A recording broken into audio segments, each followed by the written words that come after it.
Our main character is a taxi driver. Her customer in the back seat is a middle-aged man who starts lecturing her about driving a taxi because she is a woman. After a while, the MC's patience wears thin. She points out how absurd it is that people look down on taxi drivers when they are simply doing their job, and then threatens him by reminding him that she is the one holding his life in her hands at that moment. The customer gets angry and threatens to sue her, but she calmly reminds him that he is smoking in the taxi, which is against the rules. Later, she feels bad about her attitude during the encounter. While looking out of the window, she notices Park Yoon-soo walking with a woman.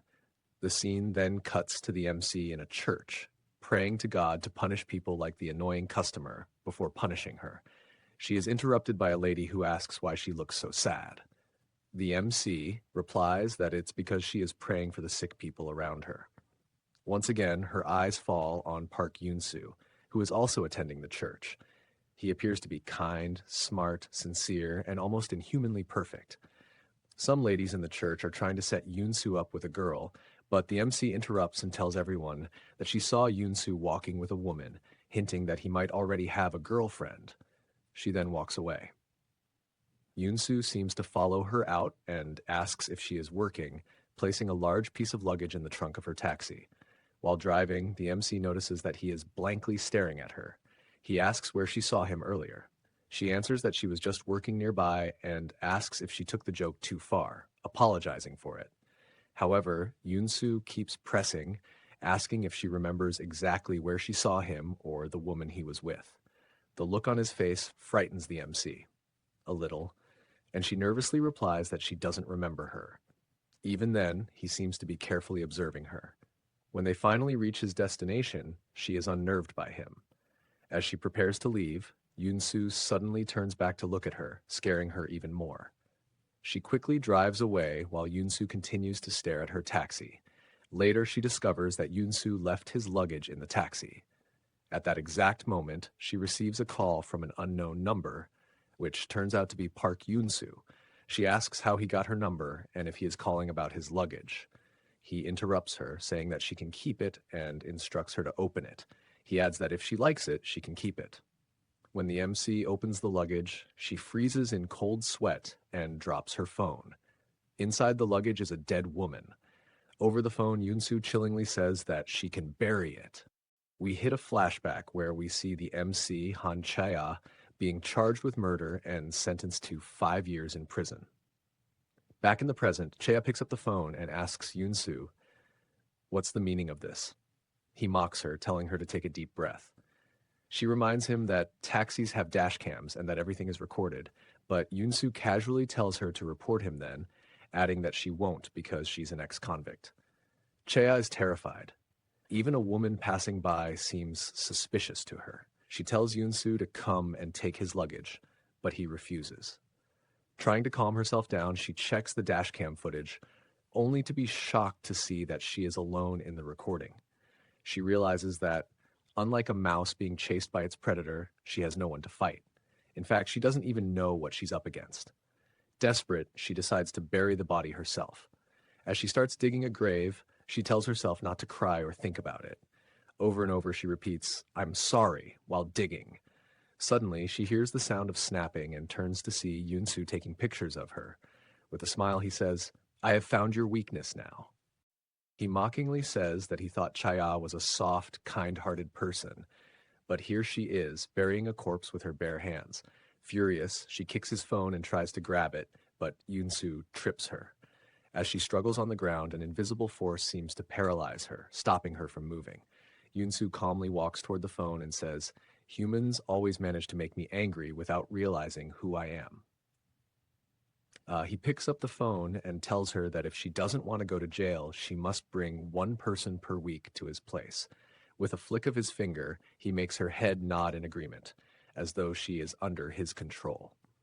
In that moment, she notices his eyes turn yellow. Chae-ah wakes up in her house, disoriented.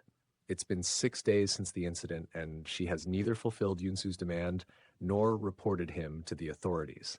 Her deadline is rapidly approaching, and she is consumed by fear and indecision. She wonders what will happen to her now, and contemplates whether she should comply with his demand.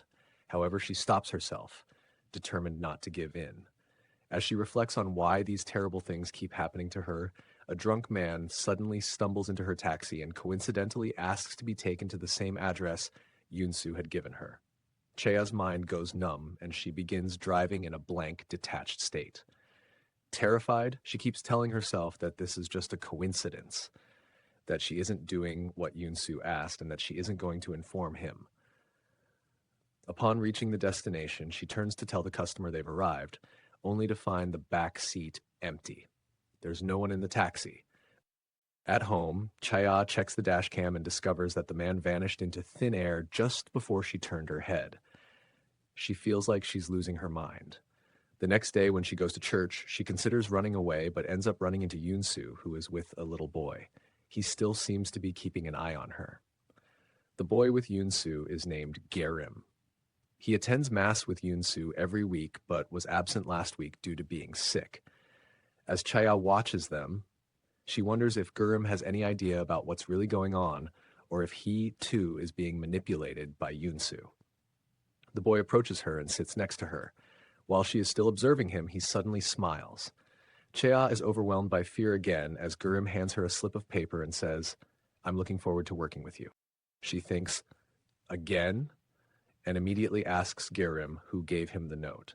He replies cryptically, telling her that she already knows who, and warns her to stay quiet. Outside, Chaya confronts Yunsu, calling out how messed up the entire situation is. She throws the slip in his face and demands to know if he has something against her. She declares that she's not going to mindlessly obey his commands like an idiot, adding that her shitty personality means she'd rather report him than comply. Yunsu only smiles and, to her shock, says she did a good job last night. Chaya retorts that the customer just happened to request the same address by coincidence. Yunsu, however, begins to gaslight her, asking if she's sure the customer's home was actually in that direction. Furious, Chaya demands to know what he did to the customer. She threatens to expose him to everyone if he doesn't tell her. Yunsu simply laughs in response. Growing angrier, she repeats her demand, but Gerim interrupts by bursting into tears, saying he wants to play with Chaya. This distraction shifts the focus, and Yunsu and Gerim begin to leave. As they walk away, Yunsu quietly tells her good luck while handing her another address. Now Chea becomes determined to uncover who they really are and what is going on. She decides to follow them and sees that they arrive at a children's center. Yunsu and Gerim go inside. While she is still in her car, a lady knocks on her window and asks if she is the volunteer Yunsu mentioned. Chea immediately realizes that Yunsu knew she was following them all along. Frustrated, she thinks to herself that she is not a simple toy he can play with as he pleases. Chea asks the lady if she can work with Yunsu since she is new here. However, the lady refuses, explaining that children easily form attachments and feel hurt when people leave. She adds that Yunsu is like an angel on earth. Chea is instead assigned to kitchen duty. While washing dishes, she finds herself questioning what the hell she is even doing there. As she works, Yunsu comes into the kitchen with a little girl and asks for a cup. When Chea goes to hand them the cup, it slips from her fingers and breaks, cutting her hand on the shattered glass. Annoyed and in pain, she tells them to leave, but as she looks up, she notices Yunsu staring at her with a chilling expression of anger. He walked toward her and grabbed her hand. Chea froze as he stared at her with a wild, almost crazed expression. Suddenly, the little girl started crying, snapping him out of whatever had taken hold of him. He angrily jerked Chea's hand away and stormed out of the room. Chea took a moment to collect herself and decided to follow him again, but this time she lost track of his car. Back at home, she sat and thought, trying to figure out what could have made Yunsu so furious. Then she remembered the cut on her finger. A disturbing thought crossed her mind, and she whispered to herself, "No way this is possible." Determined to find answers, she searched the web and stumbled upon a blog post that caught her attention. Intrigued, she decided to join the blog. Soon after, the manager of the blog sent her an invitation along with an unexpected offer, the chance to become a vampire. The manager explains that to join, Chaya needs to perform a blood ritual, which involves writing with her own blood. She initially dismisses it as ridiculous, but becomes intrigued by the mention of yellow eyes, which matches what she has seen. Curiosity gets the better of her, so she decides to go through with the ritual, using ketchup instead of blood. The ritual requires her to write, I, Han Chaya, will be a loyal servant to the great vampire. Annoyed, she can't help but picture Yunsu's face as she writes it, making the process even more irritating. The blog post lists several traits of vampires. They cannot be in direct sunlight, they can render you immobile, they have a bite mark, and their yellow eyes are always watching you. Chaya rolls her eyes, dismissing it all as nonsense pulled straight from a vampire movie. She leaves for work, still thinking the whole thing is absurd. However, as she goes about her day, we see someone with yellow eyes watching her from afar. Chaya begins to see Yunsu everywhere. Even when she looks back at her customers, she sees his face instead. Shocked and disturbed, she abruptly stops the taxi, causing the lady in the back seat to leave. As she tries to collect herself, she spots Yunsu again outside. Panicking, she drives away as fast as she can. Shortly after, a man gets into her taxi. He starts babbling about how he hit someone while drunk driving, his incessant chatter grating on Chaya's nerves. When he asks if he can smoke in the taxi, she firmly says no. The man becomes angry and demands that she stop the taxi immediately. He stepped out of the taxi and angrily demanded that Chaya get out as well. Panicked, she tried to drive away, but the man quickly got back inside, threatening her by saying he wasn't joking about hitting people. When Chaya lost her temper and yelled back at him, he demanded an apology. Trying to stay calm, she apologized, but the man continued to curse at her. Frustrated, she told him to get out of the taxi and threatened to call the police. This only enraged him further, and he started pounding on the back of her seat. The violent shaking made the car feel dangerously unstable, but the man wouldn't stop, yelling that if she stopped driving, he would hurt her. Completely unsure of what to do, Chaya's eyes caught a sign for Sapumnaru, and she decided to head there. She drove with a blank expression, the weight of the situation overwhelming her, as the address happened to be the same one Yunsu had given her. When she finally slammed on the brakes, her heart sank. Yunsu was standing right in front of the taxi, smiling. The man in the taxi disappeared, leaving Han Chaya in shock at what she had just done. She saw Yunsu mouthing the words, "You did a great job," which only deepened her shame. As she hurriedly tried to leave, Yunsu began clapping for her, his mock applause making her feel even worse. Suddenly, he appeared in the back seat of the taxi, startling her as he asked why she was ignoring him. Chaya kept telling herself that he wasn't real, trying desperately to cling to the hope that this was all in her head. But Yunsu taunted her, criticizing her driving and suggesting that she give up being a taxi driver and work for him instead. The eerie reality of his presence forced her to admit that he was, in fact, real. Yunsu once again complimented her for a good job and then asked how she felt. His condescending tone and laughter only fueled her anger, but he seemed to enjoy her frustration. Before leaving, Yunsu warned her, saying, "I'm letting you off this time, but don't ever use me again. I don't need that many." The realization of what he meant hit Chaya like a ton of bricks, making it hard for her to breathe as the horrifying truth set in. She couldn't get any of it out of her mind, her thoughts spiraling out of control. At home, she was startled by the sound of a car pulling up outside her house. Her fear reached a new height as she heard a knock at her door, followed by a voice saying, "It's me." Chaya opens the door and is slightly surprised to see her sister, Chasen, standing there. They sit together awkwardly as Chasen asks how she's been. Chaya, feeling nervous, replies that she's doing well. Chasen then hands her a wedding invitation. Chaya is shocked to see that the wedding is only a few days away, but congratulates her sister nonetheless. As Chaya gets up to bring some drinks, she stumbles and falls from exhaustion. This prompts Chasen to ask, "Nothing happened, right?" The question stings, reminding Chaya that her sister still doesn't truly care about her. Chasen mentions that if Chaya has done something wrong again, their uncle might face trouble, which enrages Chaya. Chaya confronts her sister, accusing her of not visiting when she was released from prison and only coming now to check if she had messed up again. With tears streaming down her face, Chea reminds her sister that it was their family who cut her out first. She demands that Chasen leave, adding bitterly that she'll think about attending the wedding. Chasun apologizes and leaves, but Chea immediately regrets her harsh words. A flashback shows young Chea and Chasun crying at their parents' funeral. The two sisters are told they'll be living with their grandmother, a woman they're meeting for the first time. However, their grandmother's first reaction is one of disappointment, as she remarks about the burden of having to take in two children.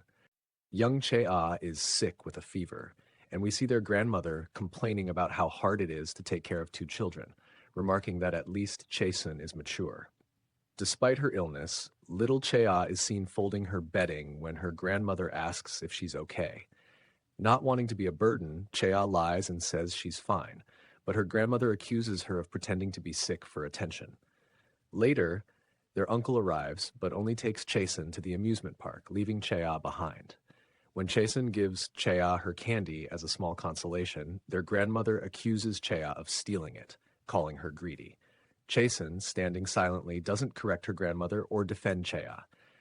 In the present, Chea is seen crying in her sleep, murmuring softly, "I also want the big candy."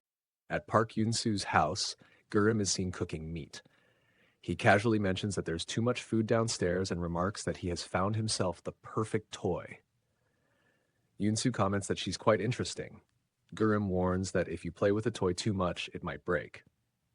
Yun-soo, however, seems thrilled at the thought of seeing her at the church again, eager to witness her dumbfounded and terrified expression when she notices him.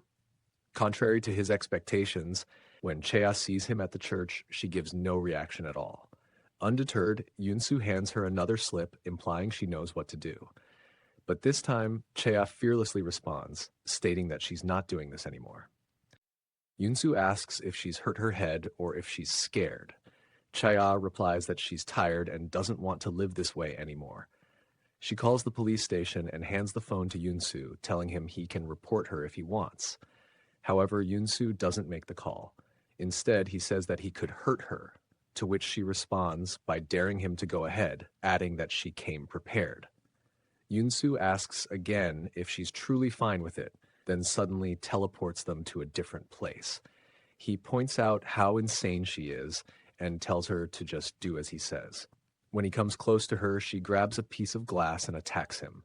He manages to catch her hand, but she bursts into tears, begging him to stop because she's tired of everything. Chea notices in shock that the cut she inflicted on him heals instantly, and his eyes turn yellow. Terrified, she steps back, asking him who he really is. When Yun-soo hears the word vampire leave her mouth, a small smile forms on his face. He then throws her into the air, making her float helplessly. "You don't need to know," he says coldly, "because you won't be with us much longer." Yun-soo tells her to apologize, promising to let her go if she does. However, Chea refuses and defiantly tells him to continue. We are then taken to a flashback of a young Yun-soo pleading with a blonde man to turn him into a vampire, but the man refuses. Yun-soo's persistence angers the blonde man, who uses his powers to make Yun-soo float in the air. A woman rushes in, begging the blonde man to spare Yun-soo. She urges Yun-soo to apologize, but he stubbornly thinks to himself that he will never apologize to that monster. In the present, hearing Han Chea repeat the same defiant words he once said strikes a chord in Yun-soo, and he lets her go. He leaves her lying on the ground, her defiance lingering in his mind. Chea believes it is finally over and that she will never see him again. To her relief, her life seems to return to normal. In the next scene, Chea is shown nervously walking to her sister's wedding. As she approaches the venue, she is confronted by her grandmother, who angrily demands to know why she has come. Chea, without much enthusiasm, greets her grandmother with a simple, "Long time no see," but her grandmother quickly drags her aside. She begins accusing Chea of trying to ruin the wedding and being jealous of her sister, not giving her a chance to explain. Chea thinks to herself that it's not worth arguing on a day like this and mockingly agrees with everything her grandmother says. She calmly explains that she'll just be quick and that she has an invitation. But her grandmother, in an attempt to stop her, grabs her arm and accidentally rips her blazer. Now, everyone's attention in the room is on them. Outside, we see a handsome, well-dressed man about to enter the venue. Back inside, a curious guest asks who Chaya is. To Chaya's shock and heartbreak, Chasen, her sister, responds that she's not sure. This response devastates Chaya, who realizes she was never truly meant to come. It was all an act. Feeling betrayed and out of place, Chaya gives her sister a brief, sorrowful look and turns to leave. Just as she is about to walk out, the man from outside enters. It's Park Yoon-soo, and he's looking for Chaya. Yoon-soo begins acting as though he and Chaya are close, leaving her utterly confused. Noticing her ripped blazer, he takes off his coat and drapes it over her shoulders. He greets her grandmother politely before walking over to Chasen, all the while holding Chaya's hand firmly. This interaction quickly makes it clear to everyone that Chaya and Chasen are sisters. Chasen, visibly surprised, asks how Chaya and Yoon-soo know each other. Yoon-soo is about to reply that they're best friends, but Chaya interrupts, boldly claiming that they're dating. Yoon-soo simply smiles and goes along with her story, agreeing to everything she says. Next, they greet Chaya's uncle. Chaya feels disgusted by her uncle's fake concern for her, as though he genuinely cared. When the time comes, she asks Yoon-soo to give congratulatory money, and he obliges, pulling out an enormous sum. Once again, Chaya feels repulsed by how quickly their attitudes change because Yoon-soo is with her. Frustrated, she tries to leave, but she notices Yoon-soo silently counting her family members with a smile on his face. She suddenly feels trapped, realizing her situation hasn't changed at all. Yoon-soo jokes that he'd like to get to know her family better, but Chaya grabs his arm and drags him outside. Once they're alone, Yoon-soo continues to play his friendly, easygoing character, but Chaya angrily confronts him, demanding to know what he wants with her family. Smirking, Yoon-soo points out that Chasen doesn't seem as resilient as Chaya and assures her that the same thing wouldn't happen to her sister. He then pulls out a paper slip and calmly states that everything will be fine, but only if Chaya does her job correctly. Chaya reaches out to the manager of the blog post and tells him that she knows someone with yellow eyes who has been keeping an eye on her. She asks if there is a way to escape from the vampire, but he insists that he needs proof first. Frustrated, she leaves, wondering what might happen if she brought the man to Yoon-soo. She starts to feel like she's acting like a real criminal in this situation. Chaya decides that if a customer doesn't show up within 30 minutes, she'll just leave. However, to her shock, a woman arrives, requesting to go to the exact address Yoon-soo had given her. Unbeknownst to her, the manager is trailing her taxi, determined to catch a glimpse of the vampire. Chaya doubts herself, questioning whether she can really go through with it. She thinks, others are better than my own family, and is immediately shocked by her own thoughts. Trying to block them out, she focuses on driving. When the sweet lady in the back seat offers Chaya some bread her daughter made, Chaya suddenly stops the car and angrily asks the woman to get out.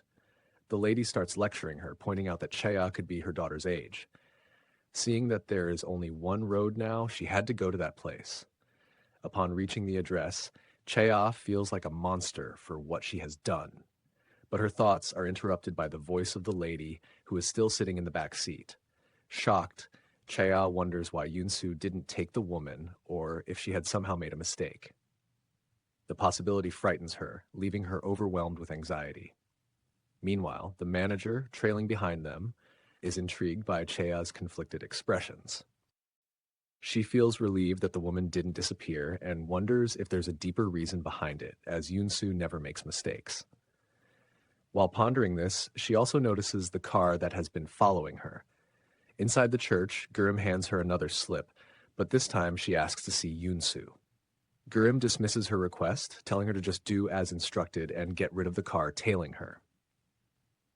This makes her realize that the car following her must be the reason Yoon-soo didn't take the woman. After the mass ends, a group of women approaches Yoon-soo, inviting him for coffee. Chaya decides to join as well. Yoon-soo remarks that it'll be entertaining, though Gurim chooses to leave. Chaya steps outside and confronts the manager, who is still following her. She tells him that she already knew he was trailing her and assures him that it's fine to keep doing so. adding she promises to show him something interesting, the vampire. At the cafe, the ladies ask if they are interrupting something between Chea and Yunsu. Chea casually replies that she needs to stay with them to feel safe. Smiling, Yunsu teasingly asks what else she thinks he might be trying to do. This sparks the ladies' curiosity, and they ask if something is going on between the two. Yunsu answers with a grin, explaining that Chea is working for him and adding that she's good at her job. Chea excuses herself from the table to bring coffee. As she walks away, she realizes something important. Yunsu doesn't act recklessly when others are watching, likely because he doesn't want to be discovered. This gives her an idea. If Yunsu wants to maintain his human facade and live quietly among humans, she'll expose him in front of everyone, ensuring he won't come near her again. Returning to the table, she intentionally drops one of the coffee cups and cuts her hand on the shards. Blood trickles from the wound, and Yunsu's yellow eyes flash in response. Suddenly, Chea finds herself surrounded by roses, their intoxicating fragrance clouding her mind and making her forget her plan. From outside, the manager observes the scene and notices something strange. Everyone in the cafe appears frozen, except for Yunsu. Yunsu leans in, his fangs bared as if he's about to bite Chea, but he abruptly stops when the sound of a camera shutter breaks the silence. Yunsu steps back, his face dark with fury, and glares at Chea. This was some kind of funny joke? Yunsu storms out of the cafe in a fury. Chea approaches the manager to see if he managed to capture any pictures, but the camera revealed nothing. She advises him to stop searching for vampires and instead focus on running far away.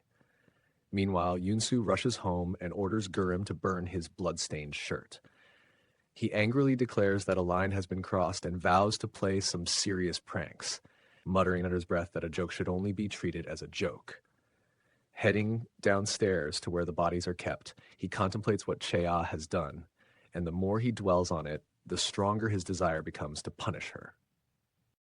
A truck driver encounters a coffin in the middle of the road.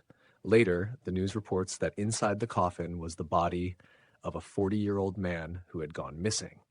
Chea fears that it might be the same man she had driven to Yunsu.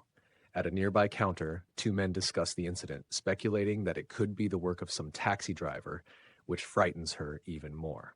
When Chea arrives home, she searches for information about the incident and confirms her worst fear. It was indeed the same man. Realizing that this is Yunsu's revenge for what happened the previous day, she curses him. Despair washes over her as she acknowledges that, in the end, she will be the one caught, not Yunsu, since she is the one traceable. Then she remembers something, a button from his shirt that had been ripped off in the cafe. It is the only trace of Park Yunsu. Determined, Chea reminds herself that if there's one thing she's good at, it's surviving. She resolves to make him fall using the very leash he has bound her with. We see Chea digging up the grave of the girl Yunsu had forced her to bury, placing the button on the body as evidence.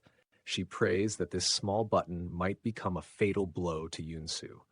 Leaving the suitcase with the body by the side of the road, the suitcase also makes it to the news, but to Chea's surprise, no one mentions the button. Meanwhile, Yunsu remains unfazed by the reports, remarking that he had thought she was smarter than this. He briefly considers releasing incriminating pictures of her, but decides against it, relishing her suffering instead. Gurim, growing increasingly frustrated, yells at Yunsu, accusing him of advertising their existence and demanding that he stop this madness. Yunsu, calm and collected, reassures Gurim that he has not made any mistakes. Suddenly, Yunsu's phone rings. He answers it, but his composed demeanor falters at the voice on the other end. The caller asks, "What are you doing?" Yunsu addresses the man as "father," his expression visibly strained as he speaks. The man accuses Yunsu of engaging in foolishness again, comparing it to the events from 30 years ago. He informs Yunsu that the button from his shirt was found with the body, questioning if Yunsu is attempting to expose their kind to the world. On the other side of the phone is a blonde man. He explains that for 1,000 years, their kind has remained hidden due to strict discipline, and he accuses Yunsu of acting recklessly and irrationally. The man pointedly asks if Yunsu is causing trouble on purpose. Yunsu, with a nonchalant tone, responds, "Who knows?" but assures him that he will handle these two cases. The man firmly reminds Yunsu that hunting is prohibited and advises him to embrace a normal life, adding that the incident from 30 years ago was more than enough. Then, with a mocking tone, the man taunts Yunsu, asking if he has forgotten his friend who passed away. Yunsu snaps and angrily tells him to stop, but the man continues, slyly asking, "Did he hear?" implying Gerim might have overheard. For the first time, Yunsu appears genuinely frightened. The man presses further, stating that he knows exactly what Yunsu is hiding. This time, Yunsu pleads with him to stop, and they hang up. As Yunsu reflects on the conversation, he realizes that Han Chea must be behind this chaos, thinking to himself that she is far smarter than he initially believed. Turning to Gerim, Yunsu informs him that hunting is forbidden and instructs him to deal with Chea, all while the tension between them grows as they subtly keep an eye on one another. The narrative then shifts to a flashback from 30 years ago. A man named Sion is seen knocking on Yunsu's door, holding his young son, Gerim, in his arms.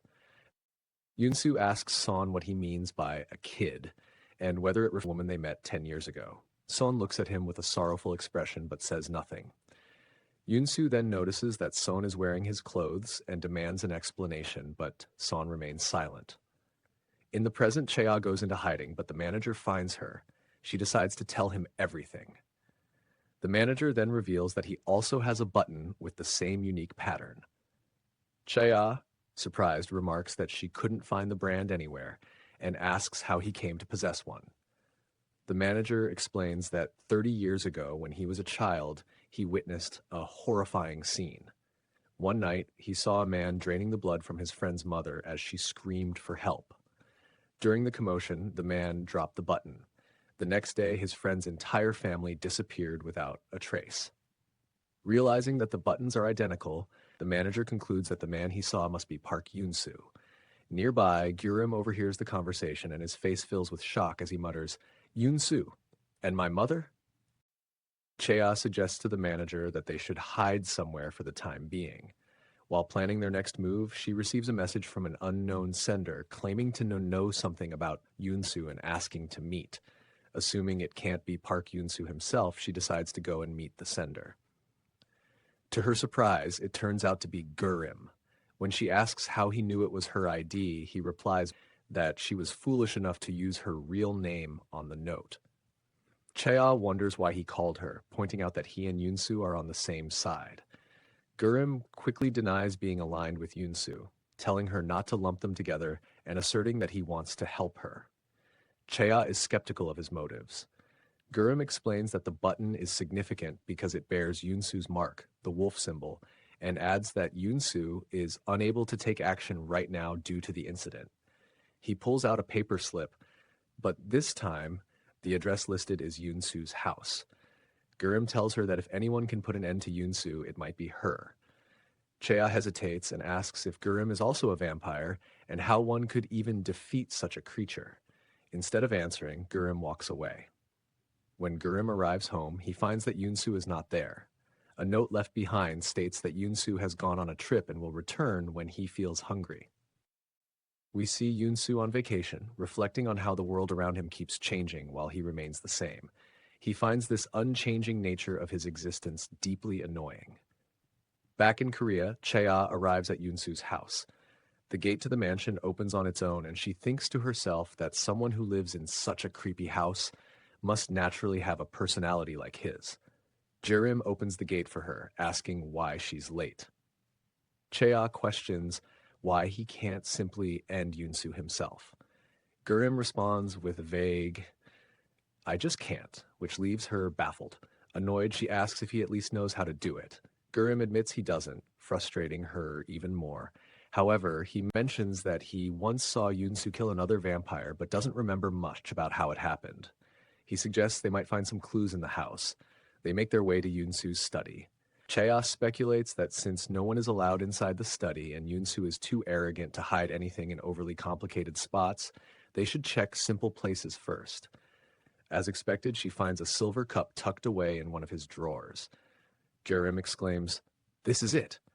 But before they can react further, they are startled by Yunsu's voice. "I didn't know we had guests." Park Yun-soo was back, and his piercing gaze fell on the two intruders as he calmly asked what they were doing. Chea begins to wonder if Yun-soo and Gurim had planned this whole situation together. Yun-soo remarks that they look like they just got caught stealing something, casually taking the silver cup from Chea's hand. The tension in the room is palpable. With a smile, Yun-soo says it's been a while since they've had guests and offers to cook her a meal. Chea refuses, but he insists. When Gurim tries to intervene, Yun-soo cuts him off with a stern look, declaring that Chea will stay for the meal. As they move to the kitchen, Yun-soo asks Chea how she finds the house. She replies that it feels lifeless, to which he nonchalantly responds, "That's the point." Once in the kitchen, he turns to Gurim and asks if there's any meat left or if he should go catch some. Gurim, uneasy, wonders what kind of twisted joke Yun-soo is trying to play this time, while Chea grows increasingly terrified at the thought of what meat he might mean. Eventually, Yun-soo smilingly serves the food and encourages Chea to eat. When she hesitantly asks why he isn't eating, he calmly responds, "Don't worry, I eat everything you bring me." To add to her unease, he pours her a glass of red wine. Chea refuses, but he assures her it isn't alcohol. He taunts her, saying that if she drinks it all, he'll let her leave quietly. Terrified, Chea drinks the wine in one gulp, only to realize it was just juice. Furious, she curses him under her breath as she storms out. Yun-soo merely laughs at her reaction. Once Chea is gone, Gurim confronts Yun-soo, asking why he returned earlier than expected. Yun-soo replies that he was bored. Then his tone shifts as he coldly asks Gurim what they were doing in his study. Gurim looks deeply hurt as he stares at Yun-soo and hesitantly asks if he ended his father using that silver cup. Yun-soo, taken aback, asks Gurim what he's talking about, but Gurim presses on, saying he remembers it now, seeing his father's body and Yun-soo standing over it with a smile. Surprised, Yun-soo hesitantly asks, "You saw that?" This revelation causes Gurim to break down in tears. He yells at Yun-soo, begging him to make an excuse or say something to convince him that his memories are wrong. Yun-soo stands silent, realizing he can't deny what happened. After a moment, he simply responds yes. Gurim, devastated, runs out of the room. Yun-soo is left standing there, sadness washing over him as he reflects on the truth that Gurim had known all along and kept it buried for 30 years. In his memories, Yun-soo recalls that it was Seon himself who had begged Yun-soo to end his life. Meanwhile, still crying, admits to himself that he always knew the truth but had desperately hoped he was wrong. He laments that Park Yun-soo was all he had, but now he can no longer live with him.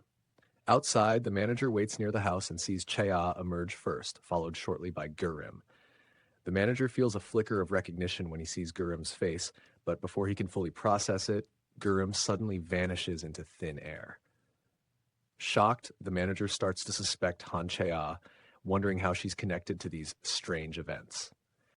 The manager hires a detective, and through their investigation, it's revealed that Chea was imprisoned for 5 years for attempted murder after threatening her ex-boyfriend with a knife.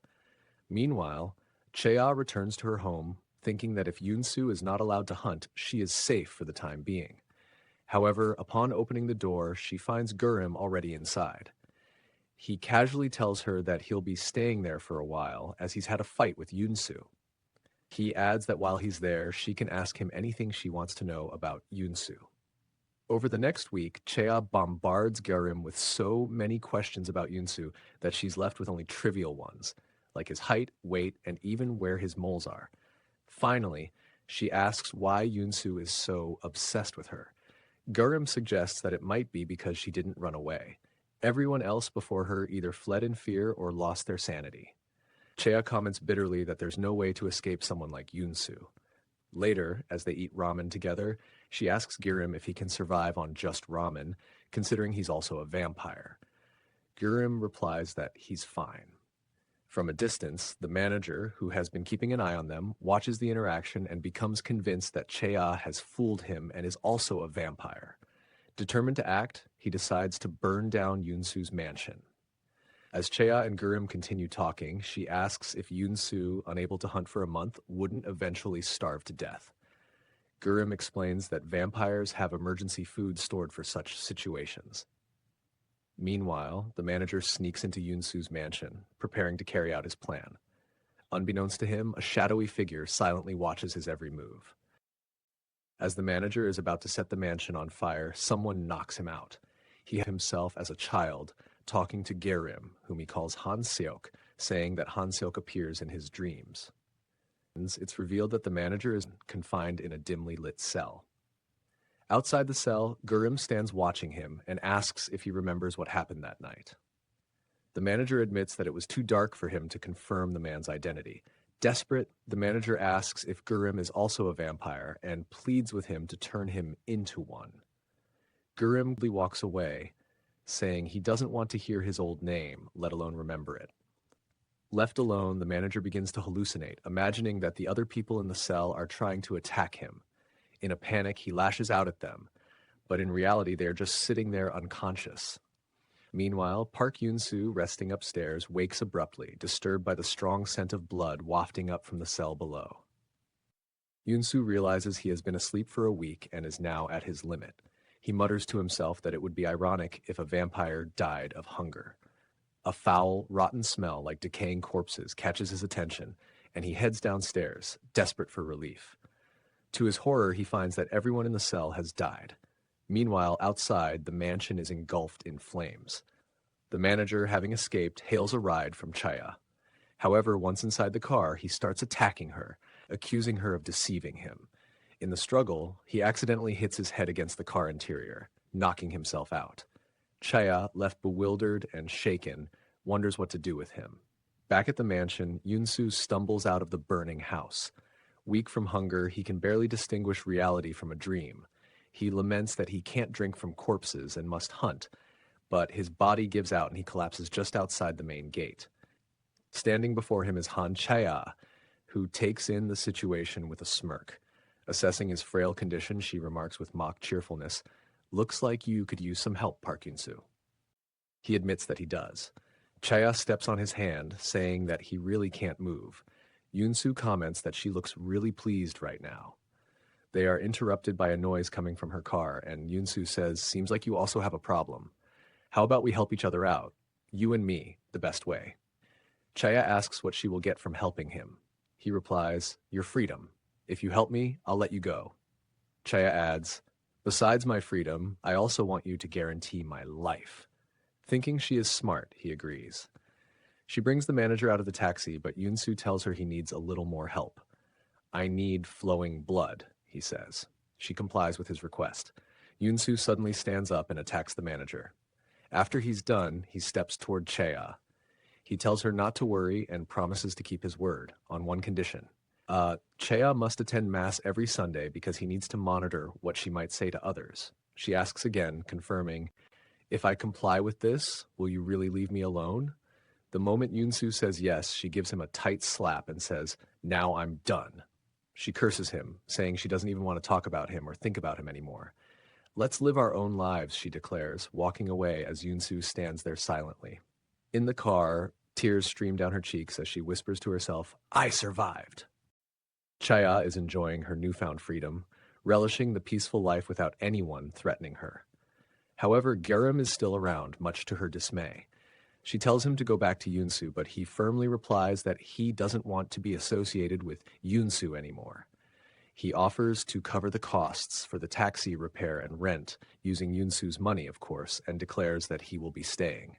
Chaya, resigned, takes a swig of her beer and instantly gets drunk. In her intoxicated state, she suddenly asks Gerim if he is Yun-soo's son. Shocked, he replies, "Of course not." She laughs, saying he looks like Yun-soo, especially with that stupid gaze of his. Realizing she might have hurt him, she apologizes, remembering how much he also dislikes Yun-soo. Chaya then asks if he has ever hit Yun-soo, bragging that she did, leaving Gerim completely stunned.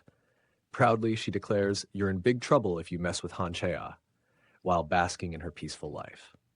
On Sunday, as part of her agreement, Chaya reluctantly goes to church.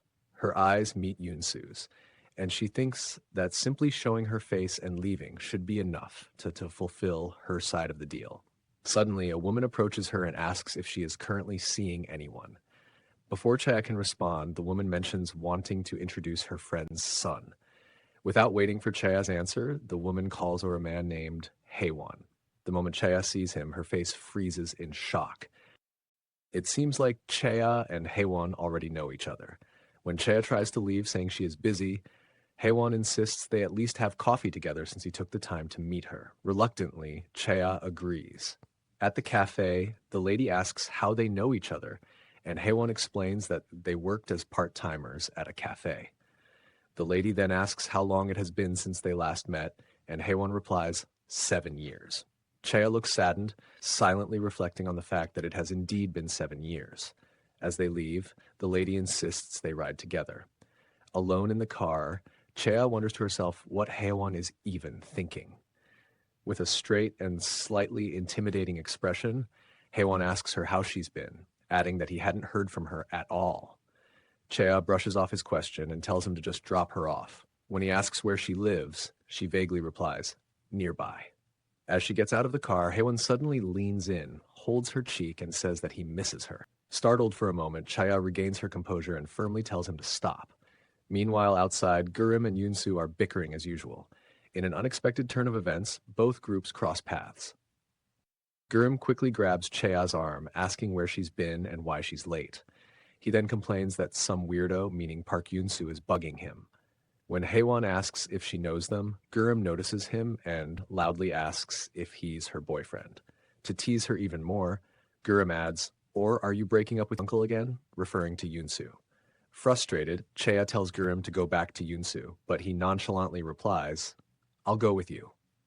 Fed up, she grabs his hand and walks away. Before leaving, she turns to both Yoonsu and Haewon, telling them to never meet her again. As she walks away, she thinks to herself about how twisted her life has become. Yoonsu is about to leave as well, but Haewon stops him, asking how long he's been dating Chea. Without giving Yoonsu a chance to answer, Haewon bombards him with questions, one after another. Irritated, Yoonsu jerks him away. "How far, you ask?" he repeats, a smirk forming on his face. "What if we're even thinking of marriage?" To escalate the tension, he adds, "Right now, things are complicated, but personality-wise, we're perfect for each other, and who knows, in the future we might actually get married." To make matters worse, Yoonsu adds, "Chea feels the same way." Leaning in closer to Haewon, he remarks, "The only one who can accept her as she is me." Smiling, he leaves without another word. Later at Chea's house, Gurim notices she looks unwell and asks if she's okay. She admits, "Haewon is my ex-boyfriend." In a flashback, we see little Chea being complimented by her teacher for her writing skills. The teacher suggests that she start writing a diary for herself. Excited by the praise, Chea rushes home to share the news with her grandmother. However, her grandmother, who was drunk and crying, angrily asked why Chea had come to her house. The grandmother despised Chea because she resembled her mother, a woman the grandmother strongly disliked. That day, Chea cried a lot, wishing she could be seen for who she was, not as a reflection of her mother. Unfortunately, the discrimination persisted. As she grew older, she managed to save some money and told her family that she planned to leave the house after graduating. When her sister came to talk to her, Chea reminded her of the unfair treatment she had endured in the household and expressed her determination to leave. Eventually, Chea moved out. While working part-time at a cafe, she met Nam Haewon for the first time. At that moment, she believed he was her savior. At first, Chea thought her feelings for Haewon were a one-sided crush. However, when she realized that he felt the same way, it made her incredibly happy. Whenever a customer at the cafe tried to approach her, Haewon would step in, saying he was jealous, which made her feel special. She felt like he was pulling her out of her bleak, muddy life. But slowly things began to change.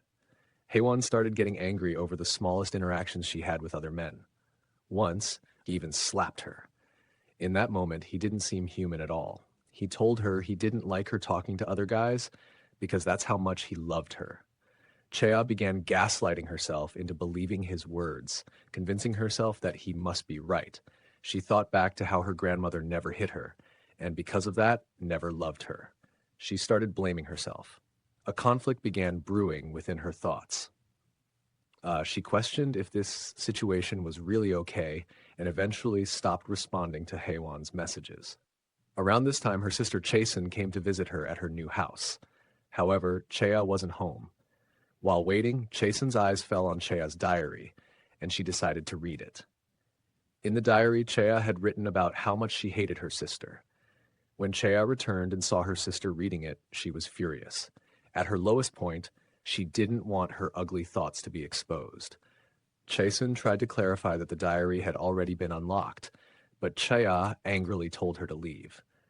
This incident drove her back to Haewon, thinking that at least he loved her. But over time, she started suspecting him. He seemed to know details about her house, even though he had never been there. Her suspicions were confirmed when she noticed that her diary's lock had been opened again. Chea confronts Haewon about his behavior, and he responds by saying that as her boyfriend, it's natural for him to want to know where she lives, adding that they shouldn't keep any secrets from each other. When Haewon steps aside for a moment, Chea checks his phone and discovers multiple pictures of her taken without her consent throughout the day. Haewon notices this and scolds her, saying she shouldn't go through other people's belongings without permission. Chea confronts him about his obsessive and stalking behavior. In a fit of anger, he throws his phone at her. Terrified, Chea warns him not to follow her or she will report him to the police, then leaves. However, Haewon does follow her and begins banging on her door relentlessly. Inside, Chea cries and screams at him to leave. When the banging finally stops, she manages to fall asleep. But her peace doesn't last long. While sleeping, she feels someone watching her. Opening her eyes, she is horrified to see Haewon sitting on top of her, staring at her intently. He calmly asks if she had a nightmare.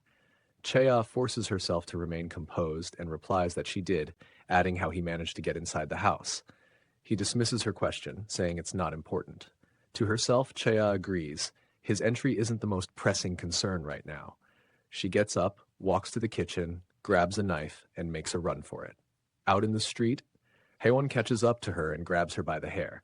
Thinking quickly, she chops off her hair with the knife and continues running. However, Haewon catches her again, telling her that she can't escape him. He insists that she won't attack him because he is the only source of happiness in her life, claiming she loves him. To his shock, Chea attacks him despite her own fear. The commotion begins to draw a crowd. Among the onlookers, a familiar face appears, Park Yoon-soo. Chea reflects bitterly that the hand she once thought had saved her had instead pushed her into an even darker place. And now, 7 years later, that nightmare has come back to haunt her. Park Yoon-soo recalls the incident with Haewon and admits to himself that he was drawn to Haewon's blood. It was a scent he could never forget, nor could he erase Haewon's face from his memory. Years later, Yoon-soo was shocked to see Chea at the church, and he never expected to encounter Haewon again. Now, Yoon-soo thinks this might be an easy task for him, but he is reminded of the hunting ban placed upon him. Considering his options, he decides that Han Chea might be of use to him, especially since her relationship with Haewon is clearly far from normal. The next day, Chea and Gurim are seen taking out the recycling. To her surprise, Gurim is doing the task with surprising efficiency. Troubled by the situation with Nam Haewon, Chea considers that she should use Park Yoon-soo in times like these. As soon as she thinks this, Yoon-soo suddenly appears in front of her, startling her. Yoon-soo seems genuinely surprised to see Gurim recycling trash, which causes Gurim to flee in embarrassment. Chea reminds Yoon-soo of their agreement to never meet again, but he tells her that he's not here for her. He's here for Gurim. Yoon-soo points out that Gurim never acts this way, and Chea casually replies that she simply told him to do it. Yoon-soo observes that Gurim seems to listen to her and asks her to convince Gurim to return home, reminding her that Gurim is also a vampire. Chea, however, tells him that she doubts Gurim would listen to her and urges Yoon-soo not to bother her with such trivial requests. As Chea turns to leave, Yoon-soo grabs her hand and pulls her closer, telling her that he will handle Nam Haewon for her. Chea is stunned, wondering how Yoon-soo even knows about Haewon. Yoon-soo explains that he knows her relationship with Haewon is bad, and back then, he felt bad seeing her in that miserable state. With a smile, he leans in and proposes, "What do you think? It seems like a good idea, right?" Chea questions Yoon-soo, asking if he thinks she is like him. No matter how sick and twisted Nam Haewon is, she refuses to do what he wants. She reminds him that this is why she saved him back then, but Yoon-soo counters by saying she only saved him to get rid of the manager, questioning if she's truly a good person. Chea is left speechless by his words.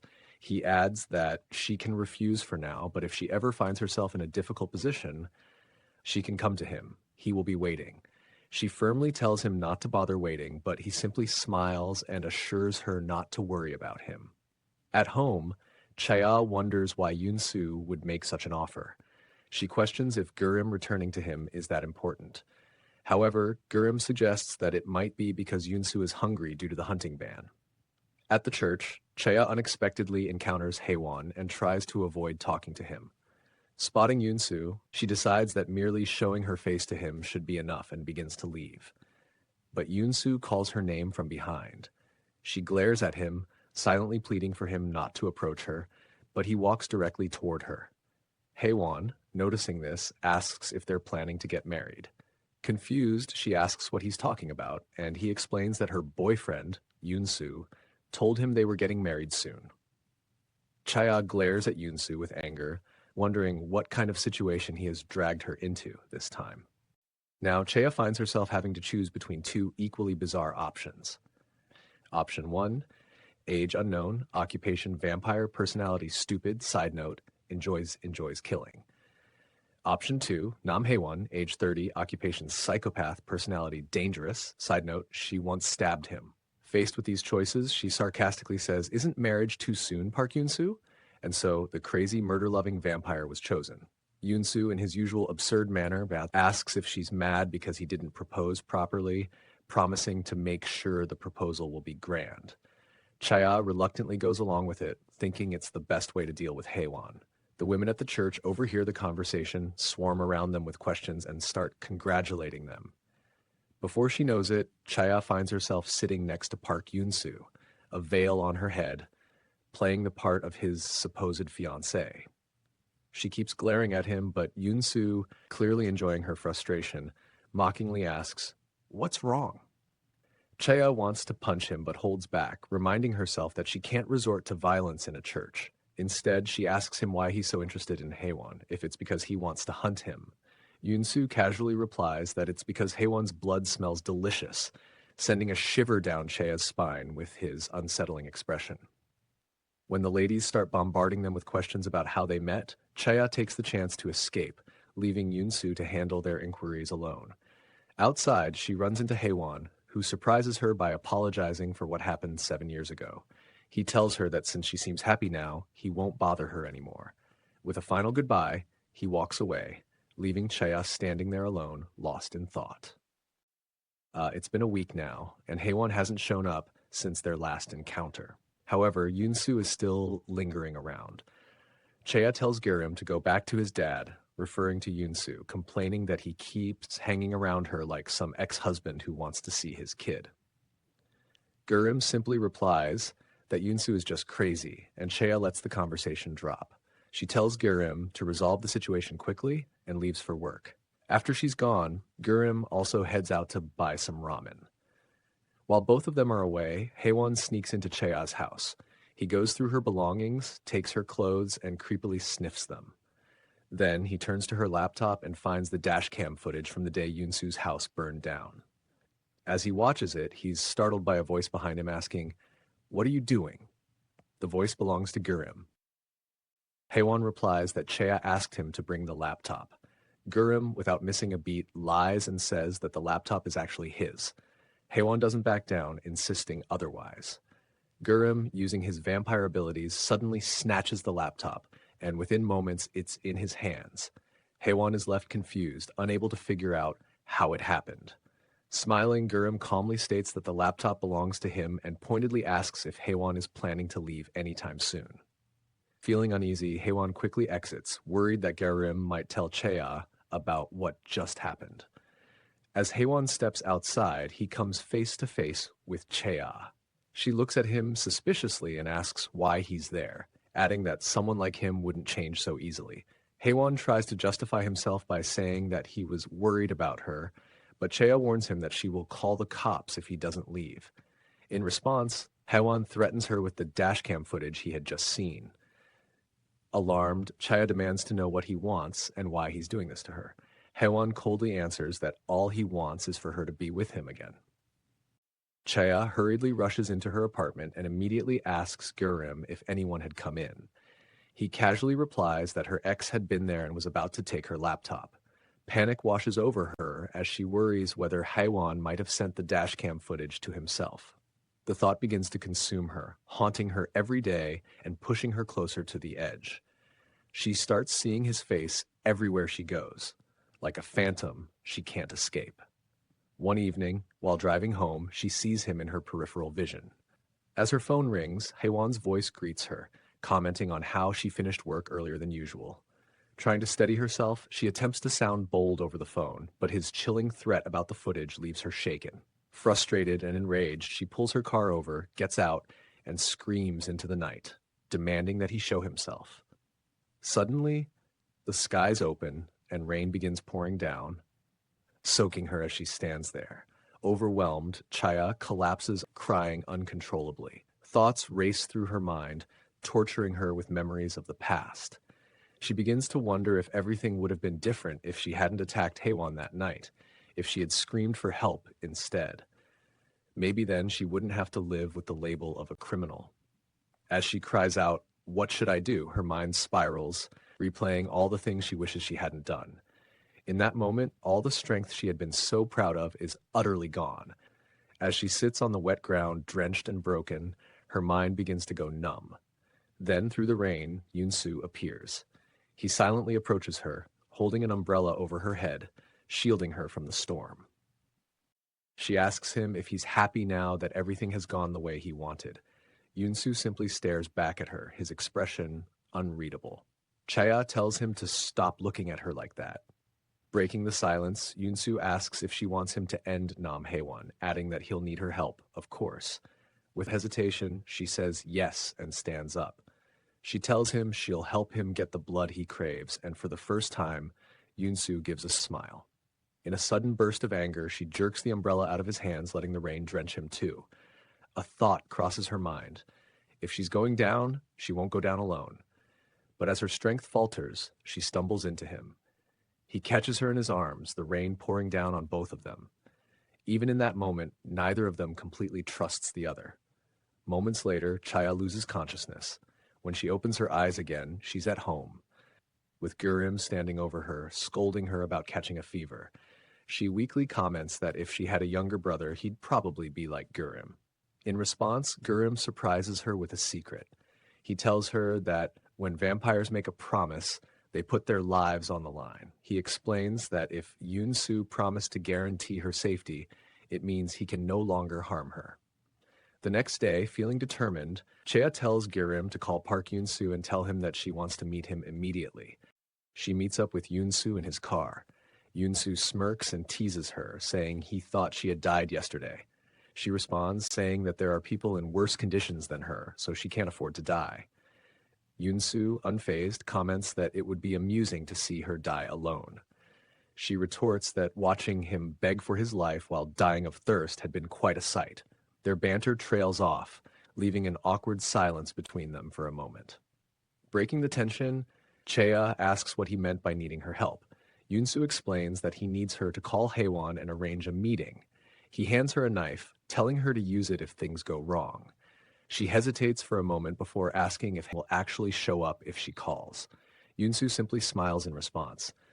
When Haewon receives Chea's call, he becomes ecstatic and eagerly agrees to meet her. She arranges for them to meet in an abandoned location. Upon seeing her, Haewon greets her with a warm smile, saying she looks beautiful and asking if she's finally decided to come back to him. Chea coldly flicks his hand away and tells him that she regrets not finishing him off when she had the chance. Then she loudly calls for Park Yoon-soo. Haewon's expression darkens at the mention of Yoon-soo's name. Anger and jealousy flare in his eyes, and as she wonders why Yoon-soo isn't coming out, she calls for him again. Before she can react, Haewon strikes her from behind with a brick, his face twisted in a rage fueled by jealousy. Chea collapses to the ground, unconscious. She wakes up in an unfamiliar house, disoriented and tense. Haewon is there holding a document and coldly demands she sign a marriage contract. Chaya refuses, but Haewon grabs her hand, attempting to force her fingerprint onto the paper. She jerks her hand away angrily. In response, Haewon slaps her, his voice sharp and menacing as he says, "The situation you're in is very real. You should think carefully about your choices if you want to walk out of here on your own two legs." Left alone in the room, Chaya is overwhelmed by fear, unsure of what to do. Then her eyes fall on the knife Yoon-soo had given her. Gripping it tightly, she begins to question whether this is her only option to rid herself of Haewon. Suddenly, a realization dawns on her. Yoon-soo must have anticipated all of this. The help he claimed to need wasn't simply about luring Haewon out. It was about using her to do the dirty work he couldn't, thanks to his hunting ban. She concludes that he's likely nearby, waiting in the shadows, ready to appear as soon as he smells the scent of blood. A short while later, Haewon returns to the room. "I'm the only one left for you," he says, his voice low and chilling. He pulls her into an unwelcome hug, murmuring that she's pitiful and unlucky. But before he can say more, a sudden stabbing sound fills the room. "Don't pity me," she says coldly. Not far away, Yoon-soo catches the scent of blood, the very scent he's been waiting for.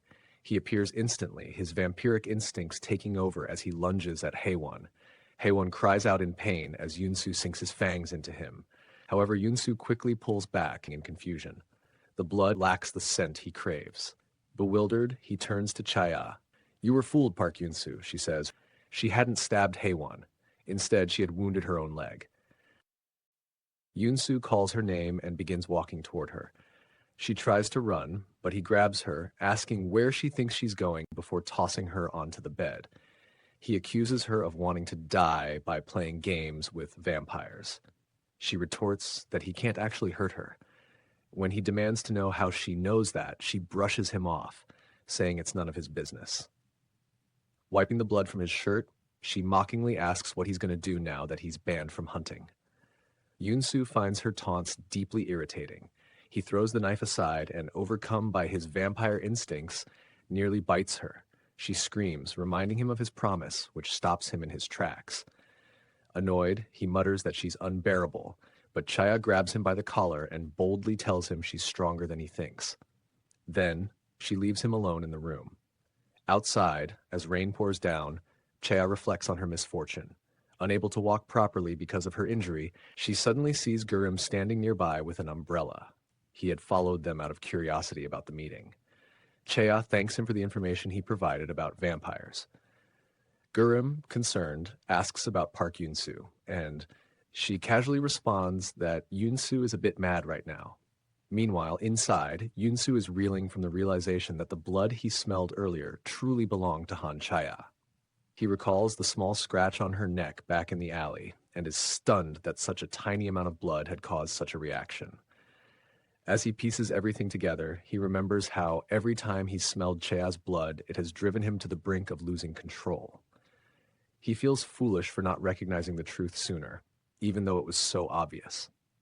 Despite everything, Yoon-soo concludes that Chaya couldn't have known about this herself. Unlike Haewon and even Chaya, he believes she isn't unlucky, she's extraordinarily lucky. In the next scene, Chaya wakes up screaming from a nightmare. For the past few days, both Park Yoon-soo and Nam Haewon have been haunting her dreams. She recalls how furious Yoon-soo looked that day and how neither of them had been in their right mind.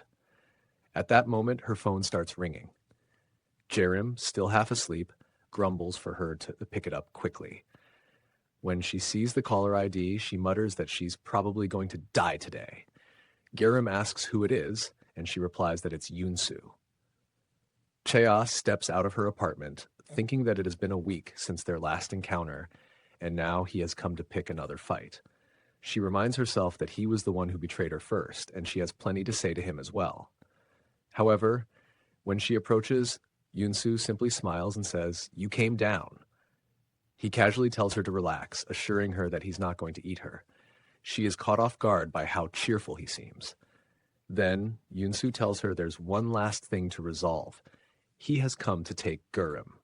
He reminds her that he helped her get rid of Nam Haewon, so now it's her turn to return the favor. Chaya immediately pulls out the knife he had given her and warns him to stay where he is. Yunsu chuckles and tells her to keep the knife and her threats to herself. She then questions whether Namhaewon is really dead. When Yunsu confirms it, she tells him to wait while she tries to convince Girim to come with him. As he watches her limp away on crutches, still holding the knife, he thinks to himself that Chaya is truly something. Meanwhile, as Chaya heads upstairs, wondering how she will persuade Girim, she spots him coming down the stairs. The moment he sees her, he turns around to go back up, but Chaya quickly asks if he came down because of Yunsu. She tells him that Yunsu is here to take him back, but Girim stubbornly replies that he doesn't care. Chaya asks if he plans to live with her forever and points out that Yunsu keeps coming back. She adds that it must be bothering him too, which makes Girim pause. She urges him to come down and at least talk to Yunsu. When she asks, "Aren't you and Yunsu like family?" Girim remains silent for a moment before hesitantly asking if he can just continue living with her. She reminds him that it's not possible. At the end of the day, he is still a vampire. This comment offends Girim, and he walks past her toward Yunsu. When he comes face to face with Yunsu, he firmly states that he will not simply follow him back. First, he demands to hear the truth. Why did Yunsu kill his parents? We transition into a flashback as Yunsu narrates that after his father left for another country, he was left completely alone, with no one by his side and no purpose, just existing. One snowy night, a woman invited him to stay over, concerned about the weather. Yunsu glanced at her neck before agreeing. Of course, he used her to quench his thirst. As he was leaving, a man caught sight of him. Yunsu pulled the man into the room, only to realize that the stranger somehow knew his name. Looking closely, he recognized him. It was Son, his old friend. Yunsu had believed that everyone had died when the house burned down. His father had many children, and Yunsu had assumed none of them had survived. Apparently, Son had thought the same. Noticing that Yunsu hadn't aged, Sion quickly deduced that he had become a vampire, just as he had always wanted. Without hesitation, Sion asked Yunsu to turn him into one as well. Yunsu was startled by the request, but Son insisted. Yunsu thought to himself that life as a vampire was unbearably lonely. No friends to talk to, no one to lean on. But if Sion had the same teeth as him, perhaps things would be different. The idea of finally having someone who understood him was tempting, and so he agreed. Sion became a vampire but continued living as a human. Then he met the love of his life, whom he accidentally harmed. From that moment, his will to live faded. One day, Son told Yunsu that he was going to reveal his true identity to the woman he loved, hoping that she would choose to become a vampire too, that she would understand how deeply he loved her. But Yunsu thought to himself that it was all a lie. There were only two possible reactions when humans learned the truth. Either they became jealous or they ended up hating them. And just as Yunsu expected, the woman, who was pregnant with Sion's child, chose to leave, terrified of him. With tears streaming down his face, Sion confessed to Yunsu that he regretted becoming a vampire. After that, he disappeared, only to return 13 years later with Girim. He had hurt his wife while pretending to be Yunsu. Crying, he told Yunsu that his family looked at him as if they had seen a ghost. Sion had changed his son's name from Hansuk to Girim and had cried all day. It was difficult for Yunsu to watch him suffer. He wondered why it was so hard for Sion to let go of his ties to humans, why he continued to regret it. Suddenly, Yunsu heard a noise and rushed to see Son choking Girim. He immediately shoved Sion back and demanded to know what the hell he was doing. Sion, still crying, said that it was better for Girim not to live, that he couldn't let his son suffer the life of a vampire. Yunsu argued that no matter what, how could he do this to his own child? There was nothing they could do about it now. But Son, overwhelmed with sorrow, insisted that he had believed life would be better as a vampire. They didn't have to worry about food or clothing. Yet living in secrecy and being hated by the people he loved was too much to bear. He accused Yunsu of knowing all of this from the start. Yunsu tried to argue that becoming a vampire was Son's own choice, but Son countered that Yunsu should have stopped him. Sion said that Yunsu had known the truth all along and still made a selfish decision. Falling to his knees, Son wondered when his existence would finally come to an end. Then, looking up at Yunsu, he asked if there was a way. if Yunsu could end other vampires. Desperately, he begged Yunsu to kill both him and Gurim, insisting that since Gurim wasn't Yunsu's child, it would be no different from hunting for food. But Yunsu refused, saying that if he did, he would be alone again. Son continued to plead, and in that moment, Yunsu was consumed by guilt. Guilt for turning Son into a vampire just because he had wanted a friend. And now, Son would become his last friend. Yunsu drank blood from the silver cup, and in his final moments, Son once again told him to do the same to Gurim. But Yunsu couldn't bring himself to do it. Now, in the present, Gurim demands to know if Yunsu was the one who did it. Yunsu answers that yes, it was him. Upon hearing this, Gurim runs away, and as Yunsu watches him disappear, he recalls Son's last words and wonders how he could ever tell Gurim the whole truth.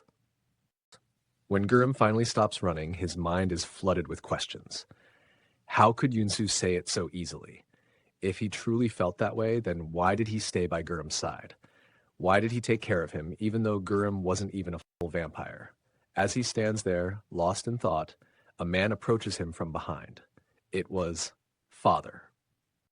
He comments that it seems Yunsu has prepared something for him. Meanwhile, at home, Chea thinks about how it seems that Gurim and Yunsu haven't made up. Gurim hasn't returned for days now, so she assumes he must have gone back to Yunsu's house. Then there's a knock at her door. Thinking it might be Gurim, she quickly opens it, only to find Park Yunsu standing there instead. Startled, she tries to shut the door, asking what he wants. But he holds it open and asks if Gurim has come back to her. Both of them quickly realize that Gurim is missing. Chea steps outside and asks if Yunsu has checked all the usual places. He nods, saying that he has. She then asks if he's looked at their old house, and again he confirms that he has. Yunsu hesitates for a moment before finally asking if she would come with him, since Gurim wouldn't listen to him. Given the situation, Chea agrees. She finds it strange to see Yunsu looking anxious, but she says nothing as they head to his old mansion. The grass outside is all burnt, but the house itself remains unchanged. Yunsu leads her inside. The air is thick with dust, making it difficult to see. Chea glances around and comments that she doesn't think Gurim would come here, suggesting they leave. But Yunsu suddenly sits down on the floor. Curious, she steps closer to see what he's looking at. And that's when she sees Gurim lying motionless on the ground. Chea was shocked while Yunsu just sat there, slumped down. She asked what had happened to Gurim, but there was no answer. It was only then that she noticed how unbearably cold it was inside the house, so cold that even her warm breath turned icy. Gurim lay there like a lifeless doll. Then, in a whisper, Park Yunsu muttered, "Gurim isn't breathing." He picked him up and quietly moved past her. Chea, terrified, collapsed onto the floor. Overwhelmed, she decided she could no longer stay there and hurriedly left. Days passed and Yunsu still wasn't answering her calls. Worried, she wondered what had actually happened. Gurim is a vampire, she thought. How could he have died? It didn't make any sense. He had no wounds. Regret gnawed at her. She wished she hadn't asked him to leave that night. She wished she had reached out sooner. Determined to get answers, she set off to find Park Yunsu. Meanwhile, Yunsu sat by Gurim's unmoving body, staring at him. Why won't he wake up? He wondered. It should have been impossible for him to die so easily. He was a half-vampire, after all. He reached out, holding Gurim's hand, and an eerie sensation washed over him. He really feels dead. But that shouldn't be possible. Only a vampire could kill another vampire, and as far as he knew, they were the only ones left in Korea. Then suddenly, a thought struck him. His gaze fell on Gurim's pocket. Reaching inside, he pulled out a small object, a button with a bat emblem. The moment he saw it, rage surged through him. Elsewhere, in a dimly lit room, a chessboard sat neatly arranged. Father waited patiently, as if expecting him. Yunsu stormed in and, without hesitation, overturned the chessboard in a fit of fury. Father only smiled. Yunsu told him that returning home had not been easy. Father smirked and said that it seemed Yunsu had come to update him about the child's condition, but judging from his expression, he had already figured out that Gurim had passed away. Yunsu asked if Gurim was really dead, and Father replied that it was all because Yunsu broke the rules. He then said, "Checkmate," before adding that Yunsu was the one who ended Gurim. Yunsu, overwhelmed with anger, attacked father, shouting why he had to ruin everything around him. First, it was his mother, and now Girim. He punched the ground in frustration, demanding to know why father always took everything from him. Why did he have to do this to Girim when it was he who had broken the rules? Father easily threw him across the room, commenting that his arrogance was higher than the sky. He then choked him with an invisible force, telling Yunsu that no matter what he did, he had no right to interfere. The strength Yunsu possessed had been given to him by father, so how dare he use it against him? He reminded Yunsu that the only reason he had survived all this time was because father had pity on him. Meanwhile, Chaya entered Park Yunsu's house, searching for him. As she looked around, she saw Girim lying on the bed. She sat beside him, thinking that surely Yunsu would find a way to save him. She eventually fell asleep, wondering when Yunsu would come back while he remained unconscious at father's place. Both of them woke up at the same time. Chaya was shocked to see that Girim was no longer on the bed. Just then, Yunsu teleported behind her. Taking in the empty space where Girim had been, he muttered to himself, "How could I forget?" With a tear-streaked face, he said, "When vampires die, they disappear." Yunsu collapsed onto the ground. Chaya, alarmed, asked what he was talking about, but he only wept in silence. He clasped his hands together as if in prayer, and Chaya, overwhelmed, also started crying. She pleaded with him to tell her that it wasn't true, that Girim wasn't really gone. Desperate for an answer, she reached out to him, but Yunsu suddenly pushed her hand away, accidentally scratching the side of her lip in the process. A drop of blood trickled down upon it, and as soon as Yunsu saw it, his eyes changed. Slowly, he started moving toward her. Chaya instinctively backed away and asked if he was planning to harm her. She reminded him of their promise that he couldn't hurt her, but Yunsu barely seemed to register her words. His voice was hollow as he muttered, "I don't want to go on like this." Chaya tried to snap him out of it, but he held her wrist tightly. Then, with an eerie slowness, he wiped the blood from her face and murmured, "I need more." Just then, something shifted in his expression. He sensed another presence in the house. Taking advantage of the distraction, Chaya swung her crutch at him, striking him before storming out, cursing him under her breath. Yunsu called after her, telling her not to leave, but she didn't stop. Anger flared in Chaya's chest. She had been so worried about him, yet all he could think about was his own torment. But before she could take another step, a forceful grip yanked her back and shoved her into a room. It was Yunsu. He shut the door, hiding her from sight, just as father entered.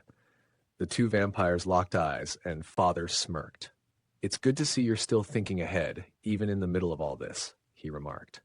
He glanced around and added, "I came to check on things. It looks like you're the only one left in this house now." So, Girim is really gone.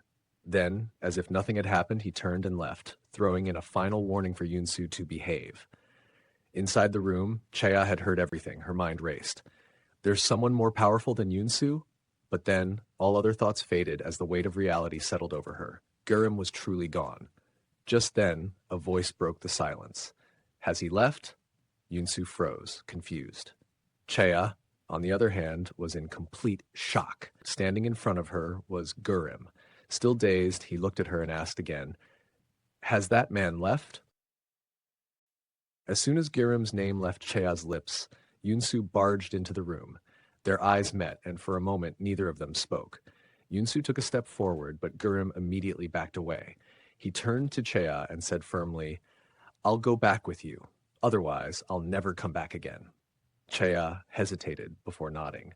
Yunsu was stunned by this, but remained silent. He simply stood there as Chaya and Girim left together. In the car, Chaya glanced at Girim and cautiously asked, "What happened?" Girim shook his head. "I don't remember." She noticed dried blood on his face, but chose not to press him further. Once they arrived home, Girim washed his face without another word and went straight to bed. Chaya also decided to sleep, convincing herself that she was just overthinking things.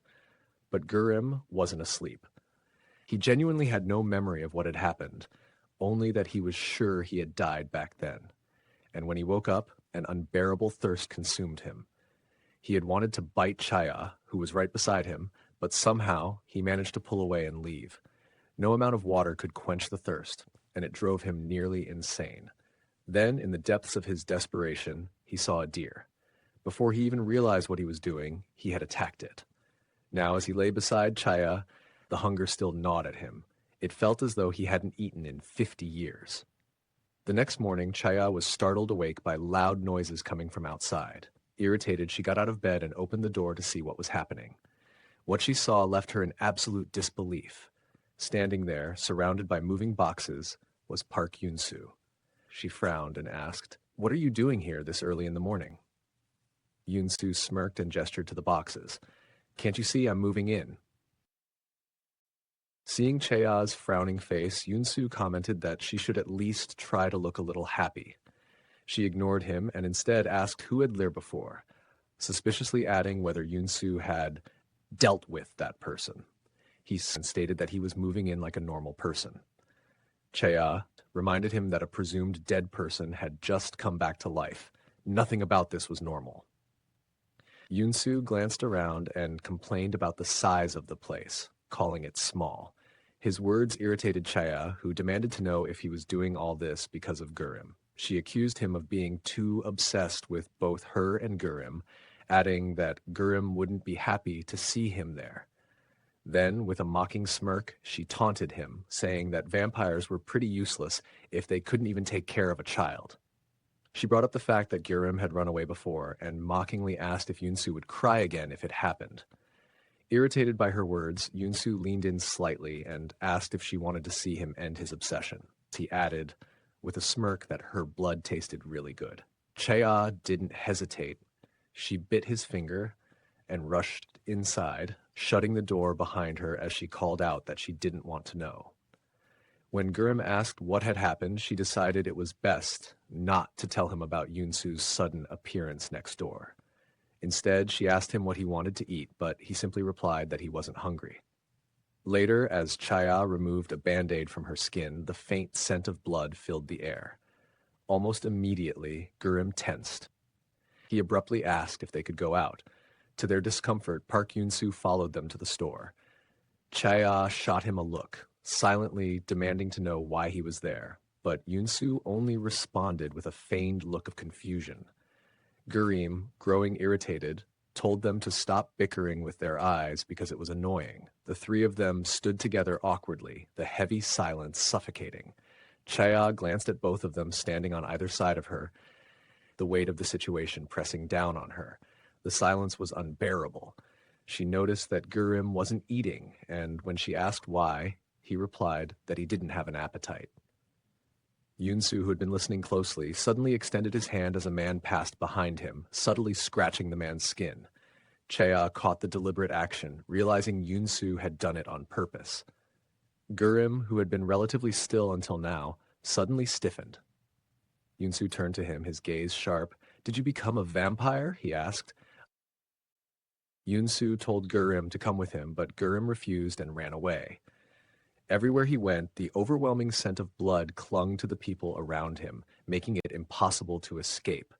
Eventually, he stumbled into an alley and curled up against the wall, trying to block out the sensation.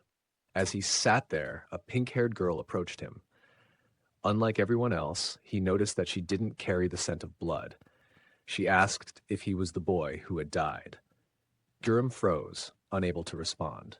Seeing his reaction, she told him that he was just like her. When he didn't say anything, she tilted her head and asked if he was afraid of her. Panicked, Gurim attempted to run, but she stopped him effortlessly. She then asked if he was struggling with the scent of blood, and when he hesitantly asked how she knew, she handed him a small packet filled with animal blood.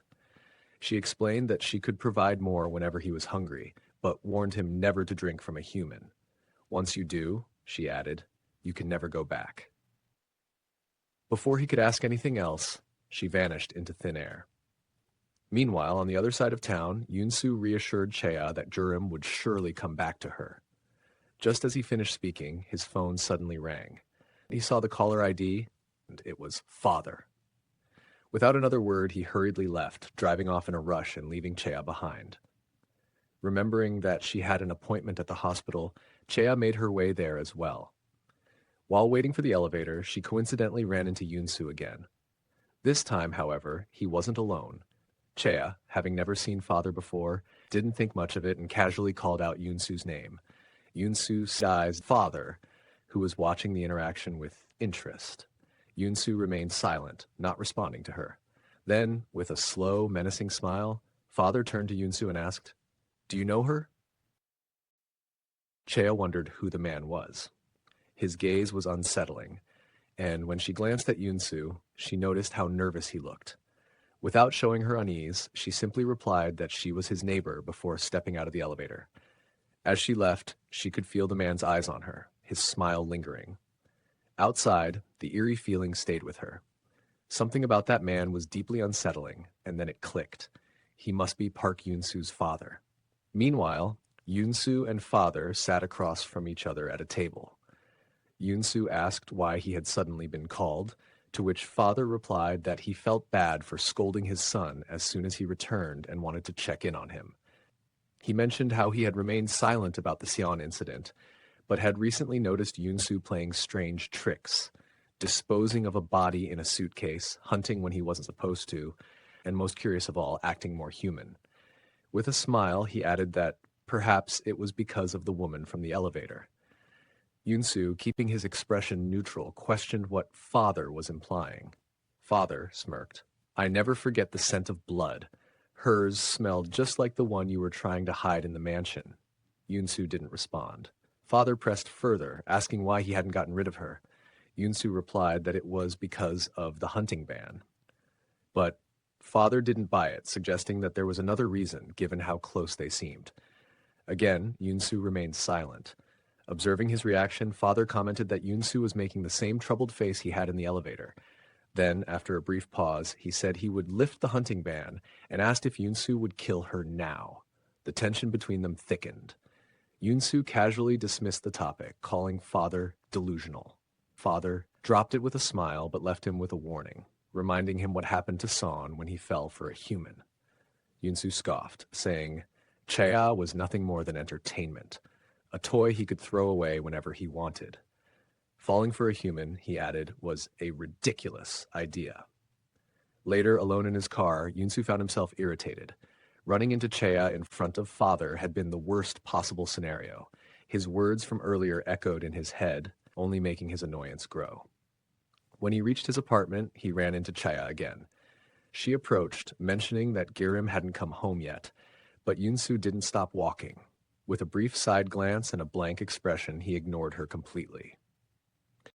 Somewhere else, the pink-haired woman hurriedly woke a man up, urging him to leave before her father returned. She warned him that if her father saw him, he would be dead. Quickly pushing him out of the house, she erased his memories before shutting the door behind him. Inside, she froze upon seeing father already sitting on the couch. He called her by name, Rose, and asked angrily why she was still associating with humans, even in Korea. She brushed off his scolding, saying he didn't like it when she spent time with vampires either. Assuring him that everything was fine since she had erased the man's memories, father coldly replied that of course it would be fine, because he had already taken care of him. Her expression darkened as anger flared within her. She demanded to know if he didn't trust her. Without hesitation, father replied that he trusted no one, not even his own daughter. Then he informed her that they were returning to their hometown. She protested, saying she wanted to stay longer. He narrowed his eyes, asking if it was because she wanted to see Yunsu. Her thoughts immediately went to Girim. Did he know that she had met him? Keeping her composure, she instead asked if she could meet Yunsu. Father dismissed the idea, remarking that Yunsu might not even remember her, but Rose knew that wasn't the case. He continued, saying they shouldn't meet. Yunsu hated him, and she was his daughter. Later, as she walked through the streets, Rose found herself lost in thought. Her father was a vampire, her mother most likely human. So then, what did that make her? Back at the apartments, Girim stood in front of Yunsu's door, hesitating. Just as he was about to knock, the door swung open from the inside. Yunsu stood there, his gaze unreadable. Girim hesitated before finally asking, "What should I do now?" Yunsu tells Girim to come inside first. They sit together, and Yunsu asks if the blood from earlier was animal blood. Seeing Gurim hesitate, he kneels in front of him and asks if he remembers what happened before he passed out. Gurim recalls that the person who took him away had blonde hair and gave him something to eat. Yunsu tells him that the man was father. When Gurim asks why he did that to him, Yunsu considers the situation. Something about it feels off. Why did it have to be Gurim? If it was meant as a punishment for Yunsu, then why did father come back to check on Gurim? It seems even he wasn't certain whether Gurim had really died. Yunsu tells Gurim that father is after him and will return once he discovers that Gurim is still alive. Extending his hand, he urges Gurim to come with him, promising to teach him how to hunt. However, Gurim refuses, insisting that he will never drink from humans. He recalls that someone warned him against it. When Yunsu asks who, Gurim repeats Rose's words, that once you drink human blood, there is no going back. Yunsu demands to know what that means, but Gurim, unsure himself, says he needs time to think. He adds that he isn't even certain whether he has truly become a vampire. As Gurim tries to leave, Yunsu warns him that if he continues like this, he will end up hurting Chaya. He asks if Gurim will be able to handle that. Without answering, Gurim finally steps outside, only to find Chaya standing there. Startled, he hides behind her while Yunsu silently watches. Chaya tells Gurim to go inside their apartment first before turning to Yunsu. She confronts him, demanding to know if he's still trying to force Gurim to go with him. Yunsu doesn't respond. Frustrated, she begins lecturing him, but he simply turns around and walks away. Annoyed, she follows him, asking why he's ignoring her. Then she grabs him and pins him against the wall, demanding to know why he's acting like she doesn't exist. If he has something to say, she insists he say it to her face. Yunsu sighs, telling her not to act so high and mighty. He notices how close she is, her foot brushing against his. The proximity irritates him, and he coldly tells her not to worry. He'll be gone soon. Then as he leaves, he deliberately bumps her shoulder. Back inside the apartment, Chaya sees Gurim and notices that something about him feels different. He ran away for days and still hasn't eaten. Something is definitely wrong. Outside, Rose sits on a tree, wondering how to call Gurim. He must be starving by now. Suddenly, a voice interrupts her. Yunsu is standing beside her, staring intently as he asks, "Who are you?" Rose thinks to herself that she didn't want to run into Yunsu. Since there are no other vampires in Korea, he immediately asks if she is with father and reminds her of the rule not to interfere with each other's territory. Rose asks if he remembers her, introducing herself. She notes that it's probably because she has grown up now. Back then, she was just a little girl, and the three of them, including Son, were close. Now, Yunsu remembers. She was the eldest daughter. He asks if the rumors about her being a vampire were true. Rose jumps past the question, saying she's not here to talk about that. She came to see the kid. Yunsu also comes down from the tree and asks what's going on with Gurim. She hands him a pack of animal blood, explaining that Gurim can't drink from humans. Irritated, Yunsu demands to know if she's the one who told Gurim that and what exactly she's trying to do. Frustrated, Rose tells him that mixed blood vampires are different from normal ones. As she turns to leave, Yunsu scoffs, calling it nonsense. Then he warns her to stay away from Gurim, reminding her that it was because of her father that he almost died. Despite this, Rose still tries to hand him the packet in case Gurim gets hungry, but Yunsu flicks it away, coldly telling her not to touch him. As he walks away, he wonders when everything became such a mess and for what reason. Then he realizes it all started the moment he met Han Chaya. That was when his once peaceful life began to crack, little by little. A voice in his head keeps whispering that it's all because of her. In the next scene, Gurim stirs in his sleep, feeling thirsty. Half conscious, he opens his eyes, his vision hazy. In his dazed state, he mistakes Chaya's neck for that of a deer. His eyes turn yellow as he grabs her hair and lunges toward her, attempting to bite. Suddenly, Yunsu teleports into the room and violently throws Gurim away from her. A heavy silence follows. Chaya, shaking with fear, finally manages to speak. What just happened? Yunsu looks at Gurim, who himself is frozen in shock at his own actions. Why did I save Han Chaya? Yunsu wonders, unable to answer himself. Yunsu wonders why he keeps saving her. Back at the mansion, it had been the perfect opportunity. He himself could not harm her, yet he still saved her. Once again, his father's words echo in his mind. On the other hand, Gurren starts crying, asking if he really tried to bite Chea. He looks at her directly, searching for an answer, and she gives a nervous expression. He insists that he thought it was just a dream. Yunsu, however, tells him that it was his instinct to hunt. Suddenly, a knock on the door interrupts them. It's a neighbor who came to check in after hearing screams.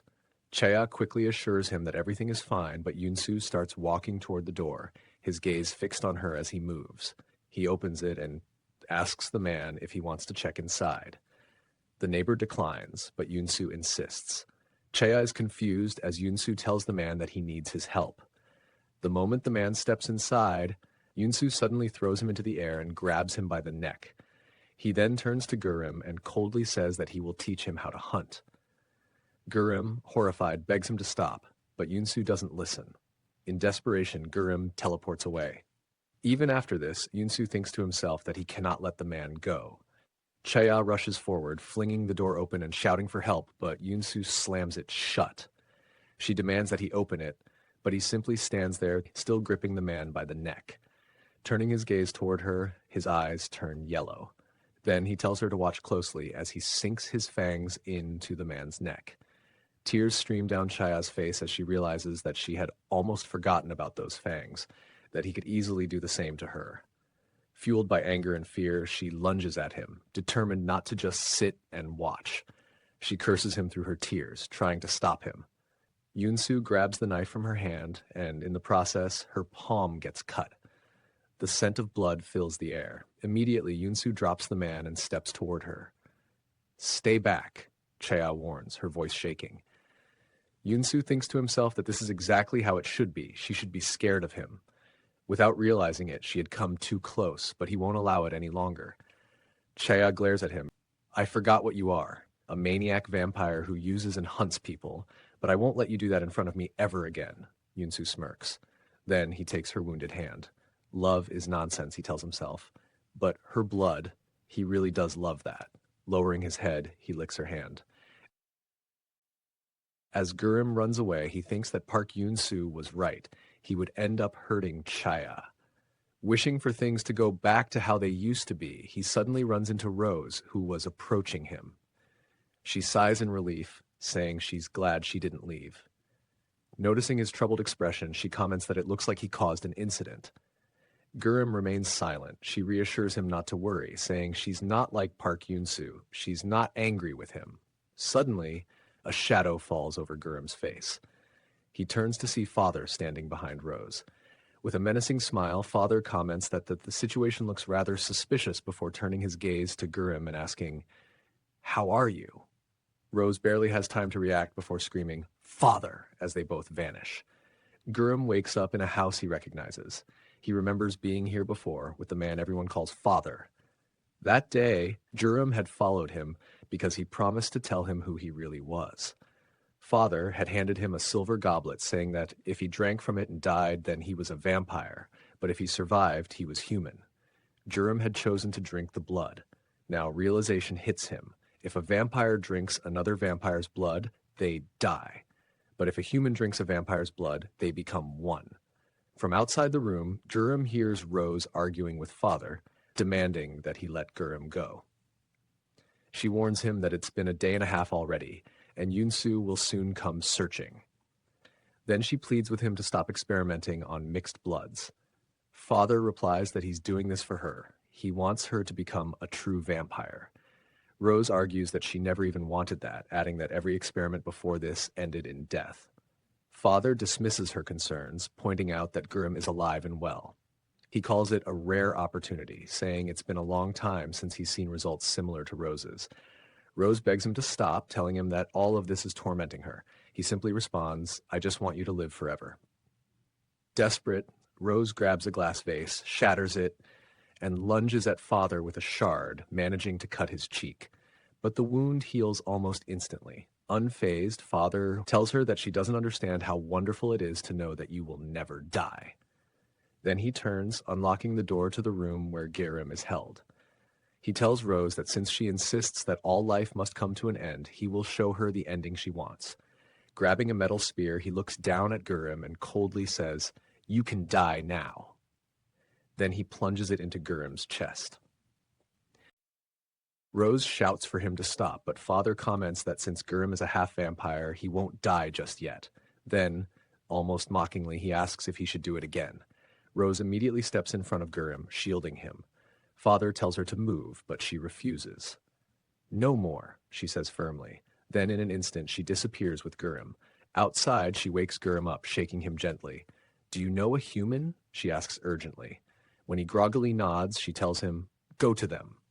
Confused, Gurim asks why, and she responds, "Ask for their blood." His eyes widen slightly. "But you told me not to." "This is different," she insists. "You need it to stay alive. If you don't, you might die." At his house, Yunsu was growing restless. Gurim still hadn't returned. Then suddenly, his phone vibrates. He checks the screen, a message from Rose, "Father has returned." As he steps out, he runs into Cheya. The moment she sees him, she freezes. Then, without a word, she hurries into her apartment, slamming the door behind her. Inside, she presses her back against the door, her body trembling. Thank God, she thinks. Thank God Park Yunsu didn't actually hunt that man. She slowly slides to the floor, realizing just how scared she really is. Yesterday, it felt like Yunsu wasn't even trying to hunt, he just wanted her to be afraid of him. Her hands curl into fists, she curses him under her breath. Then suddenly, a dull sound against the door startles her. She turns her head when she hears a voice, weak and desperate. "Cheya, please save me." Her heart jumps. It was Gurim. She quickly opens the door, gasping when she sees him. "What happened to you?"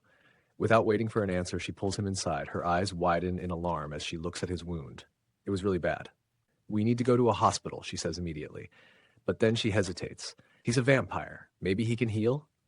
"Can you?" she asks. Gurim weakly shakes his head. "I need your blood." Cheya stiffens. Her body goes cold as memories of last night flood her mind. His eyes, they look just like Park Yunsu's. Fear creeps up her spine. "I'll die otherwise," Gurim says weakly. Those words. They were the same words Yunsu had said back when the mansion burned down. She remembers how Yunsu immediately attacked the manager.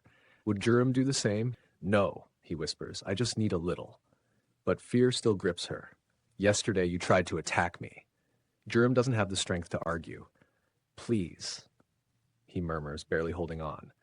Cheya stays frozen. "He's a vampire too, just like Park Yunsu." Then, before she can respond, Gurim collapses. When Gurim opens his eyes again, the first thing he sees is red. Cheya was sitting beside him. She had given him her blood. Tears fell silently from her eyes. Gurim grabbed her hand, holding it as they sat together in silence. Cheya stared at him. Without realizing it, "I gave my blood to a vampire." "He won't attack me, right?" Then her body swayed, and she fainted. Gurim caught her just before she fell. Then he glanced down at his hand. His breath caught in his throat. He was surprised by his own appearance as his body suddenly grew to that of an adult.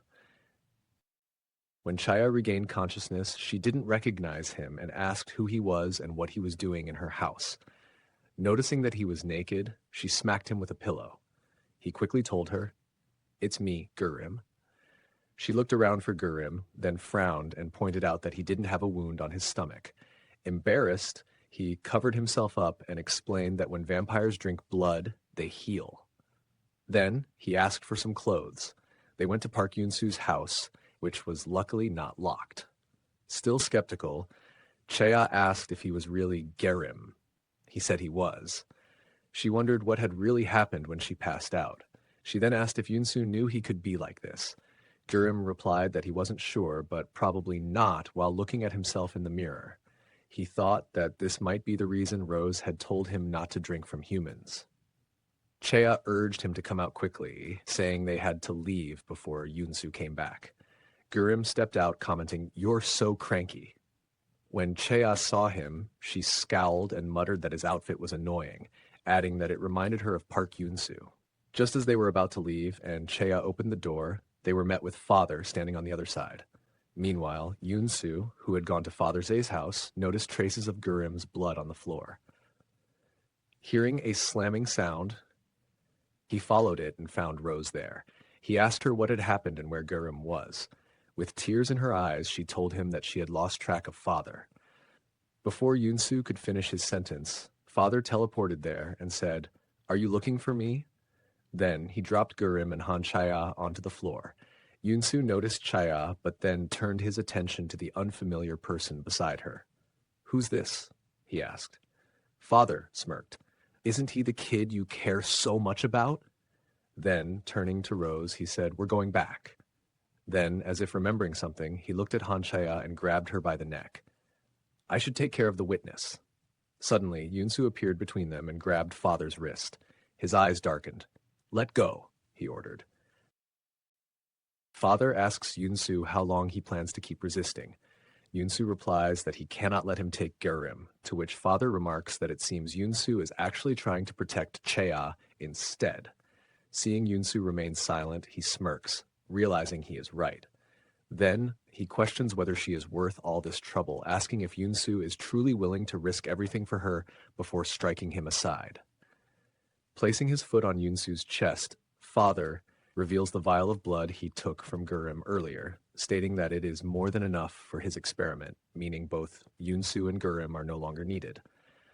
Rose, desperate to stop him, pushes father away and urges Yunsu to take Gurim and escape. But as soon as Yunsu tries to move, father sends him crashing into a wall again. Grabbing Yunsu by the collar, he tells him that Rose grew after drinking human blood. He had originally intended to destroy everything that night, but chose to spare Yunsu. Yet, this is how Yunsu repays him. Yunsu, angered by his words, seizes father by the collar and demands if causing destruction and changing him is what he considers saving someone. Then he strikes father across the face, calling his words nonsense. Now furious, father retaliates by striking Yunsu with great force, sending him collapsing to the ground. Inside the house, the only one left standing was father. He begins to take Gurim with him, but Chaya, gathering her courage, grabs his arm to stop him. He turns to her with amused, only now remembering she was still there, and mockingly asks if she truly believes she can stop him. Chaya, overwhelmed, questions herself. Why did she even try to help Gurim? She feels powerless. As father steps toward her, he casually remarks that he nearly overlooked something important. Terrified, Chea instinctively grabs whatever she can and throws it at him. Unbothered, he continues closing the distance between them. She backs away, her hand brushing against a bottle containing Gurim's blood. Gripping it tightly, she asks herself, why must she be the one to suffer? Why do they all keep interfering in her life? In desperation, she hurls the bottle at father, shouting as it shatters against him. The blood splatters onto his skin, and to Chea's shock, he recoils in pain as it starts to burn. Father screams in pain, demanding to know what is happening. Chaya takes the opportunity to run, but before she can get far, he uses his vampire abilities to hurl her into a wall. However, he soon realizes that his wound isn't healing, and his strength is beginning to fade, realizing it must be because of his blood. He grabs Gurim and begins dragging him away. Chaya watches helplessly, desperately trying to think of something, but she has no strength left to even lift a finger. She turns to Yunsu, calling his name, urging him to wake up, but he doesn't move. Then an idea forms in her mind. She hates the thought of it, but for Gurim's sake, she has no choice. Biting down on her lip, she tells herself that her life is ruined.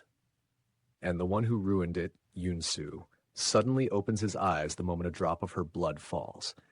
In an instant, he is before her. She looks at him with disdain and tells him that she truly hates him. He simply replies that he knows, revealing his fangs. But as he sees the fear in her eyes, he hesitates. Instead of biting, he licks the blood instead. She tells him to go and get Gurim back. Yunsu turns to father, grabs him by the hair, and demands to know where he thinks he's going. Seeing that father has no strength left, Yunsu smirks in excitement, saying that he can't believe this day has finally come.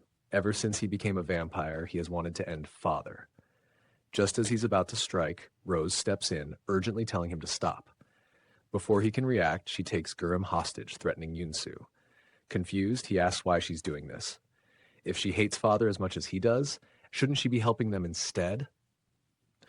But Rose ignores his question and demands confirmation. Was Gurum really Seon's child?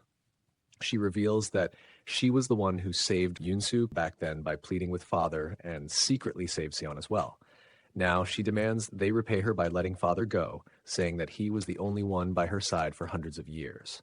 If they refuse, she threatens to do the same to Gurum. Yoonsu clenches his fists but ultimately steps back. Rose quickly runs to father and vanishes with him. Yoonsu stands in frustration, regretting that he let this opportunity slip away. He turns to Gurum, then, realizing his wound is still deep. Without hesitation, he starts walking toward Chaya. Sitting in front of her, he looks into her eyes and quietly asks, "Can I have it?" Before she can say anything, he grabs her face and kisses her. Chaya was utterly confused by what was happening. She pushed Yoonsu away, telling him to stop and asking if he was out of his mind. However, Yoonsu, unfazed, asked for just a little more, teasing her by saying he would do it in a good way, before continuing. Just then, Gurum stood up and asked what they were doing. Panicked, Chaya quickly shoved Yoonsu away, exclaiming that a child was watching. Yoonsu scoffed, remarking, "Which part of him looks like a child?" In the next scene, Yoonsu and Gurum were at the mansion, setting up their next move. Yoonsu explained that father would not stop pursuing Gurum, so they needed to leave quickly, adding that they didn't have much time. Though he wasn't entirely sure why father was in such a weakened state, the fact remained that they wouldn't have made it out otherwise. This was the perfect moment for them to escape. Gurum, however, insisted that they needed to go to the church, explaining that he had asked Han Chaya to meet them there. When Yoonsu looked surprised, Gurum clarified that all three of them were in danger. If only the two of them ran away, Chaya would be left behind and they would go after her. She had saved his life, and for that reason, he wanted to take her with them. Yoonsu, still skeptical, told him that if she wasn't there by 9 o'clock, they would leave without her. By the time the clock struck 9 at the church, Yoonsu asked Gurum if he was sure Chaya was coming. Gurum hesitated before replying that she had only said she would think about it. However, in his mind, he recalled that she had actually just told them to get lost. Yoonsu sighed, commenting that it didn't seem like she was coming. He then jokingly suggested that Gurum should try praying for it instead. Seeing Gurum's now grown-up face, Yoonsu was suddenly reminded of Son.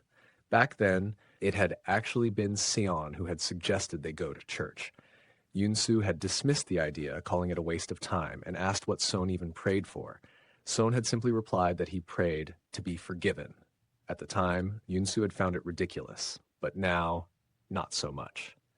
Returning to the present, Yoonsu asked again why Gurum was so intent on bringing Han Chea along. Gurum reiterated that it was because she had saved his life. Yoonsu was puzzled. When exactly had that happened? Then, suddenly, he remembered. Gurum had grown after drinking human blood. Realization struck, and Yoonsu asked if it had been Chea's blood.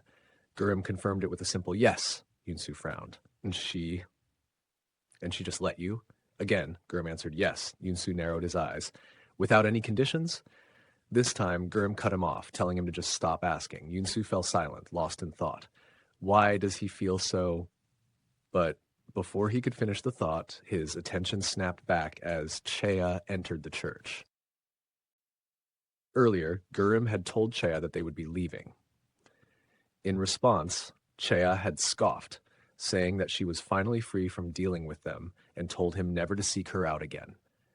However, Gurum stopped her, asking her to come with them, adding that she was in danger too. Chea dismissed his concern, stating that all she wanted was for vampires to disappear from her life before turning to leave. Despite this, Gurum called after her, telling her that he would wait for her at the church until 9 p.m. Later at home, Chea was utterly exhausted. As she tried to rest, her phone rang. It was her sister, Chasen. Chea picked up with little patience, immediately asking what she wanted. Chasen replied that she was worried about her, but Chea cut her off, telling her to get to the point. Chasen then asked if she was still involved with Yoonsu, suggesting that he should be introduced to their uncle for investment opportunities. As soon as Chea heard this, her anger flared, and she threw her phone aside in frustration. And now, she had come to the church. Gurum, seeing her arrival, approached her excitedly, but Chea quickly clarified that she hadn't made a decision yet. She just wanted to hear the plan. As she spoke, Gurim caught the scent of blood from her. He stepped outside, leaving her to talk to Park Yoon-soo instead. Chea sighed, thinking about how much she hated this, but she went to Yoon-soo anyway. Yoon-soo glanced at her and remarked that he hadn't expected her to come. Chea replied flatly, "One does what it takes to survive." Amused, Yoon-soo commented on her strong will to live. She met his gaze and said, "That's because there's always someone who wants me dead, and I refuse to give in." Yoon-soo smirked. "Are you sure you're not in danger by staying with me?" Chea remained unfazed. "I've thought it through. Gurim won't leave without me. It seems like he depends on me more than he does on you." Then she added seriously, "Promise me you won't let me die." Yoon-soo agreed, but with one condition. "Whenever I'm hungry, you have to give me your blood." Chea immediately shoved him away. "Are you trying to turn me into a blood bag?" Yoon-soo simply replied that it was a reasonable arrangement. After a brief pause, Chea considered it. Finally, she sighed and agreed. Yoon-soo then made an interactive promise. If she ever stopped giving him blood, the deal would be void. With that, the two of them left together. As they walked, Chea thought about the metaphorical rope Yoon-soo had thrown at her. There was no reason not to grab it. Meanwhile, Yoon-soo simply smiled as he closed the church door behind them. In their new house, Yoon-soo and Chea were bickering over the dirty dishes. Chea insisted she would do them later, but Yoon-soo argued that she should wash them immediately after eating. She complained that they didn't even eat real food, so why did it matter?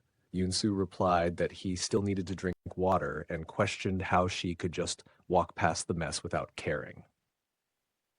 Gurim, witnessing their argument, sighed and asked if they were fighting again. Both of them turned to him instantly, and Chea called him over. Gurim hesitated, thinking he should have just left quietly. When Chea asked him to pick a side, he chose her, finding the whole situation childish. Chea smirked and mocked Yoon-soo, who, irritated, asked why Gurim was siding with her, calling him Park Gurim. Gurim nonchalantly responded that he wasn't a park. Chea then remarked that if it bothered Yoon-soo so much, he could just wash the dishes himself. Yoon-soo scoffed at the idea, but in the end he angrily did them while muttering complaints about both Chea and Gurim. Meanwhile, Gurim asked Chea to go swimming. It had been 10 days since they arrived on the island, yet she still didn't even know exactly where they were. Every day felt the same, with nothing to do, and she wondered if she could keep living like this. While lost in thought, she accidentally scratched her elbow on a rock. As soon as Gurim noticed her blood, his eyes turned yellow, and he quickly left in a panic. Chea sighed, wondering why they both acted like idiots when it came to her blood. One ran away, while the other... She stopped her thoughts there. Lying down, she recalled how Yoon-soo had asked her about how father was injured, but she hadn't told him. She decided to keep it to herself in case Yoon-soo broke his promise, since she still didn't trust him completely. Eventually, she fell asleep there.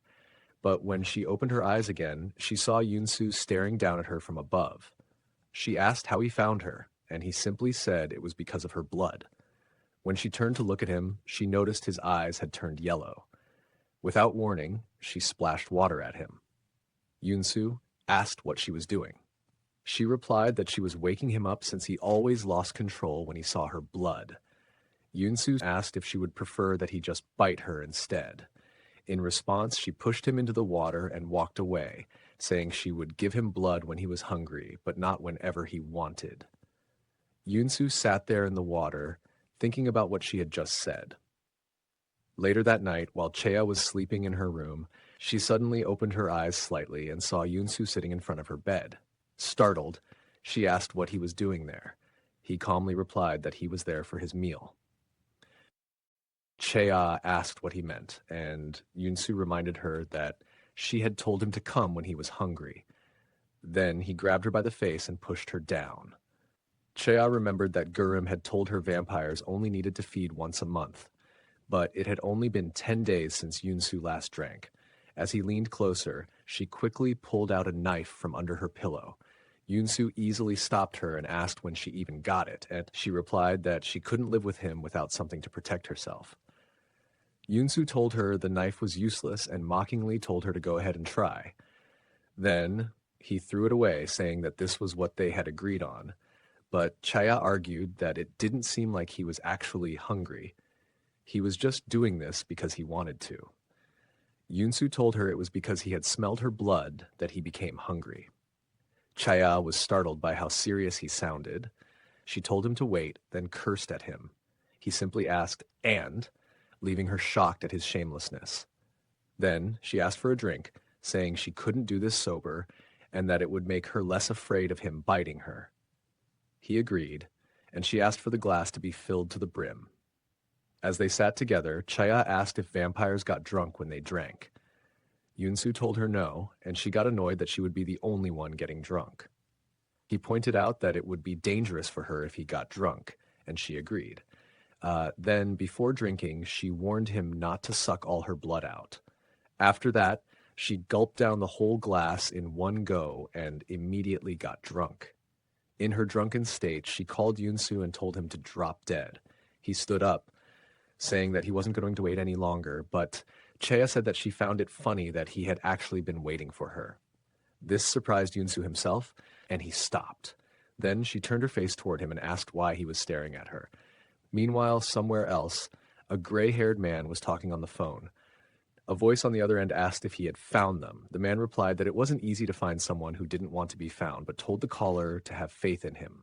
Then his face was revealed. He was talking to Father. Father asked what he had found so far, and the man replied that it might take some time, as they seemed to be very skilled at staying hidden. Father ordered him to report anything he discovered immediately, and not to keep him waiting. Then he turned to Rose and asked if she was upset that he had sent Leo to Korea. She replied that she didn't care.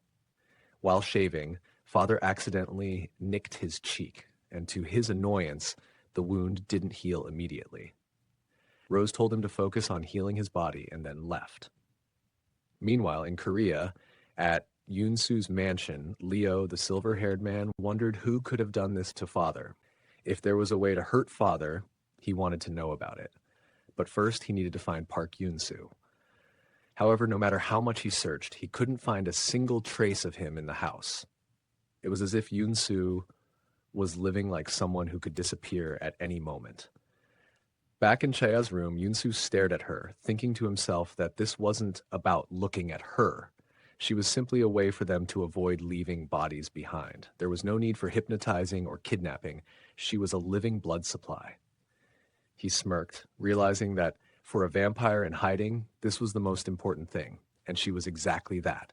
Chaya finished the rest of the wine and walked over to Yunsu. She told him that she was ready. As she stood very close to him, he assumed she was going to kiss him like last time, and remarked that she was really drunk. He thought to himself that it wasn't a problem and leaned in.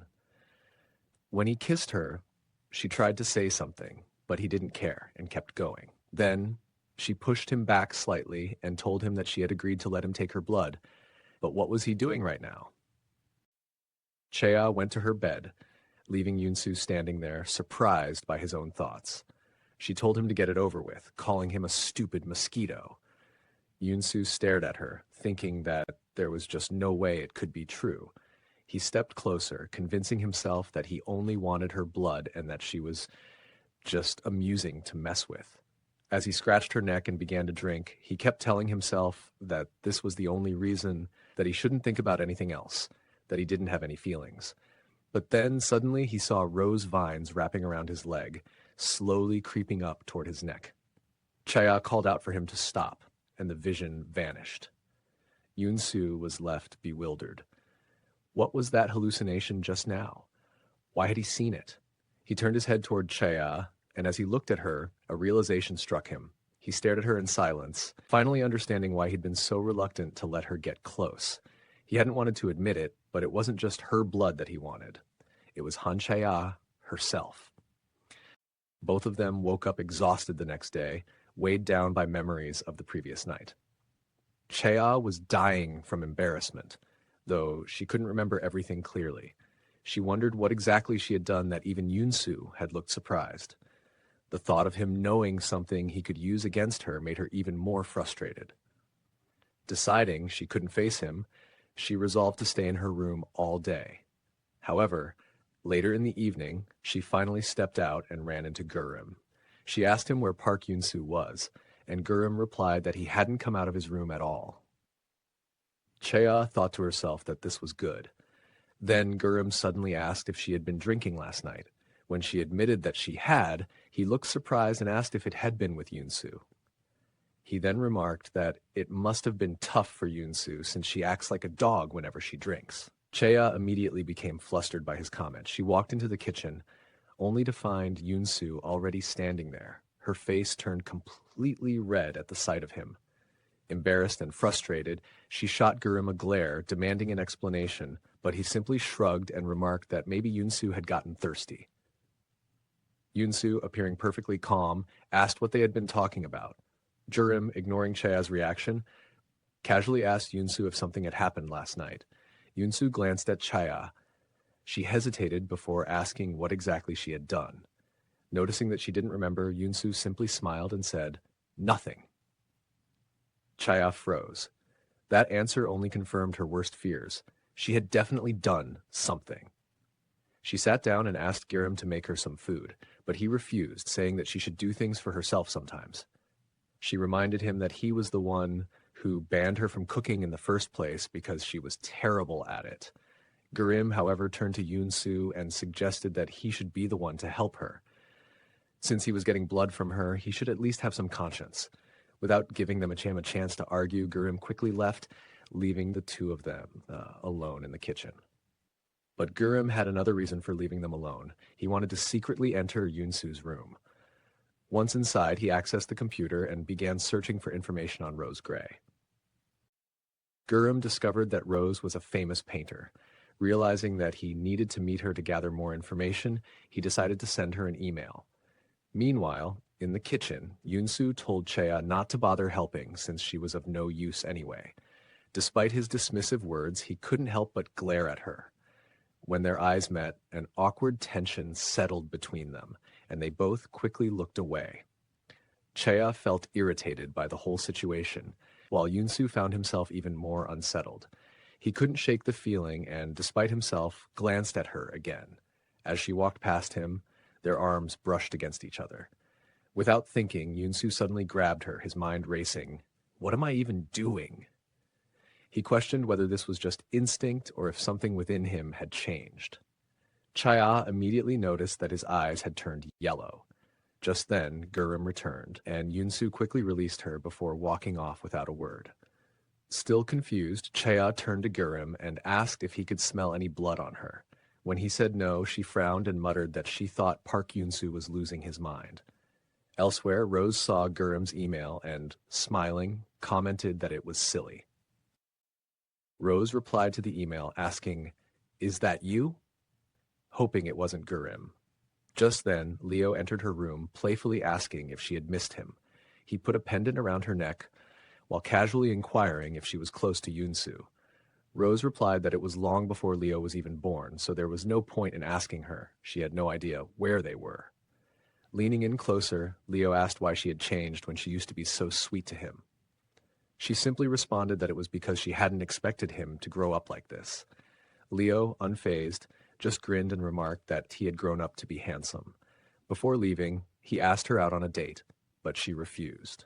After he left, Rose checked her email again. Gurim had confirmed his identity and asked to meet her. Meanwhile, Gurim was quietly sneaking out of Yoon-soo's room when he ran into Yoon-soo himself. Yoon-soo immediately demanded to know what he was doing in his bedroom. In response, Gurim pulled out a button, father's button, and said that he had found something. Without waiting for a response, he left, stating that he was taking it with him. The next day, Gurim found himself troubled.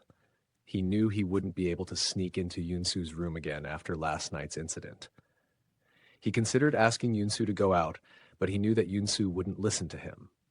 As he observed Yoon-soo and Chea interacting, he initially assumed they were about to bicker again. However, he soon noticed something different this time. Shocked, he realized that Yoon-soo's behavior toward her had changed. At first, Gurim wondered when Yunsu and Chea had become so close, but he quickly realized that the one who had changed was Park Yunsu. He looked oddly pleased, even when Chea was cursing at him. As she walked away, still cursing, Gurim couldn't help but think that she was right. Yunsu had really lost his mind.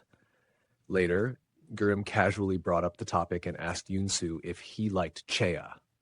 Yunsu didn't reply at first, and Gurim figured that, of course, it wouldn't be easy for someone as egotistical as Park Yunsu to admit it.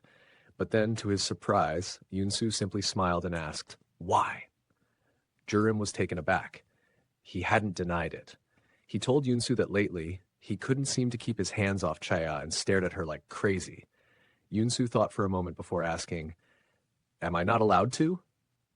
Gurim was completely shocked and asked if he was being serious, but Yunsu dismissed him, saying it was none of his concern, before walking away. Gurim smirked to himself, thinking that he had just gathered some valuable information. Next, he went to Chea and asked what she thought of Yunsu. As expected, she immediately said that she hated living with him. So Gurim asked if she wanted to go out, but she refused, saying that aside from Yunsu, everything else about the island was perfect. He then told her to ask Yunsu to go out since he needed to leave. Chea agreed, but only if she got paid for it. Gurim was dumbfounded. She insisted that she wouldn't do it for free, and he muttered that she was just as crazy as Yunsu before reluctantly agreeing. That night, Chea went to Yunsu and told him that she wanted to go out. He bluntly refused. He reminded her that she already knew what would happen if they went outside. She then offered to do all the dishes, but it didn't work. Thinking for a moment, she pointed to the scratch on her neck, reminding him that she had given him blood. Yunsu's face immediately turned red. The moment she pointed it out, he quickly turned his head away and agreed to her request. The next day, Gurim knocked on Chea's door, trying to wake her up since they had plans to go out. She walked out of her room, but headed straight to Yunsu. Standing in front of him, she told him that he annoyed her so much, then immediately fainted. She had come down with a fever. Gurim told her to eat, saying that Yunsu had declared they wouldn't go out unless she finished her meal. Chea was surprised and muttered that she was sick because of him. Then she hesitated before asking Gurim if it was really okay to go out, considering Yunsu didn't like it. He replied that they had to leave sooner or later. He couldn't live there forever. After Gurim left, Chea thought to herself that she couldn't stay there forever either. She wondered if her sister and grandmother even realized she was missing from Korea. Would they even care if she died? Would they actually be happy about it? As she drifted off to sleep, she dreamed of a time when she was a child and had a fever. In her dream, her grandmother was trying to choke her. Meanwhile, Yunsu entered her room and saw her struggling in her sleep. She was gripping her own neck, gasping for help. He wondered what kind of dream she was having. Was someone choking her? Could it be him? It was possible. After all, he had tried to harm her in the past. But then she muttered the word grandma, and he realized it wasn't him. It was her own family. As he moved closer, she suddenly grabbed onto his shirt in her sleep. Tears ran down her face as she mumbled, "I will live." Hearing this triggered an old memory for Yunsu. He remembered the day father burned everything down. His mother had been trapped under the collapsing debris, and she had told him to go. But he had refused. He had insisted that he would beg father to save her, just like he had saved him by turning him into a vampire. But his mother had refused. She had told him she would rather die than live as a monster. Yunsu had hesitated. Then, what about me? His mother had looked at him. She had told him to leave. "You need to live. Promise me. You must live." Now in the present, Yunsu looked down at Chea. He slowly reached out and took her hand, holding it firmly. The next day, they went out into the city. Chea felt a little anxious, realizing she couldn't speak the language. Meanwhile, Gurim told Yunsu that he was heading to the library to look something up. Yunsu, curious about what it was, offered to go with him. Gurim immediately elbowed Chea, signaling her to act. She grabbed Yunsu's arm and asked him to go somewhere with her. He was about to refuse, saying she should go with Gurim instead, but before he could finish his sentence, Gurim had already disappeared. Turning back to her, Yunsu narrowed his eyes. "It seems you made a deal with Gurum." Chaya brushed it off, pretending not to know what he was talking about. Yunsu let it go, thinking that at the very least he could still sense Gurum's presence. The two of them ended up at a cafe. Yunsu, smirking, playfully commented, "If you wanted to go on a date with me, you should have just said so sooner." He added that he liked it there. Chaya scoffed, thinking that this was all just for the money. She didn't even like sweets, yet here she was, pretending to eat them. She then offered some to Yunsu, but he refused. However, when he noticed a bit of chocolate on her lips, he instinctively wiped it off. As he did, he asked, "Why do you need money? I know Gurum already paid you." She replied, "Once everything goes back to normal, I'll have to survive without the two of you." She threw his hand away and added, "I need to start saving up." Then, as if speaking to herself, she muttered, "How long does it have to be like this?" Yunsu paused. The words struck something in him. "Yes. How long will it be like this?" He licked his finger before looking at her intently. "What if it doesn't end?" he asked. "What if I want to keep being like this?" Chea was taken aback. Before she could respond, Yunsu leaned in closer and asked, "Do you want to be a vampire?" Meanwhile, somewhere else, Father was inquiring Leo about the situation. Leo, smirking, told him to be patient. "That boy's like you," he added, "a half-blood. They're fragile. One mistake and he will fall." At that very moment in the library, just behind Gurum, a man's hand got cut slightly. Gurum's eyes immediately turned yellow in response. Back at the cafe, Chea was surprised by Yunsu's question and wondered what he would even gain from it. He told her to stay still and leaned in for a kiss. She backed away, but he bit her lip instead. Frustrated, she forcefully pushed him back and angrily asked what he was doing. She reminded him that everything she had to endure was because of his kind, and yet he had the audacity to ask her this, adding that she will never become a monster like him. Then, noticing Yunsu's saddened expression, she hesitated before asking again why he had asked if she wanted to be a vampire. He did not reply. Remembering his changed behavior recently, Chea suddenly realized something she could hardly believe and asked if he had feelings for her. But at that moment, Yunsu sensed something had happened to Gurum and rushed out of the cafe. Gurum's hand was covered in blood, and when Yunsu reached him, he teleported them to an alley. Yunsu immediately asked what had happened and whose blood it was, but Gurum was trembling. Yunsu told him to wait while he went to the library to take care of any witnesses. He was about to leave when Chea arrived, looking worried. Yunsu glanced at the cut on her lips, and just as he feared, Gurum suddenly attacked her. Yunsu stopped him in time and knocks him out.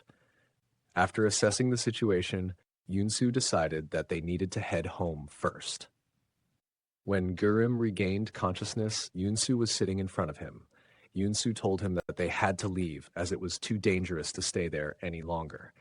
Gurum, still shaken, asked if he should have ended that guy, and Yunsu told him yes. That was the way they survived. He thought to himself that he should have gone back to deal with the victim and witnesses. Now, it wouldn't take much time for Father to find them. Gurum suddenly confessed that he had a terrible thought, that one day he might harm Chea. He reminded Yunsu that they needed blood, and Chea, who lived with them, was human. Overwhelmed, he started crying, blaming himself for everything. Yunsu comforted him, assuring him that none of this was his fault. Everything that had happened in his life had never been his choice. It was all because of someone else's actions and decisions. As Gurum sobbed, Yunsu pulled him into a hug, though deep down he thought to himself that everything was his fault. Before he ruined things even further, he needed to let Chea go.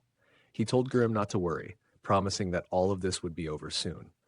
Meanwhile, Leo had already gathered information on them. Smirking, he told Rose that he was heading out for a hunt. Back at their house, Chea was searching for Gurum. She ran into Yunsu in the kitchen, feeling a little awkward, but nonetheless asked him where Gurum was. Yunsu replied that since it was too dangerous, he had sent Gurum ahead. As the realization sank in, she understood that now, the two of them were the only ones left in the house. Yunsu glanced at her and casually asked if they should eat first. Chea sat at the table while Yunsu cooked. He was about to say something, but she cut him off, reminding him of their interactive promise. He asked if she wanted to end it, and she replied that she wanted to go back to Korea. Yoon-soo served her steak and wine, then said he would let her go. She had to drink this blood. Without hesitation, she drank it, confidently stating that she wouldn't be fooled again. As expected, it was just wine. Yoon-soo then told her that she could leave on one condition. She first traveled with him to another country without asking any questions. She accepted and asked when they would leave. He told her, soon. Later, Chaya was walking alone on the beach, deep in thought. If she had known Gurim was going to leave, she would have told him that his blood could harm father. Then another thought struck her. It was strange that Yoon-soo let Gurim go when he never left him alone. Inside the house, Yoon-soo sat by the piano, feeling frustrated. This was what he wanted, so why was he so unsettled by Chea's words? Suddenly, she came running in and demanded to know why he let Gurim go alone. If they were in danger here, what was he waiting for? Yoon-soo looked at her and asked if she was scared, telling her not to worry, but then he added that she wouldn't believe him even if he said so. It's because it's you, she replied. Without warning, Yoon-soo grabbed her by the waist and lifted her onto the piano. Leaning in closer, he told her to say with her own mouth, that she wanted him to protect her, that she wanted him to stay with her, but Chaya only smirked and shoved his hands away. She told him that she knew what was going on in his head. Then, meeting his gaze, she reminded him that it wasn't her who wanted this, it was him. Grabbing his collar, she pulled him closer and whispered, "So shouldn't you be the one asking me to stay?" To Chea's surprise, Yoon-soo grabs her hand and kisses it, asking if he can have her. She quickly pulls her hand back and asks if this is some kind of joke. She tells him that if he truly wanted her, he should have treated her better. But now, he only regrets it. Then, she shoves him away, calling him a jerk. She reminds him that he pushed her to the edge of a cliff every chance he got, toyed with her life, and used her as a pawn. But now, he's suddenly saying he likes her? Yoon-soo pulls her in closer and asks, "Why can't I like you now?" before adding, "I know you'll never like me." Chea struggles to break free from his grip, and in the process, her cheek gets scratched. She steps back, noticing Yoon-soo's eyes turning yellow. Narrowing her eyes, she asks if he wants her blood, mocking that he loves her blood and that it looks like he's losing his mind because of it. Suddenly, Yoon-soo moves in even closer, momentarily imagining himself kissing her. Chaya tenses and orders him to back off, but instead, he simply holds her, resting his head on her shoulder. Whatever he's feeling right now, she tells him, he better resist it. He lifts his gaze, looking at her intently. "If only you knew how hard I've been trying." Then, wiping the blood from her cheek, he softly says, "Let's end all this." Without warning, he smears the blood onto her neck before turning and walking away. In the next scene, Leo arrives at their hideout only to find that they had already left. On the table, Yoon-soo had deliberately left papers for a cruise ship, as if inviting Leo to come after them. On the cruise, Chaya and Yoon-soo were together. He asked her why she wasn't going inside the room, to which she replied that she didn't want to be alone in a room with him. He assured her that he wasn't going to do anything, but she didn't believe him. Chaya then questioned why they were traveling on a cruise if they were supposed to be discreet, but Yoon-soo didn't respond. Frustrated, she left. But no matter where she went, Yoon-soo kept following her. While alone in the restroom, she suddenly heard someone calling for Gurim. She quickly looked around, but no one was there. Uneasy, she rushed back to Yoon-soo. Later, as they were getting off the cruise, she told herself that she must have misheard it due to her anxiety, and that it was all Park Yoon-soo's fault. Meanwhile, Yoon-soo told her that it was time for them to go their separate ways and told her to take care of herself. Chaya told herself that she didn't regret it, not even a little. From the beginning, they were never meant to be together. Looking away, she told him goodbye, adding that it was not nice knowing him. As she stepped forward, she was pushed by the crowd. Instinctively, she reached out toward Yoon-soo, but before he could react, he vanished into thin air. For a moment, she asked herself, who was I even trying to reach? What was I expecting? There was no one by her side. Trying to distract herself, she thought about how, with the amount of money Yoon-soo had given her, she could live a better life. But suddenly, someone grabbed her hand. It was Leo. smiling as if he was pleased to have caught her. Leo was shocked to realize that Chea was actually a human and not a half-blood. Chea tried to run, but he caught her and teleported away with her. Demanding to know Gurim's whereabouts, he pressed her for answers, but Chea had no idea. She attempted to escape again, but this time he attacked her. At that same moment, elsewhere, Park Yoon-soo suddenly caught the scent of her blood. He had expected Leo to come after him, so why had he gone for Chea instead? Yoon-soo rushed to the scene only to find traces of her blood on the ground. A deep sense of worry settled over him. The mere thought of her being dead was something he couldn't even bear to imagine. In the next scene, Yoon-soo asked Chea if she had slept well. Chea was lying on a sofa, her head pounding and her entire body aching. With a smile, he asked where Gurim had gone, but instead of answering, she grabbed his hand and asked if he was really Park Yoon-soo. She began rambling, insisting that she obviously didn't know anything. The man in front of her wasn't actually Yoon-soo. It was Leo, using hallucinations on her. At first, he had assumed she was Yoon-soo's lover, but her reaction suggested otherwise. To confirm, he leaned in close, but she immediately pushed him away, asking if he had lost his mind, claiming that he liked her. Now, Leo understood the whole situation. Dropping the illusion, he revealed his real face to her. He then took off her jacket to stop the bleeding, as the scent of her blood was too strong. Meanwhile, Yoon-soo was rushing toward them. Chea, however, noticed something strange. Leo didn't seem affected by the scent of her blood at all. After locking her inside a room, he spread water mixed with her blood throughout the house. When Yoon-soo finally arrived, the entire place was drenched in the overwhelming scent of Chea's blood. He thought to himself that if Leo was doing this on purpose to lure him in, then he would gladly accept the offer. The scent inside the house was suffocating. Yoon-soo found Chea lying on the floor. As he held her, she weakly told him that Leo had gone after Gurim and that they needed to go to him immediately. At the same time, she pleaded with him not to leave her behind, reminding him that he had said he liked her. Yoon-soo hugged her tightly, assuring her that he would never leave her. But as she hugged him back, he suddenly realized this wasn't Han Chea. He remarked that he had almost been tricked. His voice turned cold as he warned the imposter not to call his name with that face unless they wanted him to peel it off. Without hesitation, he struck Leo across the face and demanded to know where Han Chea was and why he was wearing her clothes. Leo briefly reverted to Chea's face before using the distraction to launch an attack with a weapon coated in his own blood. But Yoon-soo easily dodged. Delivering a powerful kick, he grabbed Leo by the neck, his grip tightening as he coldly declared, "If Han Chea is dead, then you must die too." Leo, still gasping for air, offered to tell him where she was, warning that he should hurry. She might have already lost too much blood. But in exchange, he demanded a promise from Yoon-soo.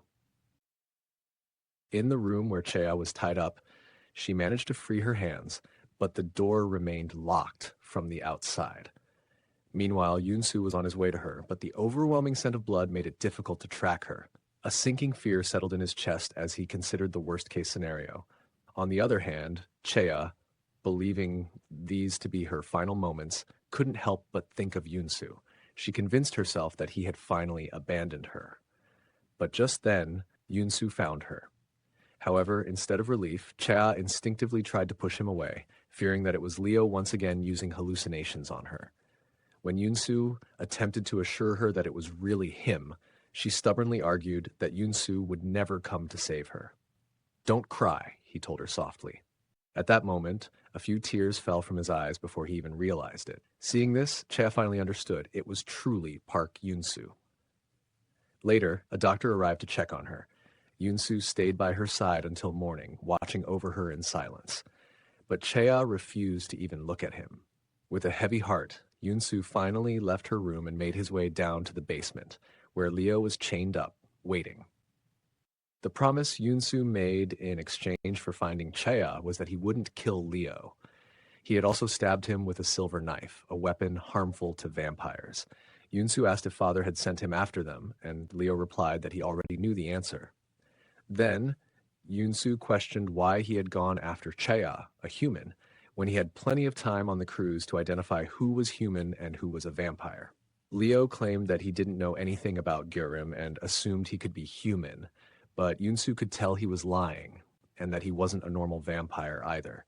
Still, Yunsu didn't care and continued threatening him. Leo then proposed that they join forces, explaining that if he failed to contact Father for too long, Father would immediately come after them.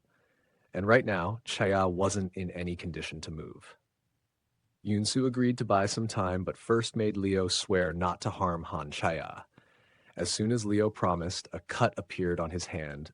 After that, Yunsu pulled the silver knife from Leo's stomach and ordered him to get to work quickly. He warned that while he couldn't kill him due to their agreement, he could still make him wish for death. Meanwhile, a few days earlier, Gurim had reached the place Yunsu had instructed him to go. The person waiting there to receive him was Rose. As soon as Gurim saw Rose, he immediately turned to leave, but she stopped him, saying that she had been instructed to take him with her. They went to a house, and Gurim asked if Yunsu had contacted her. She replied that he had, using Gurim's email. Realizing that Yunsu had known everything all along, Gurim wondered if he could even trust her. He then asked why they were in England, where their father lived. Rose explained that no one would suspect him to be hiding so close. She handed him a cup of animal blood, and he asked how long he had to stay there. She told him it would be until Yunsu came. As she was about to leave, she casually began changing her clothes in front of him, making Gurim uncomfortable. She simply joked about it, unfazed. Noticing that he hadn't touched the cup, she took a sip from it herself to prove it wasn't poisoned and told him to drink it. Gurim thought to himself that she was even worse than Park Yunsu. Meanwhile, Yunsu was in the bathtub, smoking, deep in thought and worried about the current situation. Outside, he ran into Leo, who asked if he was heading to the second floor to see Chea. Yunsu warned him that if he so much as stepped on the second floor, he would be sent straight back to the basement. Leo reminded him that it was actually his house, but Yunsu ignored him and walked away. Upstairs, Chea was still in bed, silently but angrily staring at him. She opened her mouth only to curse him. Yunsu asked about her health, but she told him to stop pretending to be nice, calling it disgusting. She went on, saying that he had always been like this, using her and then acting as if nothing had happened. She questioned whether he even came to rescue her, wondering why he would anyway. Suddenly, tears welled up in her eyes as she told him that she had almost died, adding that she didn't need him either. Yunsu simply held her hand and apologized, telling her not to cry. He helped her sit up to eat, rubbing his cheek against hers, teasing her even in this moment. Chaya refused to eat from his hands, but he threatened to feed her with his mouth instead, making her give in. As she sat in bed, she wondered how serious Yunsu could really be about her. She told him that she didn't trust him and would leave him, but Yunsu replied that it didn't matter. Then, with a serious expression, she told him that she would end him one day. Yunsu simply smiled and said, "Okay," before playfully telling her to try it. That night, Chaya woke up to go to the restroom. Still weak, she stumbled while opening the door, only to find Leo standing right in front of her. Chaya got scared and tried to back away from Leo, who was moving toward her. Suddenly, Yunsu appeared between them. She turned to Yunsu and demanded to know why this madman was here, to which Leo casually replied that it was actually his house. Without hesitation, Yunsu grabbed Leo by the neck and ordered him to go downstairs. Leo left, and as Yunsu turned back to Chea, she asked if he was acquainted with him. Yunsu tried to calm her down, but she snapped that she couldn't. Leo had tried to harm her. Yunsu assured her that as long as she was with him, she was safe and just needed to hold on until she got better. Chaya scoffed, commenting that she didn't understand him at all. Then she told him to take responsibility for his words, that she was safe with him. She meant it quite literally as she piggybacked on him to go to the restroom. Leo, watching the scene unfold, smirked and mocked Yunsu, without saying that no other vampire like him existed, carrying her around out of fear she might fall. But when he sensed the dark aura coming from Chea, he felt slightly uneasy. Playfully, he told her not to hate him, but she simply responded by flipping him off. Afterward, Yunsu interrogated Leo about why he had gone upstairs. Leo claimed he had heard the sound of someone falling, but Yunsu cut him off and warned him not to go there again. Just then, Leo's phone started ringing. The caller was their father. Leo gave father an excuse for why he had not found them yet. Yunsu told him to do the same in the future and was about to leave when he suddenly remarked that Leo looked a lot like father. He asked if Leo was like Rose, one of father's children. Leo immediately denied it, saying that father was just a common name. But Yunsu grabbed his face and pointed out that their resemblance was excessive. Leo brushed it off, claiming that he was much more handsome than father, and walked away. For Yunsu, the place where Leo had attacked him still seemed to ache. Suddenly, Leo returned to grab his phone. Yunsu quickly straightened up, hiding any sign of pain. As Leo left again, Yunsu wondered if he had noticed and told himself that he needed to be more careful. The next day, Yunsu was helping Chea get dressed. She abruptly stopped him and told him he was banned from touching her. And in response, he grabbed her hand, but she immediately flicked it away, repeating that he was not allowed to touch her. Annoyed, Yunsu simply replied, "No." She cursed at him, but he only smiled. Frustrated, Chea accused him of being selfish, to which he nonchalantly responded, "Of course I am." She pushed him out of the room and told him to stop touching his ears to hers.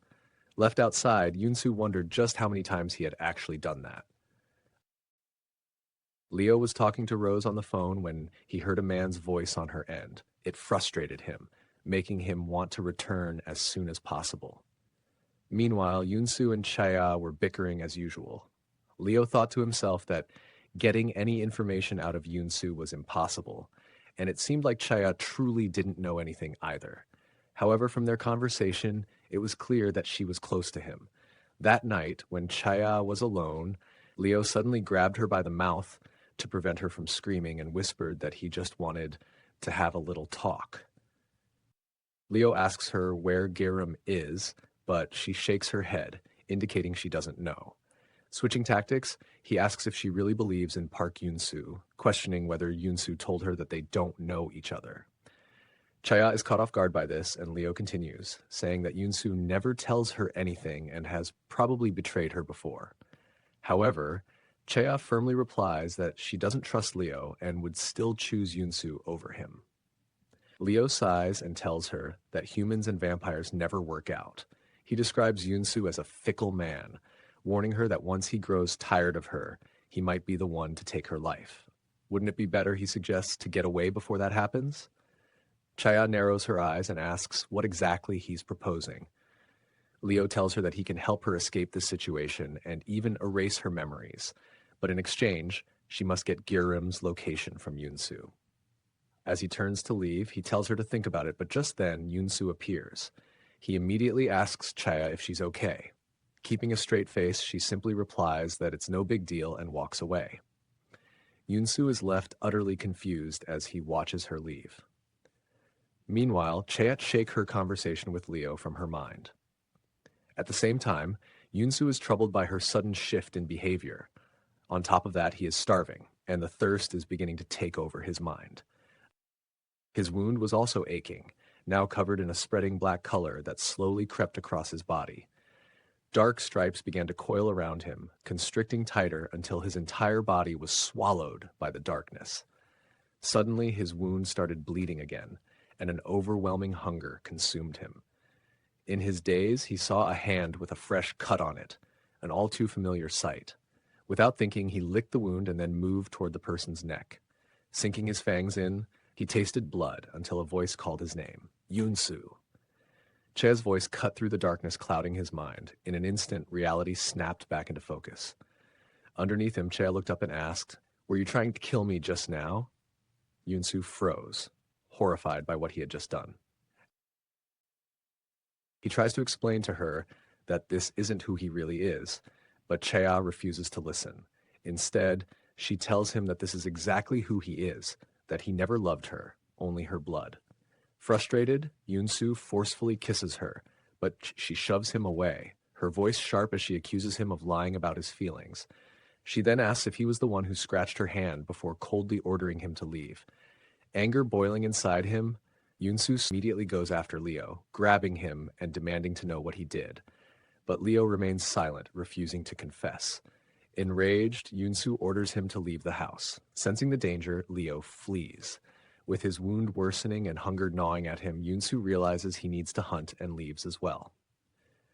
Meanwhile, in another place, Rose explains to Gurim about half-bloods, revealing that they possess special abilities. One of them, she says, can inflict powerful hallucinations on vampires, illusions so strong they can destroy them from within. Back at Leo's house, Chea was contemplating an escape when she suddenly felt a presence behind her. A homeless-looking man attacked her, causing her to injure her ankle. Just then, Leo stepped in and stopped the man. Shortly after, Yunsu arrived at the scene. In front of them, Leo attacked the man and then mockingly tossed him toward Yunsu, remarking that he looked hungry and adding that otherwise he might end up biting someone he shouldn't, while holding Chea. Leo then told Chea to take a good look at Yunsu, the vampire Park Yunsu. Irritated by his words, Yunsu walked away, and Leo took Chea back to her room. Leo's ability to create hallucinations was the reason he survived Father's experiments, but only for as long as he remained useful. Knowing this, he had decided long ago that he would do whatever it took to survive. As he was about to leave Chea's room, she stopped him to talk and brought up his previous offer. Once again, he told her that if she gave him Gurim's location, he would help her return to her normal life and made her a promise. After hearing this, Han Chea agreed to the deal. The next day, Leo asked Chea how she planned to do it, and she simply replied that she would just go for it. Then she questioned why he was making her do it when he could just use his hallucinations and pretend to be her. Leo thought to himself that he would never dare to imitate her in front of him. Instead, he handed her a drug that could make vampires drunk, completely undetectable when mixed with wine. Just then, Yunsu entered the room and, seeing how close the two of them were, became slightly irritated. Leo, noticing his reaction, smirked and told Yunsu that Chea wanted to drink with him to discuss something, adding that he wanted to join as well. However, Yunsu refused and only asked Chea to come to his room. She picked up the red wine and followed him.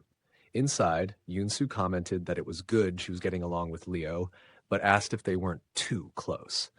Chea quickly dismissed it, saying that was just how Leo was. Yunsu, already jealous, frowned at the way she casually called Leo by his name. Amused, Chea mockingly asked if he wanted her to come to him instead. Yunsu ignored her teasing and got straight to the point, asking what agreement she had made with Leo. Instead of answering, Chea turned the question back on him, asking for Gurim's location. Yunsu stepped in close and told her that he would tell her if she kissed him first. Chea asked if he had lost his mind, and Yunsu replied that it was a good deal. She scoffed, saying she would rather die than kiss him. He asked what was wrong with it, since it wasn't their first time. Chea confirmed if he would really let her go after this, and then leaned in. Yunsu reminded her that this would be their last time, and she replied that she didn't care, as long as she could get rid of him. Yunsu was shocked and asked if it was impossible for her to ever love or believe him. Chea couldn't reply and kissed him, but Yunsu commented that it wasn't a proper kiss, so he kissed her again. Chea remembered the night Yunsu had attacked her and stopped him. Yunsu grabbed her face and told her that if she left, she should never come back, because if she did, he would end her. With a final goodbye, she left the room. Leo had been listening in on their conversation, but didn't hear Gurim's location. That was because Yunsu had given Chea a slip of paper with the location, instructing her to tell Leo at 9 o'clock. Leo came downstairs and asked if she had found the location. Chea replied that she had while hiding the slip behind her. She looked at the clock and asked Leo for water. Instead of fetching it, he handed her his flask and then asked if she was trying to play tricks on him. Chea didn't reply, and he told her that he had heard their conversation. He knew Yunsu hadn't given her the location. As he pushed her slightly, the slip of paper fell from her hand, but Leo managed to catch it. Chea quickly asked if he was looking for Gurim because he wanted to hurt Father. This caught his attention, and he demanded that she tell him what she knew. When Chea refused, he simply said it wasn't a problem. he would just go to Gerim himself. It was 9 o'clock now, and since Chaya was injured and couldn't run away, he decided to take her with him. The house was empty, and as he sipped from the flask, Leo warned her that if he didn't find anyone in the rooms, he would make her disappear. Chaya tried to run, but he caught her, until suddenly he found himself unable to move. Taking advantage of the moment, Chaya kicked him hard, sending him flying. She had poured the drug into his flask. Placing her foot under his chin, she looked down at the stunned Leo and smirked. "I never said I was hurt," she told him. The previous day, Yunsu had grown suspicious of Leo, realizing that he was always listening in on them and orchestrating events. Anticipating Leo's next move, he had arrived before him and warned Chaya that Leo was listening even at that very moment. He also revealed that the man who attacked her had been sent by Leo. Yunsu was certain that Leo wanted something from her, so he told her to pretend to go along with it. If she did, he promised to truly let her go. Before leaving, he marked her foot as part of their plan and then pretended to arrive late. Now Leo accused her of giving him a fake address, declaring that their deal was off. Chaya argued that when she had given him the location, Gerim had definitely been there. If he didn't believe her, he was free to go and see what happened when he broke his promise. Leo scoffed and mockingly asked if she truly trusted Park Yunsu after everything he had done. Chaya, unfazed, told him to stop acting as if he knew anything about Yunsu. Despite everything that had happened, both Chaya and Yunsu knew that they didn't truly trust each other. Yet as she ran away, it felt as if she were betraying him. Then she ran into Rose, who told her that Yunsu had asked her to take Chaya to Korea. Rose added that Yunsu wouldn't be coming with them. Upon hearing this, Chaya made a request to her. Back at the hideout, Leo recalled Rose's warning not to take humans for granted, and now he had been completely fooled. Lying in what used to be his and Rose's secret hideout, he refused to accept defeat. He couldn't just die like this. Determined, he returned to Yunsu, who was also unable to move. Once again, Leo asked how he had managed to injure Father, but Yunsu refused to tell him anything. Leo sighed and remarked that at this rate, both of them would suffer at Father's hands. It would be better if at least one of them survived. Without hesitation, he used a silver knife fatal to vampires on Yunsu and took his button emblem. Outside, weakened and unable to move, he was approached by Rose. Frustrated, he accused her of lying and hiding things from him. Rose, however, simply pointed out that he had been the one to lie first. She revealed that she knew the real reason he had gone after Gerim. It wasn't because of Father's orders, but because he was searching for a way to hurt him. Leo narrowed his eyes and asked if she was siding with Father. Rose shook her head, saying that she didn't want anyone to die. Scoffing, Leo retorted that she always said she hated how he resembled Father, but in his eyes, she was the one who was more like him. Father had always known about their so-called secret hideout. They had all been played from the very beginning. A fight broke out between them, and when everyone was left covered in blood, someone else got exactly what they wanted. Father had reached Gerim and told him that he wouldn't harm him as long as he stayed with him and provided his blood. He added that the more Gerim tried to avoid him, the more others would get hurt, then casually remarked that it must have been a long time since he last heard from Yunsu. Gerim was stunned by his words, and just then Leo arrived. He told Father that he had eliminated Park Yunsu and handed over Yunsu's button as proof. Utterly terrified, Gerim could even smell Yunsu's blood on Leo. His legs gave out and he collapsed to the floor. For a brief moment, Leo considered snatching Gerim and escaping with him. However, Father seemed to notice this. Just then, Rose appeared, stopping Leo in his tracks. She knew he was no match for Father. Father gave them a choice, lose their lives or get on their knees. For now, Leo had no choice but to kneel, though he silently decided to strike when the time was right. He also thought that one day, Rose would have to make a choice too. Meanwhile, Gerim couldn't hold back his tears after hearing the news, while Yunsu, bound and helpless, was left waiting for his end. He thought about how he couldn't even clear the misunderstanding with Gerim. Then, his mind drifted to the previous day. It was the first time he had ever felt ashamed of his bloodthirst. Even now, why did he still want her so much? She had come into his life like a tide, overwhelming and inescapable. And at that moment, Chaya entered the room. Yunsu wasn't moving at all, which scared her. She quickly approached him and removed the silver knife from his body. At first, he simply stared at her in silence before finally asking, "Why did you come back?" Chaya responded that she wasn't saving him for free. She wanted something from him and demanded his promise. Yunsu, however, told her that he needed her blood first, saying that he might die before he could promise her anything. With no other choice, Chaya agreed and offered him her blood. As soon as Yunsu tasted her blood, his strength returned and he freed his hands. He reminded Chaya that he had told her if she came back, he would end her. Chaya told him to end everything and go back to the way things used to be. Yunsu mockingly asked if she really thought they could go back and what she expected him to do. Chaya told him to erase all her memories of him, shocking Yunsu. He scoffed, saying he was glad he hadn't promised her anything beforehand, and that he would rather die than accept this. She reminded him that he had said he would leave her alone, but Yunsu said he had also told her not to come back, so why did she? Chaya cursed at him, asking if he forgot that she had just saved his life. He replied that he didn't care about his messed up life, but stopped midway, remembering that he had just been regretting everything minutes ago. Chaya told him that if she hadn't come, he would have actually died. She said that they had always been like this, wishing death upon each other, and she couldn't even believe if he was serious. Then suddenly, she remembered when Yunsu had come to save her from Leo and had cried seeing her in pain.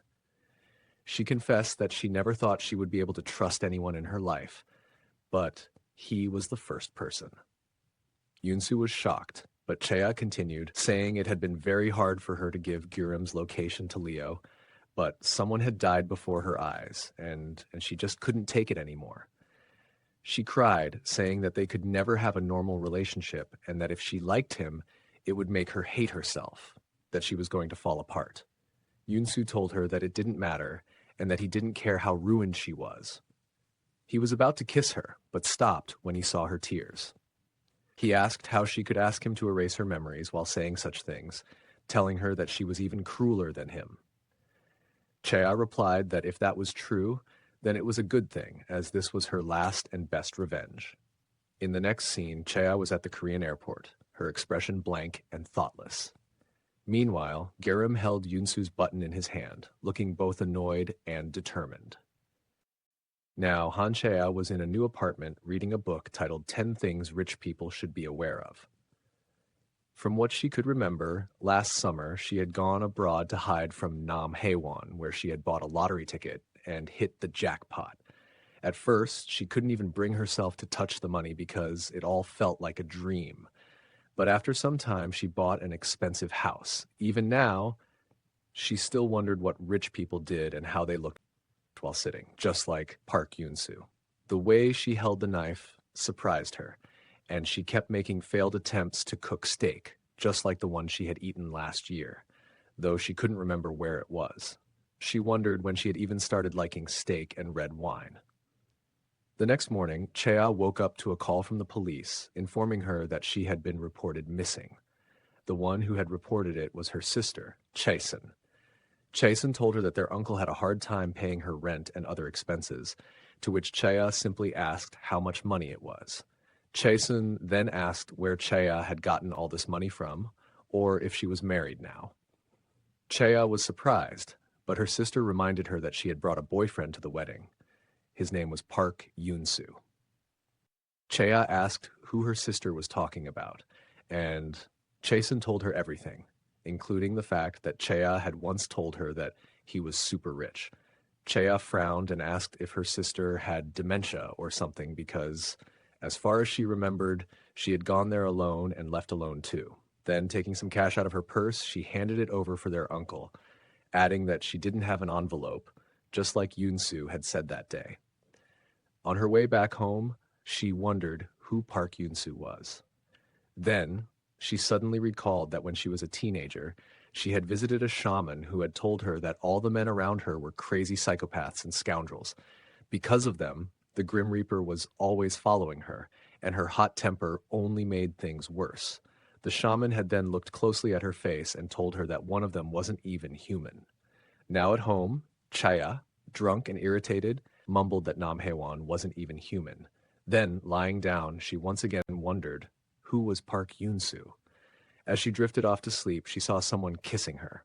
Then, a face appeared. It was Yoon-soo. She woke up, startled by the dream. But even then, she still didn't know who he was. On the other hand, Yoon-soo was with another woman, but instead of her, he kept imagining Han Chea. He leaned in to bite her neck, but the woman slapped him, calling him a pervert before storming off. Yoon-soo, completely unbothered, just took a sip of his wine and muttered that it tasted awful. Yoon-soo came down to the hotel lobby and noticed that the staff was complaining about him to someone. However, judging by their expressions, it seemed like this was an everyday occurrence for them. On the other end of the phone was Leo, who laughed as he explained that his girlfriend had dumped him because he was crazy like that. After hanging up, Leo sighed, wondering if Yoon-soo was deliberately trying to get himself caught by father. If that happened, the one who'd end up in trouble would be Leo. Meanwhile, Yoon-soo wandered aimlessly, his gaze absent-mindedly fixed on a woman's dress. At the same time, Leo was on a mission for father when a vampire angrily yelled at him, warning that he would be next. After all, father was hunting mixed bloods like him too. The vampire claimed that Gray, father's real name, had already eliminated one mixed blood. Leo frowned, sensing that there was some truth to his words. It seemed like father was trying to eradicate the remaining vampires who were hostile toward him, pulling them out by the roots. The vampire's words continued to nag at him. Finally, Leo decided to seek out Yoon-soo. Upon seeing him, Yoon-soo commented that Leo smelled like a dog. Leo smirked and shot back, calling him an old fox. Then, without wasting time, he got straight to the point. He needed Yoon-soo to meet Han Chea. Yoon-soo dared Leo to say that again, and before Leo could explain, a punch landed squarely on his face. When he woke up, he was in a different room with Yoon-soo. Leo tried to joke around, saying they shared a bond, but Yoon-soo didn't even react. Instead, Yoon-soo calmly offered him some tea. However, the look on his face was so suspicious that Leo immediately poured the tea onto the floor instead of drinking it. Ignoring this, Leo repeated his request for Yoon-soo to meet Han Chea. Yoon-soo flatly refused, stating that he had erased all of her memories. At this, Leo became visibly irritated, calling him an idiot and a fool, but Yoon-soo simply responded that he wasn't interested in her anymore, while discreetly covering a knife with his own blood. Leo then revealed that Chea knew how to hurt father. Noticing Yoon-soo's surprise, Leo smirked and mockingly remarked that Yoon-soo and Chea really didn't trust each other. He continued, pointing out that Yoon-soo also had no idea how Gurim was doing. Yoon-soo, unfazed, replied that he was sure Gurim was doing fine, and then called Leo shameless for daring to show up in front of him. Leo scoffed and explained that Yoon-soo could simply bring back Chea's memories since they weren't actually erased, just suppressed by hallucinations. If they did that, they could get the information they needed about father. And in return, Leo would help Yoon-soo get Gurim. Leo didn't even get to finish his sentence before Yoon-soo grabbed his face and pinned him down onto the floor. Pressing the blood-stained knife against Leo, Yoon-soo revealed that the real reason he had been causing a scene at the Ho every day was to lure Leo out. Leo, struggling beneath him, told Yoon-soo not to put all the blame on him, since Han Chea was the one who left on her own. At those words, Yoon-soo threw the knife aside, saying that none of it mattered anymore. Then, stepping back, he coldly told Leo to get lost and never touch anything again. Meanwhile, in another location, Gurim attacked a man before turning to father and reporting that the experiment had failed once again. Gurim's shirt was covered in blood, and he looked depressed as he walked back after the experiment. He seemed troubled by what he had just done with his own hands. Meanwhile, Rose was on the phone with Leo. As Gurim walked in, Leo asked if she had told him that Yoon-soo was still alive. She replied that she couldn't do that right now, as both of them could be in danger. After the call, Rose turned to Gurim and asked if he was okay and how the experiment had gone. Gurim told her that this time the subject was a human, but he had been asleep for most of it. When she asked what had happened to the human, he simply responded that he had ended him. The smile on Gurim's face as he said this unsettled Rose. Then, he suddenly asked if she had been talking to Leo and whether they were close. Rose replied that they were like siblings. That night, Gurim was as downhearted as usual. Then he remembered what Rose had said earlier. In the middle of the night, he went into her room, surprising her. He told her that he couldn't sleep and asked her to hold him. On the other side, Chea was feeling bored now that she was no longer working. She wondered if she should meet someone, and her dream from before popped into her mind. Embarrassed, she wondered if she was so lonely that she had such a dream. Suddenly, something caught her attention, and she stopped her car immediately. It was the cathedral. She had found it by chance. Seeing how she always goes to the cathedral without hesitation, it was clear that she and Yunsu were truly tangled up and bound to each other. As soon as she entered, all the ladies surrounded her, exclaiming that it had been so long since they had last seen her. Then, they asked if she was married and on her honeymoon with Park Yunsu. Chaya was confused by their questions, and seeing her reaction, they all assumed that she and Yunsu had already broken up. So, they took her with them, reassuring her that everything was going to be fine and that they would help her find young bachelors. They introduced her to a man named Gemino, but both of them couldn't have been more uninterested. As she sat there, she wondered why everyone kept mentioning Park Yunsu and who he even was. Meanwhile, lying in his bed, Yunsu recalled Leo telling him that Gurim thinks he is dead. He lost it when he heard it, and that he wasn't the same as before. Before anything happened, Leo had continued, shouldn't they save him? Back in the church, Chaya and Gemino started talking about a game she was playing. The ladies at the back were also gossiping about them. Just then, Park Yunsu walked in. He saw the two of them having a conversation and silently took a seat just behind them, staring at them. Of course, the ladies started gossiping about this too, saying that Yunsu hadn't forgotten about Chaya. However, it didn't seem like he was planning anything. He angrily stared at the guy, then at her. Chea sensed it and looked back, only to see Yunsu praying with his eyes closed. Yunsu was surprised at himself. This wasn't the conviction he had come here with. When Mass ended, Chea had lost her money to Gemino in the game, which pissed her off. She then walked out, and Yunsu followed behind her. As he walked, he thought that bringing her memories back was no big deal. He was simply putting them back. Either way, Gurim was all he had left now, and this was for his sake. He got close to her and was about to do it when suddenly a strong wind blew in their direction. Chea lost her balance and was about to fall, but Yunsu grabbed her, stopping her from falling. He thought to himself that facing her like this was never part of the plan. Chea angrily asked what he thought he was doing. He replied that he had simply caught her as she was about to fall. Chea thought, but who holds someone like that? She then confronted him, saying that he had been staring at her from behind during Mass. With a straight face, Yunsu simply said, yes. So she asked why. He replied, just because. His answer didn't satisfy her, but she felt she shouldn't be talking to him in the first place. Deciding to ignore him, she turned around to leave, but Yunsu stopped her, saying she had forgotten her glasses. He came really close to her to put them in her pocket, all the while wondering what he was even doing. He should have brought her memories back by now. Chaya, on the other hand, thought, what's wrong with him? Is he a stalker? But then, looking at his face, she suddenly remembered her dream. Her face turned red at the thought of it, and she hurriedly walked away, embarrassed. Yunsu was left extremely surprised by her behavior. In her car, she thought, the two of them don't even look similar. It's just handsome person 1, handsome person 2, besides the guy from my dream looks worse. She started driving, but something suddenly bumped into the car. She got out, only to see that it was Yunsu. She asked if he had gotten hit by the car, and he replied that he had gotten hit by her car. With a smile, he asked, so, what are you going to do now?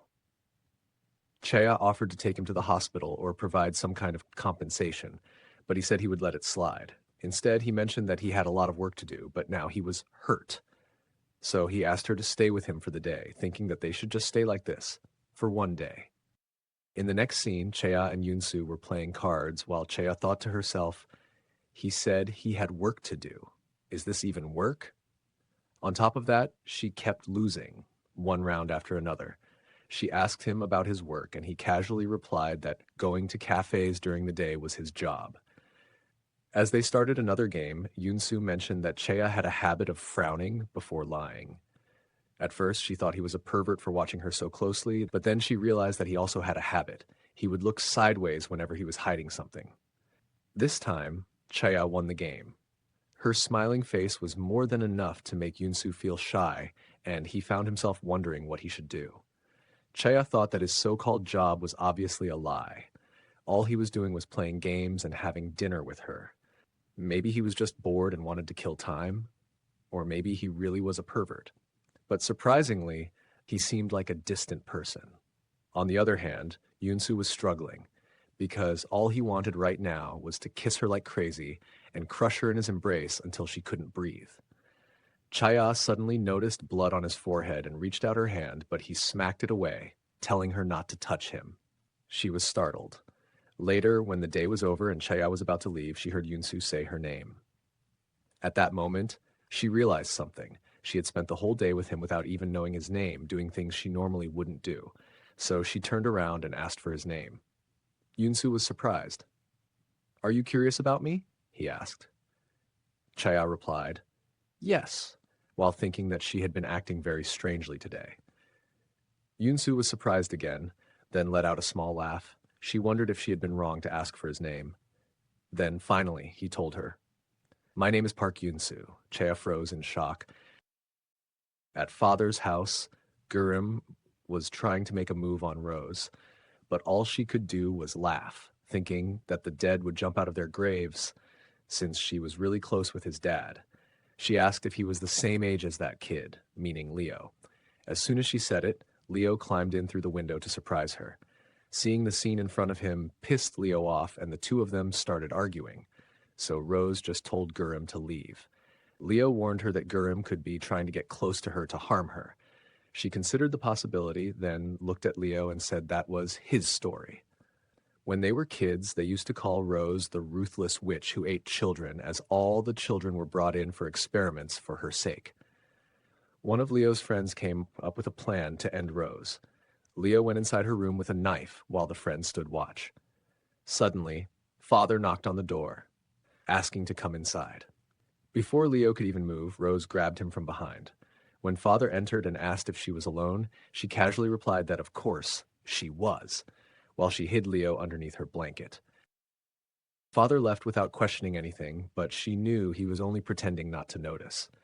Then she spanked Leo as punishment while holding him upside down, warning him not to take their pranks too far, otherwise they would really die.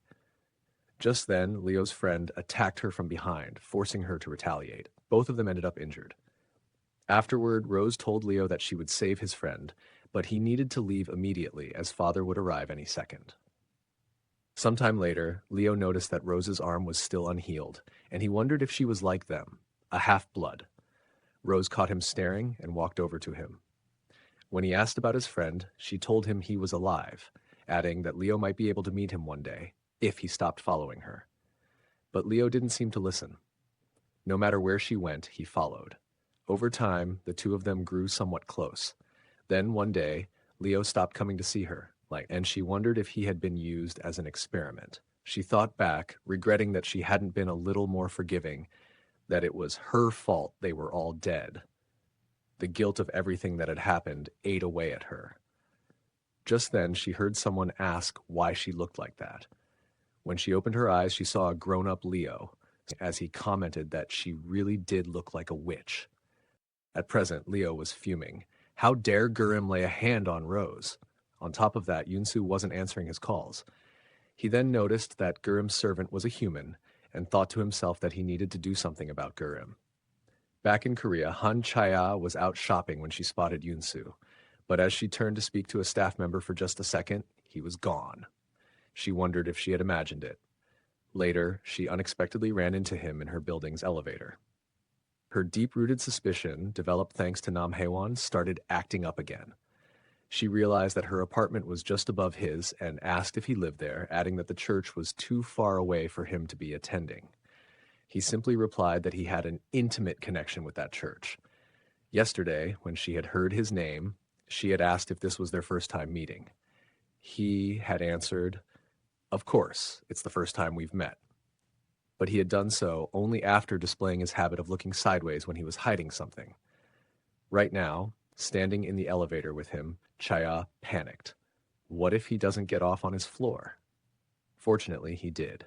She let out a sigh of relief, only to be equally surprised that he really did live there. Leo takes on Gurum's appearance and uses the servant to gain access to his room. However, Gurum wasn't even surprised to see Leo walk in. Leo tells him that Rose is not his enemy, to which Gurum asks if that means Leo is.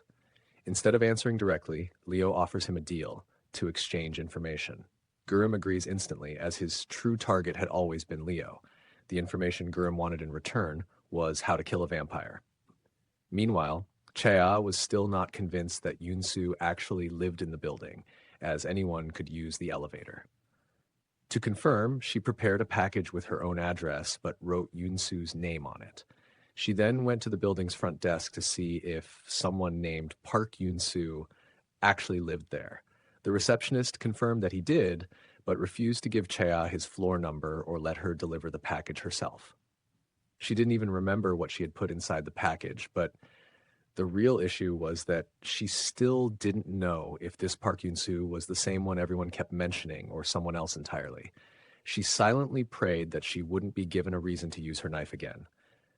Meanwhile, Yunsu opened the package and found it amusing. Instead of going to her right away, he decided to shake her up a little more. To Chea's surprise, they didn't bump into each other after that. But why hadn't he done anything about the package? They finally met again in the elevator, but for some reason it suddenly stopped working while they were still inside. Yunsu seemed to be struggling. She turned to him and asked if he was unwell. In response, Yunsu stepped closer and held her hand. He said he couldn't breathe and that he was scared. Then, leaning in even closer, he murmured that he couldn't control his body. She could feel his breath against her ear, and in an instant, she shouted that if he did it one more time, she would kill him.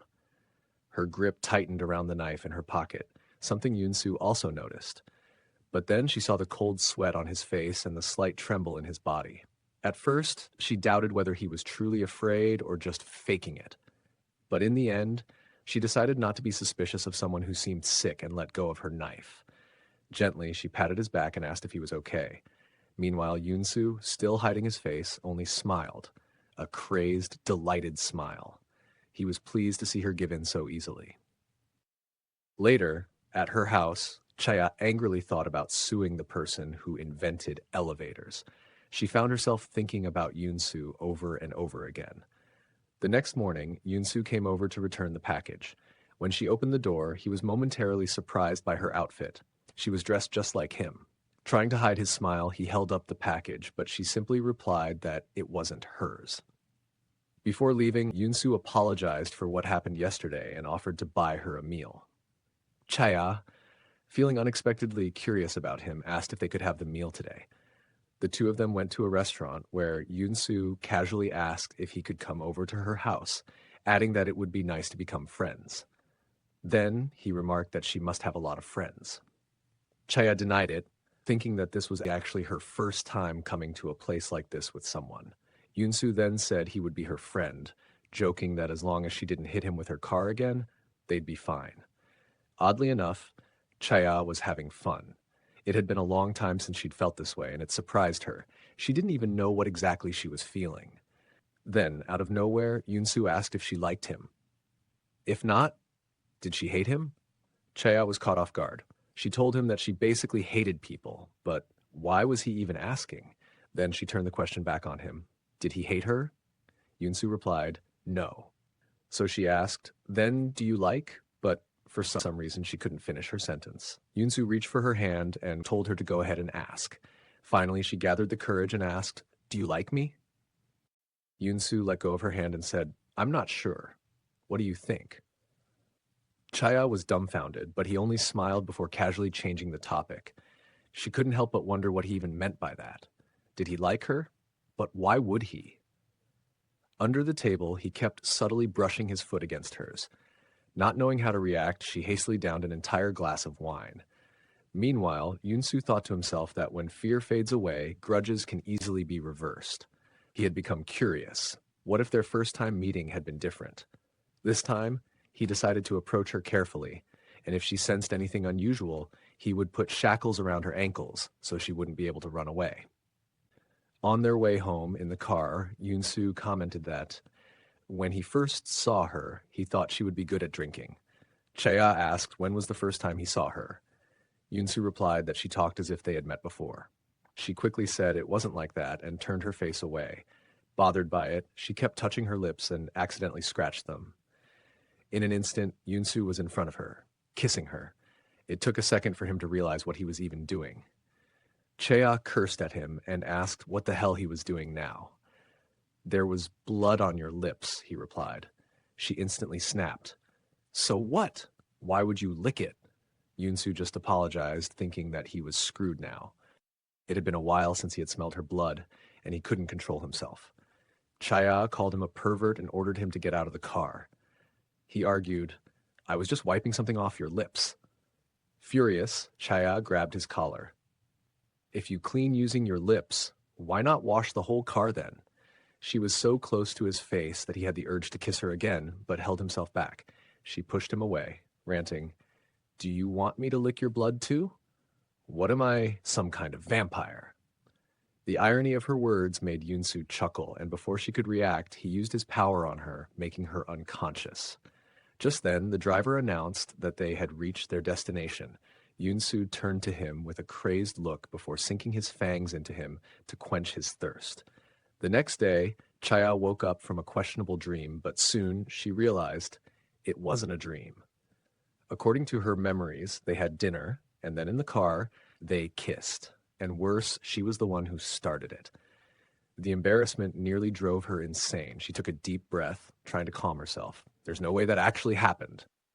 Just then, she received a call from someone regarding Nam Hae-won. It was one of the ladies from the church who called her. They met, and she informed Chea that Nam Hae-won had been reported missing shortly after meeting her at the church.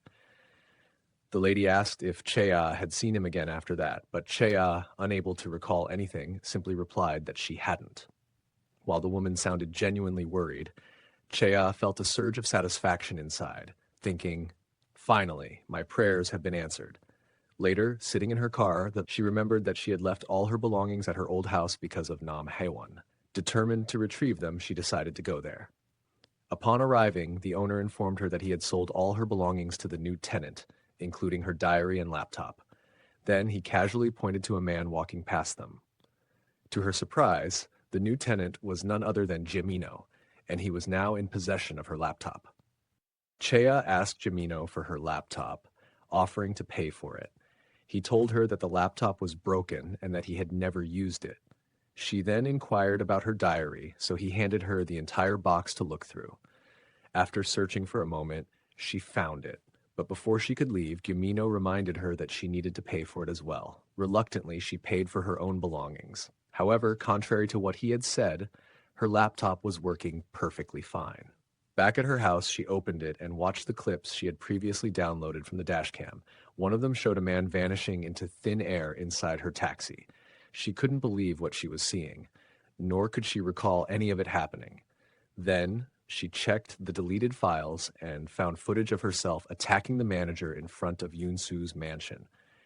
In shock, she immediately shut the laptop. There was no doubt that it was her. She checked again and saw that she had been speaking to someone, perhaps an accomplice. No matter how hard she tried, she couldn't remember anything. Her mind began to go numb with fear. Then, flipping through her diary, she found a slip of paper tucked inside with an address written on it. Without hesitation, she decided to go there by herself. She was standing right in front of the house, but had no idea what to do next. The air felt suffocating, and she suddenly wanted to talk to someone, so she called her sister, Chasen. During their conversation, Chasen mentioned that she had left in September, not July, which was what Chea remembered. She wanted to tell her everything, but was afraid of being treated like a crazy person. She considered mentioning the video, but hesitated, fearing that her sister might betray her again. Instead, she simply said that her memory had been really bad lately. Chasen casually replied that she even forgot her boyfriend's name, Park Yoon-soo. Hearing that name, Chea froze. In the video, the man she had been talking to She had called him Park. Finally, she made up her mind and stepped inside the house. It was covered in dust, and as she moved, she accidentally knocked over a glass, breaking it. She turned around at the sound, and right in front of her was Park Yoon-soo staring at her. "What are you doing here?" he asked. Chaya was shocked, and Yoon-soo asked if she planned to stay on the floor. She quickly stood up, but before she could regain her balance, Yoon-soo placed his hands on her waist, holding her in place. He asked how she got here, entering this mansion so fearlessly. Chaya asked what he was doing right now, and thought that no matter what question she had, he was always somehow involved in it. Yoon-soo explained that this was his family house. An average person wouldn't be able to find it, so how did she? Chaya noticed that he always used to smile, yet right now he definitely seemed angry.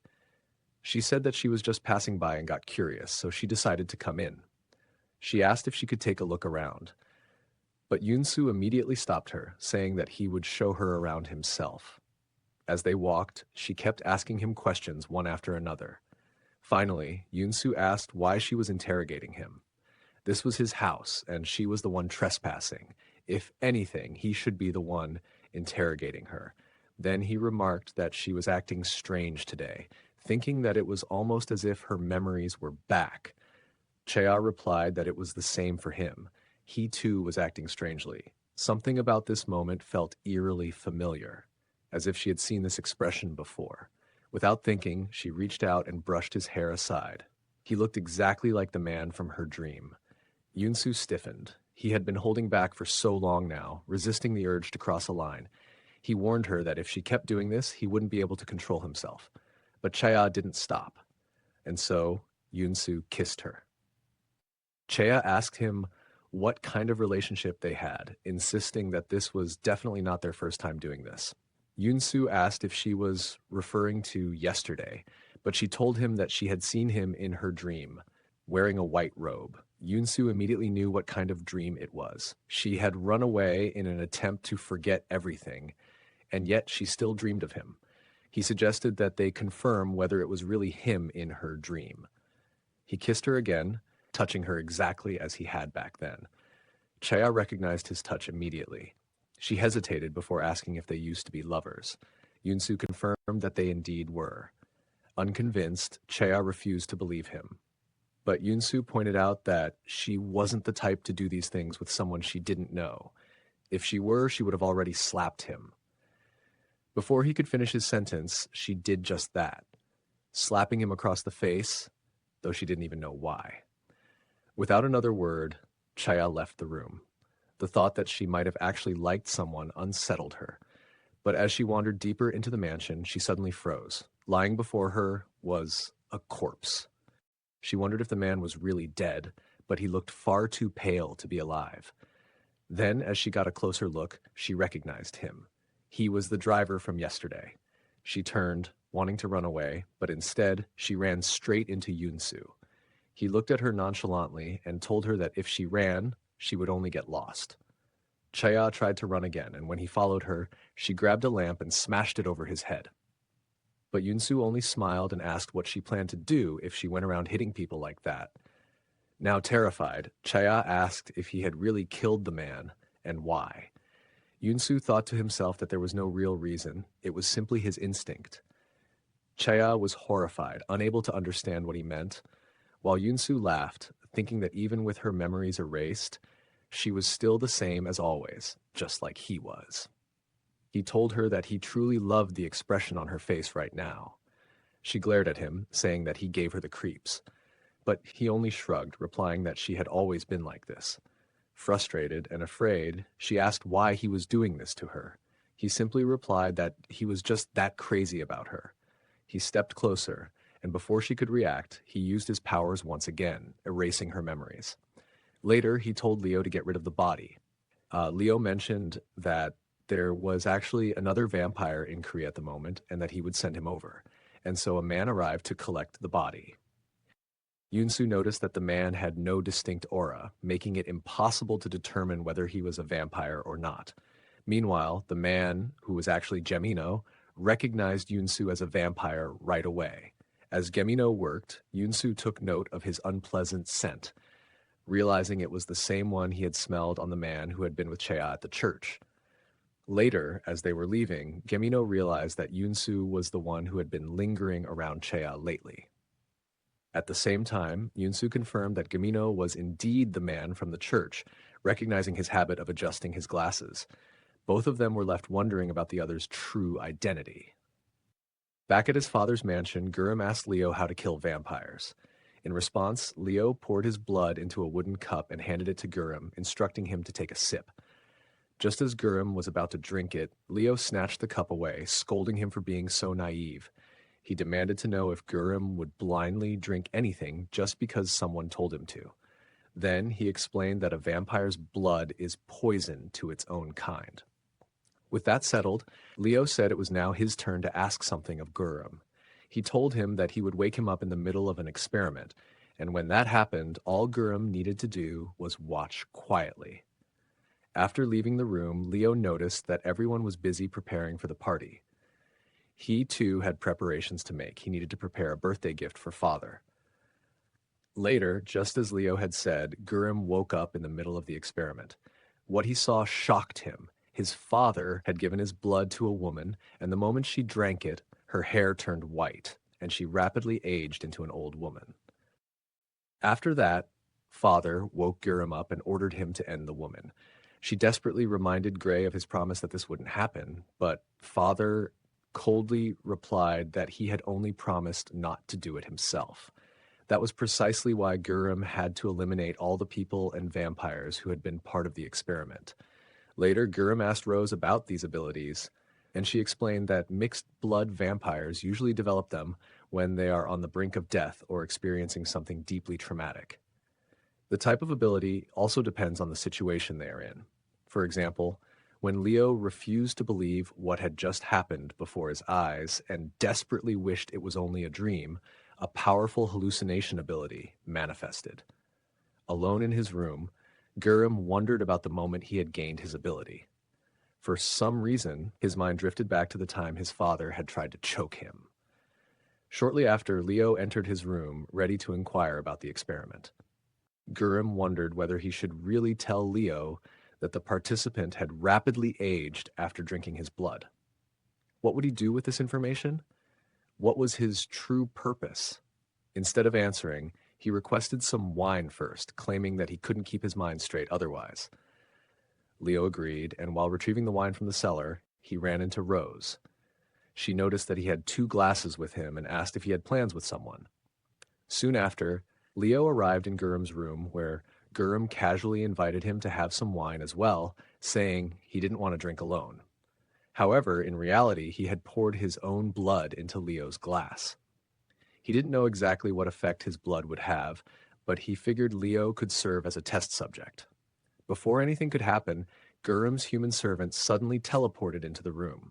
He had recently been turned into a vampire, so Leo congratulated him on becoming an official hire. Then, to celebrate, he handed him his own glass of wine. The boy immediately began drinking it, and Gurum panicked. But before he could stop him, Leo intervened, asking what the problem was. Wasn't it just a glass of wine? Earlier, in the wine cellar, Rose had actually warned Leo about Gurum. She had told him that recently, Gurum had been mimicking Park Yunsu. Knowing Yunsu's personality, Leo immediately suspected that there was something in the wine. Now, grabbing Gurum by the collar, he demanded to know what he had put in his drink. Meanwhile, the boy had already finished the entire glass. The two of them stopped, and Gurum angrily demanded to know what Leo had just said about him putting something in his glass. Leo laughed, brushing it off as a misunderstanding on his part, but Gurum, still agitated, smacked the glass away. As the servant cleaned up the mess, Leo wondered if his suspicions had been unfounded. If there really had been something in the wine, the servant, being a vampire, would have died by now. On the other hand, Gurum was just as perplexed. If his blood had the ability to accelerate aging, then why hadn't the servant changed? Wasn't that supposed to be his power? Just then, both of them noticed something strange. Leo suddenly grabbed the servant's hand. He questioned why his wound wasn't healing.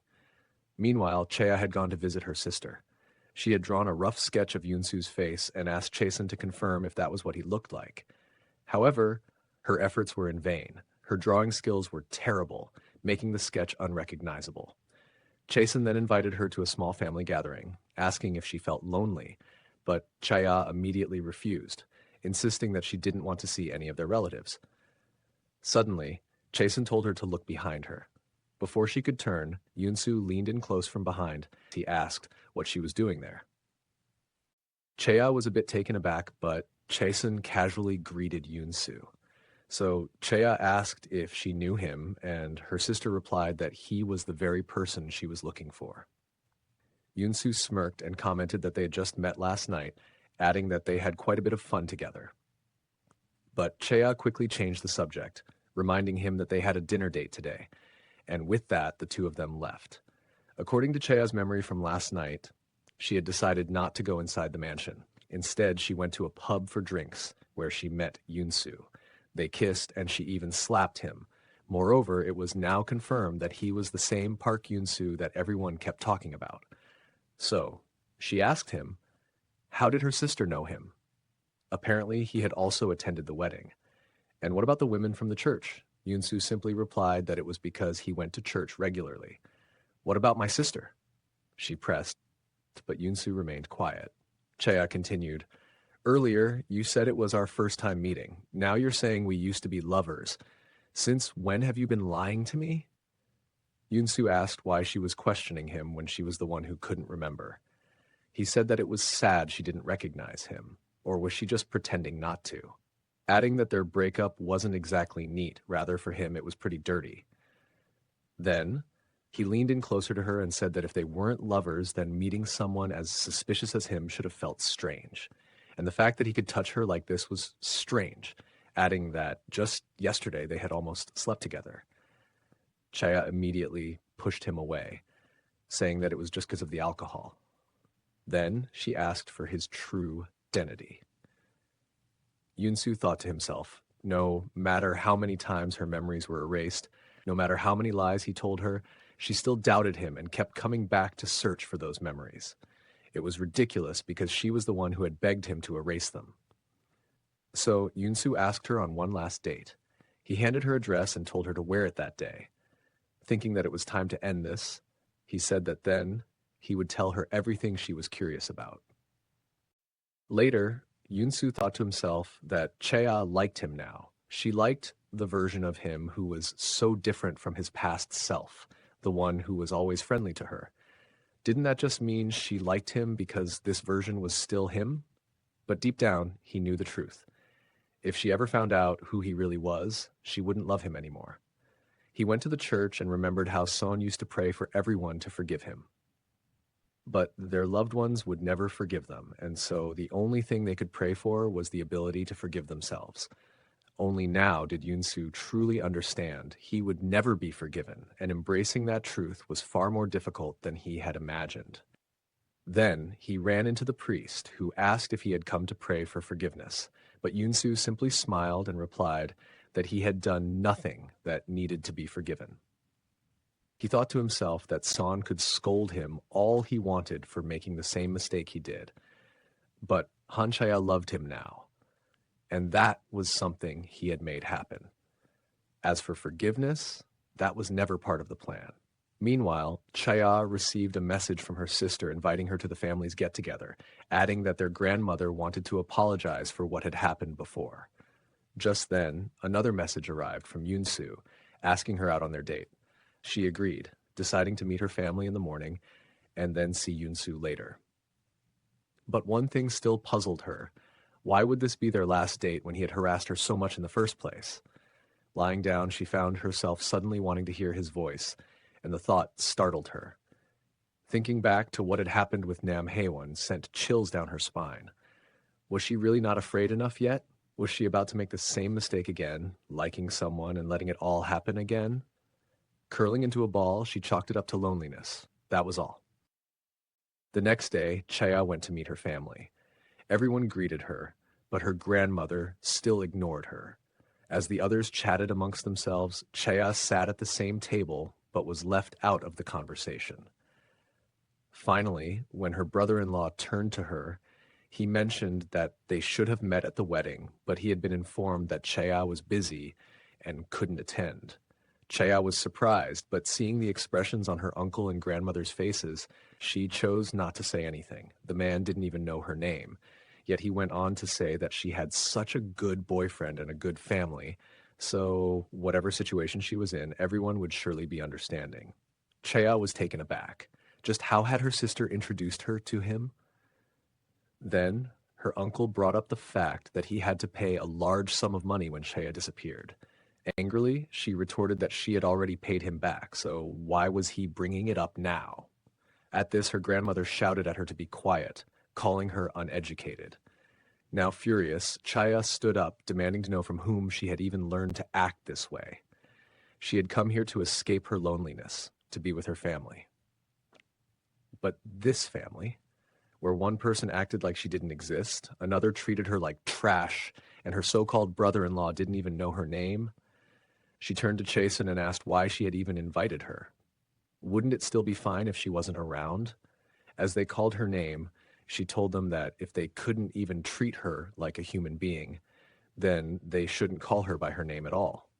With that, Chaya ran out. Chasen hurried after her, grabbing her arm to stop her. Chaya told her that she never wanted this, she didn't need it. But why did they keep making her look forward to it? Why did they keep giving her false hope? She took out a stack of cash from her purse and shoved it at Chasen, saying it was for their grandmother, as payment for the food and shelter. She admitted that she didn't want to settle things with money, but she didn't know any other way to end this relationship. Chasen asked if she was really cutting ties. Chaya replied yes, that with this money they were now strangers, just like everyone else. On her way back, she thought to herself that she had finally broken free. But rather than feeling relieved or happy, she was in unbearable pain. If someone had been around her, she would have burst into tears like a child. But because she was alone, she considered herself lucky. Just then, she noticed Yunsu standing beside her, holding an umbrella over her in the rain. Chaya thought to herself, if this was going to be their last date and they were going to be strangers afterward, then what was the point? With that in mind, she stepped out from under the umbrella. Yunsu stopped her, asking what was wrong, but Chaya simply told him to leave her alone. She stepped into a puddle in an attempt to get away from him, only to recoil and step back. Turning to face him, she muttered that it felt like she was stuck in the same place. Yunsu asked why she wanted to run away from him. After a pause, she replied, because it feels like shit, then smacked the umbrella out of his hand. Yunsu, amused, wondered why they were always like this, trapped in repetitive situations. People often said that the first time was always the best, but with them, it was never that simple. Chaya continued, saying that her mind was in turmoil because she had already fallen in love with him. Yunsu thought to himself, so she realized she liked him, and that's why she was in such a bad mood? Everything was going according to plan, so why did it feel like things had gone so wrong? Then suddenly, Chaya grabbed him by the collar. I'm lonely, she said, before pulling him into a kiss. Yunsu was momentarily surprised by what had happened, but he kissed her back. Then, without warning, he teleported them to a house. He kept her eyes covered, preventing her from seeing anything. He thought about how people said love was two people walking in the same direction, but for them, it felt more like they were tangled together, like they were trying to strangle each other. Then, he asked her, you said you liked me, so can you stay with me for the rest of your life? He led her to a seat, guiding her to sit down. In front of her was a wine glass. He told her that if she decided to drink it, then they would be together forever. He brought the glass close to her, asking if she really thought this was their last date. He had mixed his blood into the wine. When a human drinks vampire blood, they also become a vampire. Yunsu thought that Chaya liked him now, so she would definitely drink it. For humans, forever was just a word, a sweet candy to swallow, so there was no reason for her to refuse. He told her to hurry up and drink, thinking that she had always taken the wine without fear before. He promised to stay by her side forever. But to his surprise, Chaya refused. She said that she liked him and wanted to be with him, but she wasn't foolish enough to promise forever to someone she still didn't fully understand. She continued, saying that if he knew more about her, maybe he wouldn't like her anymore, because the people who truly knew her all hated her. Still, she thanked him for the drink, wiped her tears, and was about to drink the wine. At first, seeing her still willing to drink it, Yunsu smiled a little. Then his expression changed. His eyes turned yellow in anger, and he suddenly knocked the glass from her hands.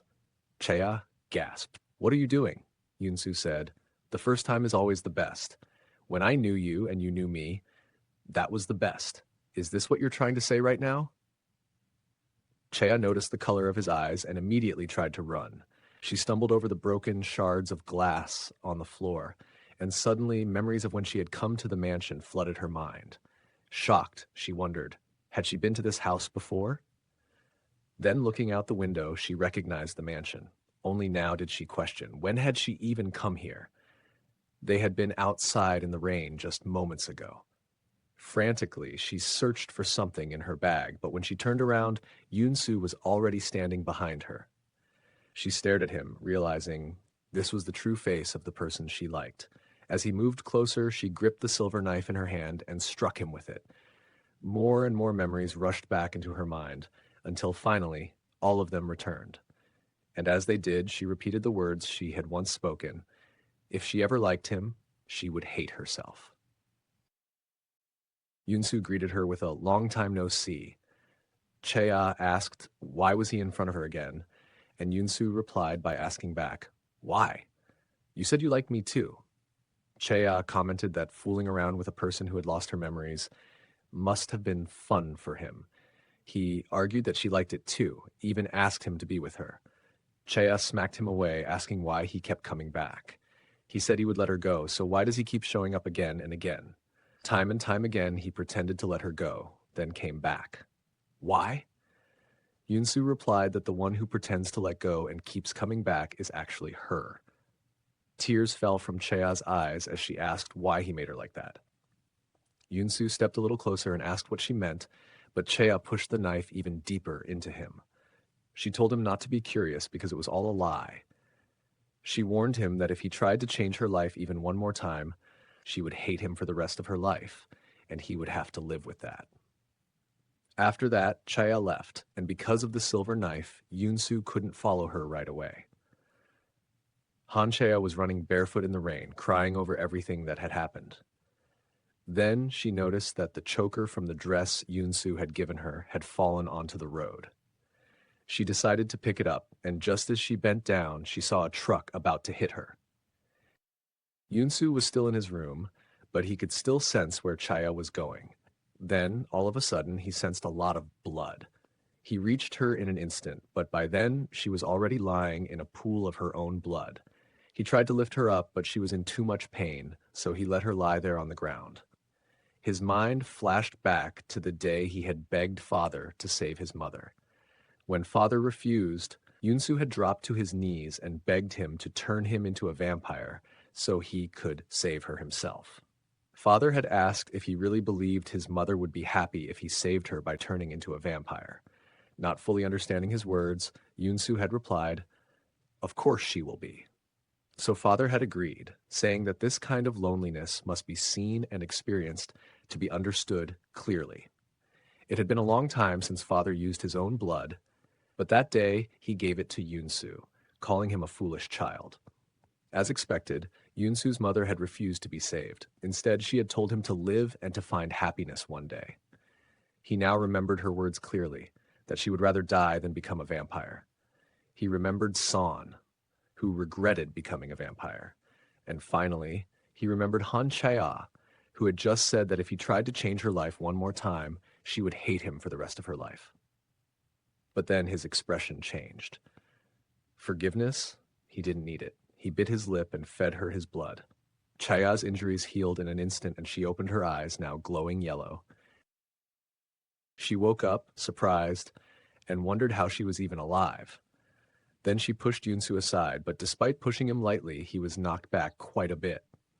Yunsu told her to use her strength in moderation. Then she noticed the blood on the ground and the truck that had crashed into a tree. A sudden realization hit her, and she turned to Yunsu, asking what he had done to save her. Yunsu remained silent and didn't utter a word, simply staring at her confused face. Finally, she asked, surely he hadn't turned her into a vampire? But Yunsu was still quiet. She picked up a stone and scratched her hand. The wound healed instantly. First, she grabbed her face in despair, and then her expression shifted to anger. She grabbed him by the collar and demanded to know what he had done and who had given him permission to do it. Yunsu asked, should he have just let her die then? She replied yes, that at times like these, he should have let it happen. In response, he asked who gave her permission to die on her own. In a fit of anger, Chea grabbed him by the neck and slammed him into the ground. Still holding him by the neck, she demanded how he dared to turn her into this when she had already warned him that she would kill him if he did something like this. Then she realized now she actually had the strength to do it. And yet Yunsu wasn't even trying to resist. But suddenly, she remembered how happy she had felt when she saw him come to save her. That memory made her pause. So she let go of her grip and ran away, leaving Yunsu still lying there on the ground. As Chaya ran away, she couldn't believe she had actually turned into a vampire. She felt disgusted, and the smell of blood made her dizzy. The only thing on her mind now was that she wanted to go back home. And before she even realized it, she had teleported to her old apartment. Gemino, who lived there now, heard a noise and came out of the bathroom to check. Meanwhile, Leo realized that the servant boy had actually turned into a human. He turned to Gurim and asked what he had put into the wine. Gurim finally understood and told him that his blood has the ability to turn vampires into humans. Without wasting time, Leo turned the boy back into a vampire so that father wouldn't find out anything.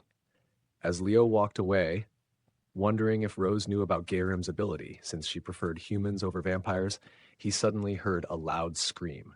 It was Rose's voice, and he quickly rushed over to her. There, he saw the painting she had been working on. It was of a woman with red hair. Leo quietly muttered, "So you've finished, again." Back when Leo was the sole survivor of the experiments, Father decided to give him human blood, which caused him to age into adulthood. Father had instructed him to stay by Rose's side, saying that she would need his powers. It had been years, and Leo still didn't understand what Father meant by that. He was just jealous of all the different men she dated. On the other hand, she treated him like a brat, telling him not to like her.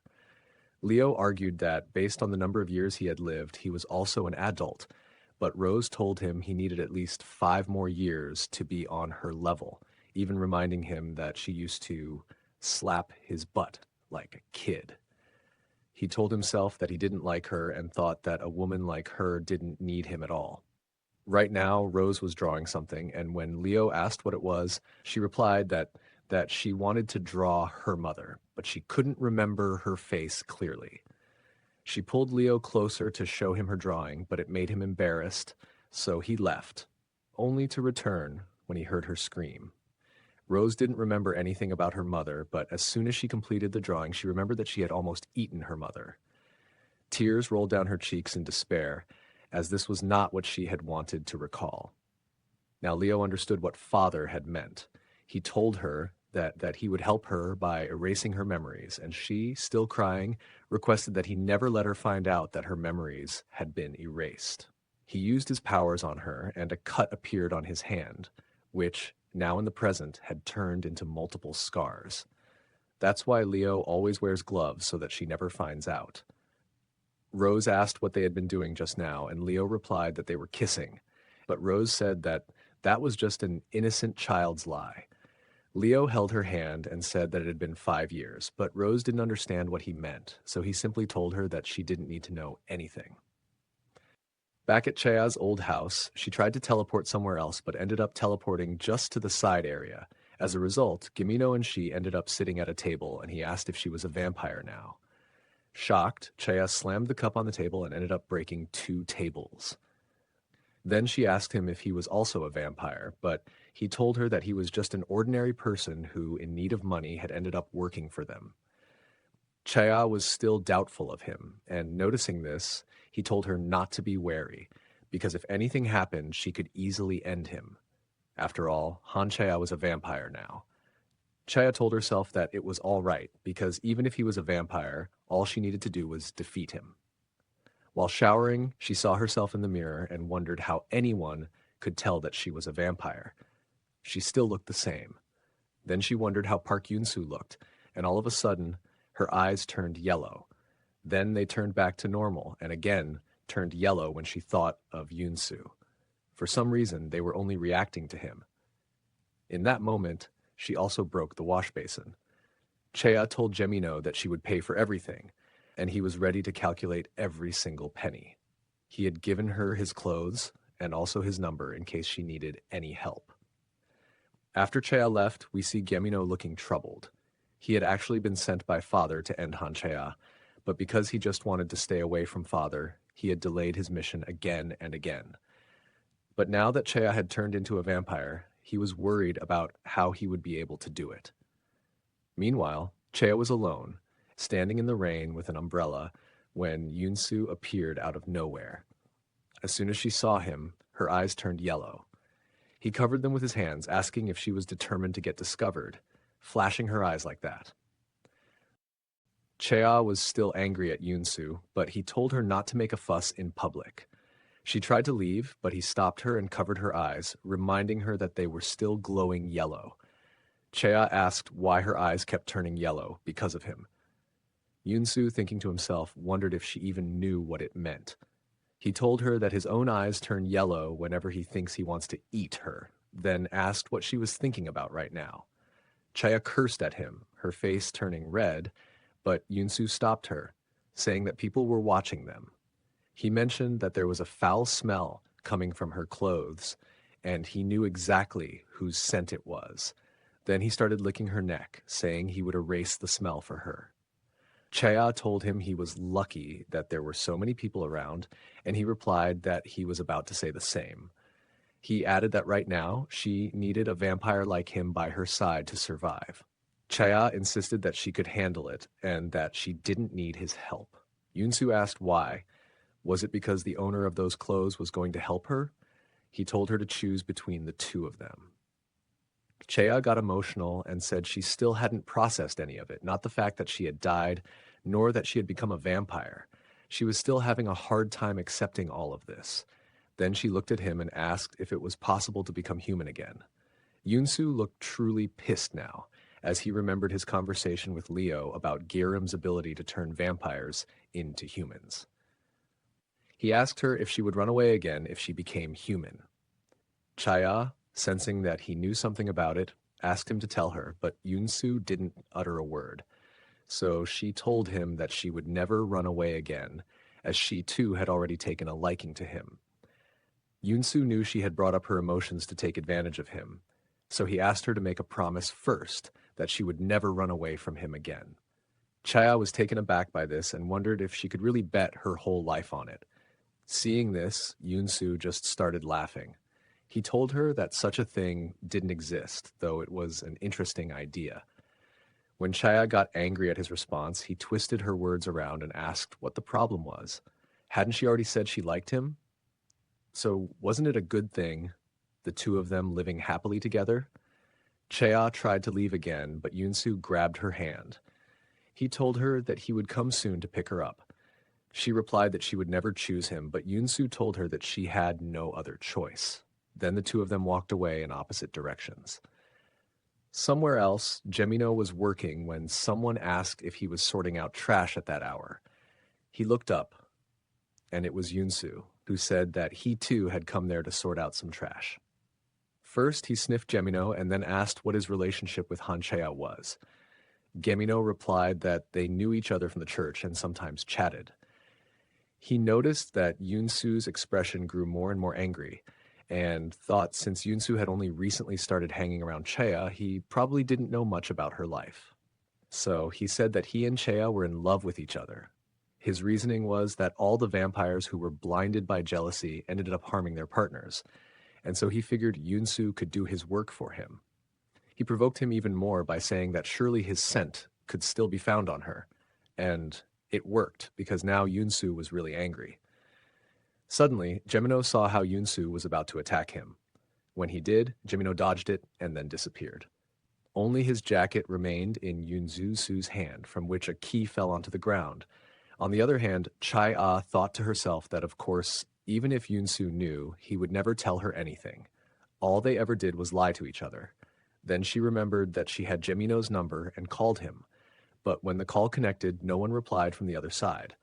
That was because right now the phone was in Yunsu's hand. When no one replied, she finally asked if it was Park Yunsu on the other side. He became slightly happy at this, but still did not answer. So then Chaya called him on his phone to ask where he was.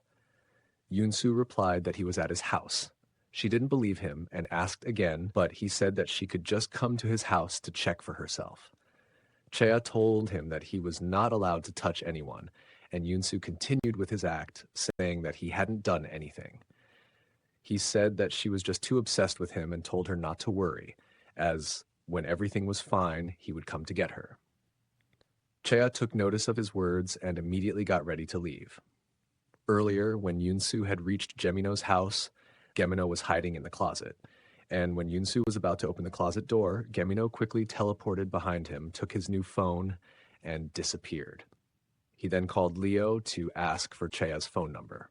At that time, Garim entered the room and heard Chaya's name, so he asked Leo if Han Chaya was still alive. And what about Yunsu? Chaya could not have survived on her own, but Leo just told him that Yunsu was already dead. Back in his room, he wondered how she could have survived and then thought that maybe she had it in her to run away. Then he realized that Leo's job was to eliminate people, so the other person might be the same, which meant Chaya was in danger. But right now, he couldn't do anything and felt completely powerless. Then the servant boy came into his room. Seeing Gurim so down, he said that if Gurim was that tired, he should try running away. He told him about himself, that back home he was beaten every day, so to survive, he ran away barefoot. If it weren't for him, his family would have starved to death. So if they saw him now living so cozily, they would probably end him or smash his ankles. He risked his life to run away and continued that it's not a cowardly thing. It takes a lot of courage to run away. Next, we see Gurim waking up from the experiment, and he was shocked to see that this time the test subject was his servant boy. Father told him that he already knew what to do, and so Gurim walked toward the boy. The boy's words from earlier came back to Gurim, and so he quickly grabbed the boy and disappeared. He teleported to another part of the castle, but Father followed them quickly. Then he teleported to Rose's room, asking for help, and Father appeared there too. He attacked both of them in front of Rose. She tried to stop him, but he slapped her aside and took the unconscious Gurim with him. Rose could do nothing except hold the injured servant boy in her arms, while Gurim was locked up in a jail-like room. Later that night, Rose went to Gurim to free him, and she told Leo to lead the way for him to Korea. She had instructed both of them to never come back, but still, Leo decided to stay behind. Then, all of a sudden, Gurim attacked Leo with something and quickly teleported to the ship. Looking at Leo, he smiled, as it was a little revenge for what he had done to Yunsu. Rose was the one who gave Gurim a silver knife and told him that it weakens vampires. Then Gurim told her about his blood's ability, after which Rose asked him for some of his blood, and Gurim complied. Now, with a vial filled with Gurim's blood, Rose wondered why her father was so obsessed with it. It didn't seem like he wanted to become human either. Then suddenly, her head started hurting. It was the moment Gurim attacked Leo, and with that, all of Rose's memories that Leo had erased came flooding back. Now remember her mother's face, and she thought to herself that her father could never become human. We see Father remembering her mother and calling her name, Diana. Back in Korea, Chea was informed that her grandmother was in the hospital, and she immediately got teleported there. When Grandma opened her eyes, she saw Chea sitting on the windowsill, who commented that she was interfering with her enjoyment. She added that since someone was dying here, no matter what she said, as long as Grandma died, it didn't matter. She got close to her and whispered a little secret that she was no longer human. Grandma was struggling, so Chaya removed her oxygen mask so she could speak. Her grandmother called her a monster, and upon hearing that, Chaya started laughing. Those were the same words she had once said to Yunsu. She told her grandma that she wasn't afraid of her anymore, and then asked why she hated her so much. So much that she would even harm a child. Just because she wasn't satisfied with her mother, she had cut off the relationship for 10 years. And only after her son passed away did she begin to regret her stubbornness. But since she didn't want to hate herself, she decided to hate their mother and the child who looked like her. Chaya asked if that was more comfortable for her. She said that she, too, wanted the candy, and maybe for her grandmother, it wasn't worth worrying about. But that petty hate had built up little by little and turned her into what she was now, someone who could only loathe humans. While everyone prayed for their own happiness, she was the only one always cursing someone. She continued, saying that besides herself, there was one person she truly hated. She hated him so much that she swore she would definitely end him one day. Then she paused and asked, if she wanted to like something or love someone, what should she do? She grabbed her grandma and shook her, asking her to teach her that. How could she just die after making her into such a fool? She screamed, why? Over and over again while her grandmother slowly closed her eyes. Now, Chaya angrily asked if she really wanted to die. Then she removed all the wires from the ventilator. She told her that only she would be there to witness her last moments, and she did stand there all night until the morning sunlight came in and her grandmother passed away. After this, Chaisen entered the room. She saw Chaya and also noticed all the cords that had been pulled out. Just then, Yunsu appeared behind her sister, asking Chaya how she planned to handle this now. Would she erase her memories or eliminate her? He said that he would do whatever she wanted, or did she want to do it herself? She thought to herself that whenever she was tired, Yunsu would show up and pretend to do everything for her, while skillfully guiding her in the way he wanted. So Chaya replied that she wasn't like him. She wouldn't end her sister, nor would she erase her memories. She told her sister not to say anything, because that was how she had always been. As long as it was about Chaya, she treated it like a stranger's story. Even though she knew everything, she pretended not to know. So Chaya asked her to keep pretending not to know, until the very end. Chasen, scared, quietly nodded her head in agreement. Then Chaya left, telling her to forget about her appearance and to let go of any thoughts about how their grandmother ended up dead. Later, at Chaya's house, Yunsu asked her to come with him. He reminded her that he had already said he would come for her after taking care of everything else. Chaya smelled blood on him and asked if he had killed Jimino. He just smiled, and Chaya, now angry, demanded to know if he did it, so she couldn't find a way to become human. She said Gemino was her last hope, and then, suddenly, Yunsu kissed her. She called him crazy, but he argued that she was no less crazy than him. After all, who would have thought he had a hobby of watching people die? She told him that it was him who had ruined her. Yunsu asked if she hadn't given up on the idea of turning human again, and when she answered yes, he told her that if that was the case, she needed to love him. Only then would he help her. Chaya fell silent, and Yunsu assumed she wouldn't be able to do it. But to his surprise, she asked what exactly she needed to do. He pushed her down and said he would teach her. Now embarrassed, Chaya asked what this madman was planning to do. She wondered if she could really love him, then told herself that it didn't really matter because she was just using him to become human again. Park Yunsu's love and her own unworthy love. In the past, when Yunsu first became a vampire, no matter what he ate, he was always hungry. He even ate dog food, but the dog itself seemed more delicious to him. Eventually, he collapsed from weakness, and when he opened his eyes, he was in a kitchen. The woman who brought him in worked at the house and allowed Yunsu to live there in secret. There were already rumors spreading in the village, stories about some wild animal or demon who ate dogs and maybe even humans. Sometimes, the woman worried because Yunsu ate every day, yet he only seemed to grow thinner. She planned to ask for permission for him to live there officially, so he wouldn't have to hide anymore. But one day, as she was breaking firewood, she accidentally scratched her hand. The scent of blood was overwhelming for young Yunsu, and he ran out of the house, struggling to resist the urge to feed on her. Not wanting to drink human blood, he instead attacked a dog outside. However, the woman had followed him and saw everything, his bloodied mouth and glowing yellow eyes. Terrified, she ran away and called for others. From that point on, Yunsu accepted that he was no longer human. He attacked the people who came for him. Later, the villagers discussed how the family and all the servants in the house had died, and only a single child had survived. They pitied him, saying he wouldn't live long. But as the seasons passed one after another, Yunsu survived and grew up into a full-grown adult. One night, a pair of siblings were passing through the village. They had heard rumors about travelers ending up dead there. Just 20 years ago, people lived in the village, but now it was completely empty.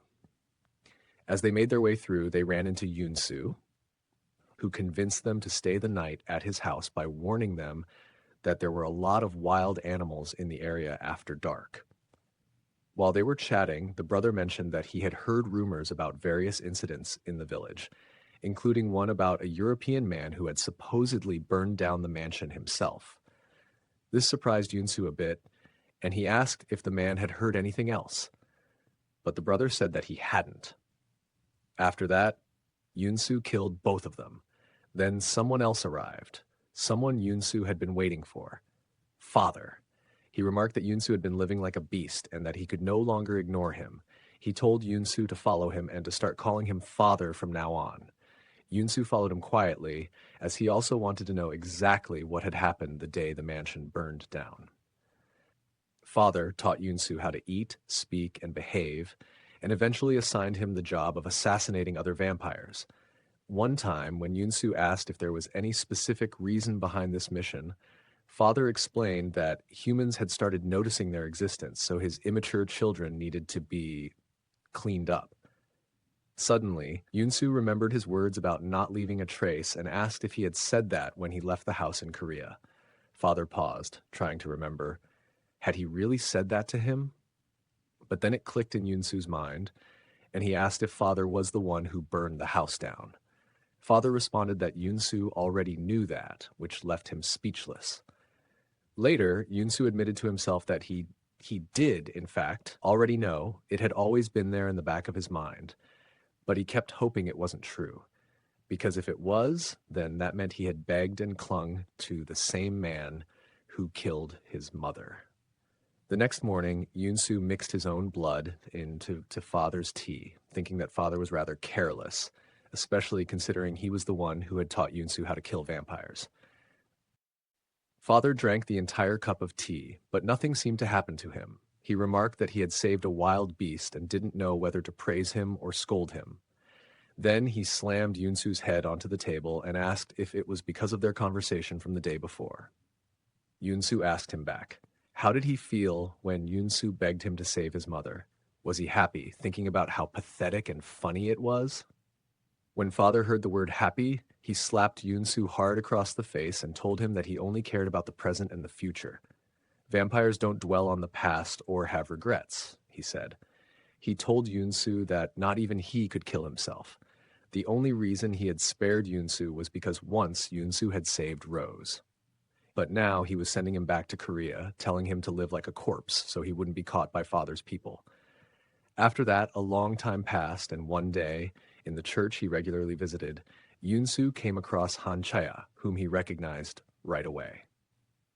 On the other hand, when Chaya was in jail, the other inmates gossiped about her.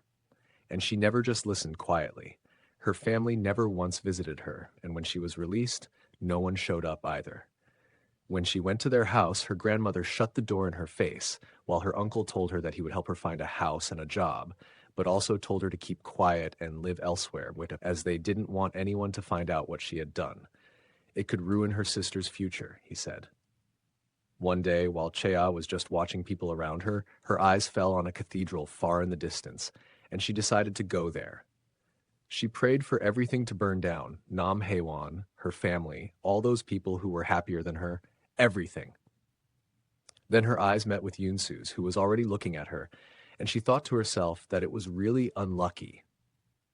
She envied Yunsu because he seemed rich and like he had a good life. When she was leaving, she saw that the light in the confessional was still on, so she decided to go inside. There, she confessed that she hated people, When she saw them all happy and showing affection, she really hated it. She mentioned that just now she had run into a guy in the church and thought, how could someone be that handsome? It really annoyed her. At that, the person on the other side started laughing. It was Yoon-soo, who apologized for being too empathetic with her, saying that he could relate. Then she asked him, she wasn't a monster, right? Yoon-soo asked her what she would do if she were in a situation where she needed to kill someone to survive, and wondered what she would look like if he pulled her down into the mud. Then he apologized, saying she must feel uncomfortable because of his words. Chea felt a little scared, wondering if he somehow knew about her, judging from his questions. Yoon-soo continued, saying that she had hurt people around her, despised those who hadn't wronged her, and hadn't loved those who had loved her. At this, she banged loudly on his side of the confessional and asked what nonsense he was talking about. He was talking about love like it was something easy, but he should know better than anyone that everyone she ever opened up to had betrayed her. She said she had tried her best to love people normally. She really did. Then she asked him what she should do if she wanted to love someone. When Yoon-soo didn't answer, she laughed and asked why he was teaching her when he didn't understand it himself. Yoon-soo asked why she was so hung up on this. She said she hated people but was still chasing love. Wasn't that a bit pathetic? At first, Chaya was surprised. Then she told him that he wasn't normal either, so the two of them would never be able to love. After that, she left while Yoon-soo just continued to laugh at her words. Now, in the present, she asked him the same question again, and he thought to himself that she was a liar. She had already said that the two of them could never do it. Chea reminds him that she will leave once she knows how to become human. Yoon-soo replies that he knows that. Chea wonders, if he knows she's just using him, then why does he still look at her with those pleading eyes? It reminded her of herself. The two of them lay in bed quietly as she thought that, with his eyes black, he looked almost human. Then Chea told him not to misunderstand her. She only did it to become human again. Yoon-soo replies that he knows that too, that she will leave no matter what he does. She tells him that if she chooses him, it has to be by her own will, not because of pressure or fear. And Yoon-soo thinks to himself that that's never going to happen. He says that she'd better hope he still loves her then, because if he gets tired of her, he'll find her and end her life. She asks him to just quickly tell her how to become human. Or was he going to say he doesn't know? Both of them were holding each other's necks, and Yoon-soo replies that she catches on quick. He doesn't know, but he adds that the guy named Gemino is still alive, so she can ask him instead.